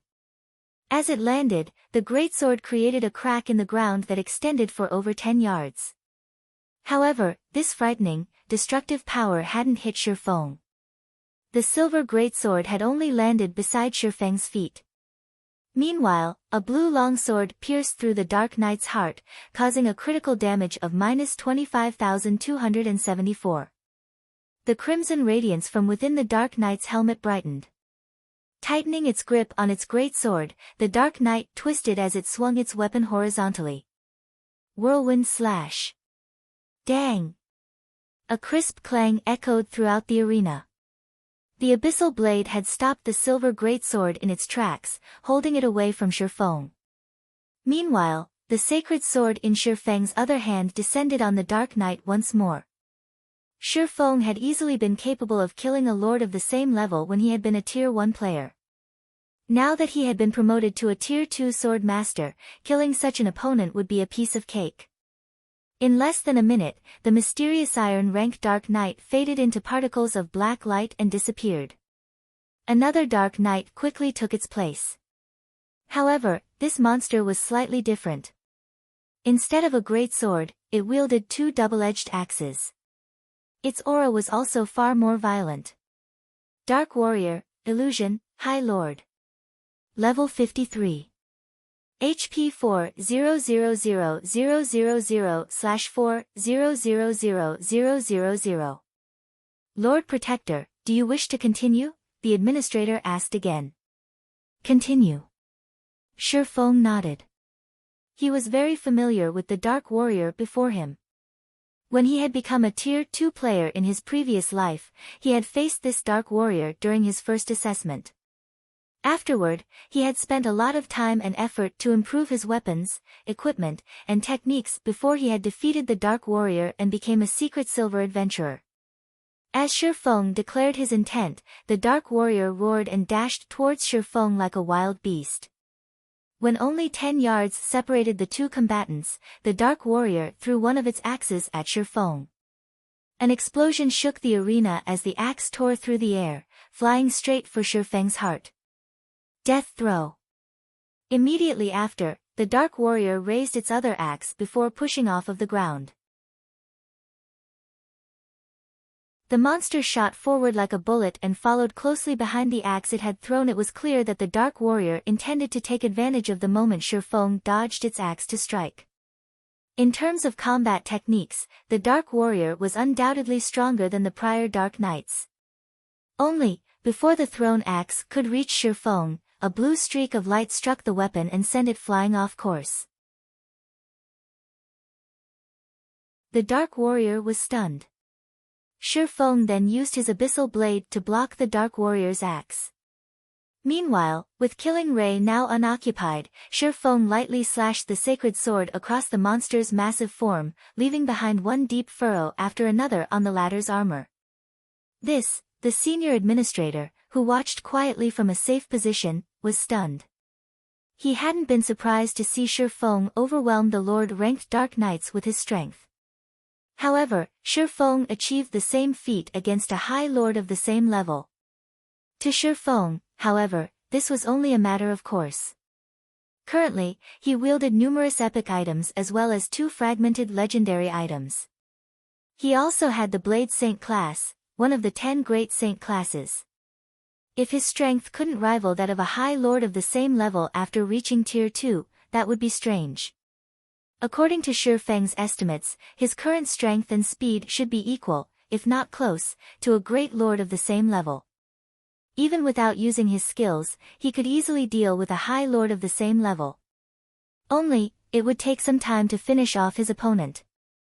After a minute and a half, without suspense, Shi Feng defeated the Dark Warrior. Then, the fine gold-ranked Dark Warrior appeared. It was similarly a High Lord, though it possessed a few more skills than the secret silver-ranked Dark Warrior. Its basic attributes were also slightly superior, and its combat standards could rival a player who had reached the Trial Tower's 5th floor. It also had 5 million HP. In the past, only a handful of Star Moon Kingdom's players had defeated this terrifying monster in their first assessment. However, against Shi Feng, who had an advantage in terms of strength, speed, and techniques, the Dark Warrior only lasted 2 minutes before collapsing to the ground. As the fine gold-ranked Dark Warrior died, a Dark General wielding a spear took its place. The Dark General also had a long sword hanging from its waist. Dark General, Illusion, Great Lord. Level 53. HP 6000000/6000000. This was the gatekeeper that had prevented every player in Star Moon Kingdom from becoming a Dark Gold adventurer during their first assessment. Come, Shi Feng invited the Dark General as he activated Phantom Kill and 9 Dragons Slash. This time, Shi Feng chose to use his doppelganger to distract the Dark General while he dealt damage from the sides. Although his doppelganger lost some HP each time it blocked an attack, the Dark General lost HP at a much faster rate. Eventually, when the doppelganger was almost out of HP, both Shi Feng and his doppelganger used Flame Burst. After receiving 30 devastating strikes, the Dark General lost of its remaining HP. With its final struggle, the Dark General took Shi Feng's doppelganger with it the grave. As the Dark General disappeared, the magic array covering the arena went berserk as it devoured mana from its surroundings and diverted it to the center of the arena. Gradually, a 3-meter-tall knight decked out in golden armor and dual-wielding 2 crimson greatswords formed. King of Darkness, Illusion, Grand Lord. Level 53. HP 8000000/8000000. Although Shi Feng had known about the epic assessment's difficulty, he was a little shocked as he met the King of Darkness for the first time. Were this not an assessment, but an actual Grand Lord of the same level, he could simply turn tail and run. After all, a Grand Lord's HP and battle recovery alone were enough to overwhelm him. After Shifeng rested, he started the challenge. Immediately, the King of Darkness waved its two great swords. 3 level 53, Lord ranked Dark Knights then appeared by its side. Though, unlike the previous Dark Knights, these only had 800,000 HP each. However, as these Dark Knights died, the King of Darkness could summon them again. Moreover, each Dark Knight's death would heal the King of Darkness for 400,000 HP. To ordinary players, the King of Darkness was an unreasonable opponent. However, Shifeng had prepared for this fight. Immediately, he stabbed the abyssal blade into the ground. Abyssal curse. Suddenly, the ground transformed into a dark swamp that trapped the King of Darkness and the Dark Knights. But contrary to Shifeng's expectation, abyssal curse hadn't decreased the King of Darkness's attributes. Shifeng no longer held back as he activated Heavenly Dragon's power. His strength attribute instantly surpassed that of the King of Darkness. He then activated Instant Strike and appeared before the Grand Lord. Phantom Kill. 9 Dragon's Slash. His doppelganger also activated Instant Strike the moment it appeared, its attack speed and damage skyrocketing. Shifeng and his doppelganger then launched a barrage of attacks at the King of Darkness. Shifeng dealt over -90,000 damage with each strike, -200,000 with a critical hit. As for his doppelganger, it dealt nearly -80,000 damage. Sword lights descended on the King of Darkness like rain, the Grand Lord's HP vanished at a rate visible to the naked eye. In 3 short seconds, the King of Darkness's HP fell to 50%. It raged as it broke free from Abyssal Curse's binding, brandishing its twin greatswords. In response, Shifeng cast Abyssal Bind on the King of Darkness, not giving the Grand Lord a chance to counterattack. Although Abyssal Bind couldn't restrict the King of Darkness for 4 full seconds, Shifeng only needed 1 or 2 seconds. Thundering Flash. Thunder Flame Explosion. Dragon Breath. Flame God's Fury. One skill after another mercilessly collided with the King of Darkness. Once the Grand Lord had 1/3 of its HP, any additional damage Shifeng dealt caused a part of its golden armor to turn black. At the same time, the Grand Lord's aura seemed to grow stronger. The 9 pitch-black chains that bound the King of Darkness began to shatter. It was obvious that the King of Darkness had a passive skill that boosted its attributes as it lost HP. The King of Darkness was already life-threatening. The Grand Lord's frightening, destructive power even shocked Shifeng. When the King of Darkness was nearly free from its bindings, Shifeng and his doppelganger used Flame Burst simultaneously. 4 miniature suns illuminated the arena. Although the King of Darkness eventually freed itself and blocked some of the 30 devastating strikes, each of Shifeng's strikes that hit dealt over -200,000 damage, -400,000 for critical hits. Even though the Grand Lord had blocked a fraction of the attacks, Shifeng finished off the King of Darkness by the time Flame Burst ended. As the King of Darkness died, the sound of a system notification reached Shifeng's ears. System, congratulations! You have become Star Moon Kingdom's first epic rank adventurer. Your name will be known throughout Star Moon Kingdom. Please retrieve your reward from the Adventurers Association's Association Leader. You're tuning in to the Blissful Bookshelf YouTube channel. We're so grateful for your support, and don't forget to subscribe to join us on this incredible journey through captivating stories. Your generosity through donations truly makes a world of difference, as it's the primary source of revenue that allows me to expand and enhance this channel for you. Thank you from the bottom of my heart for being a part of this adventure.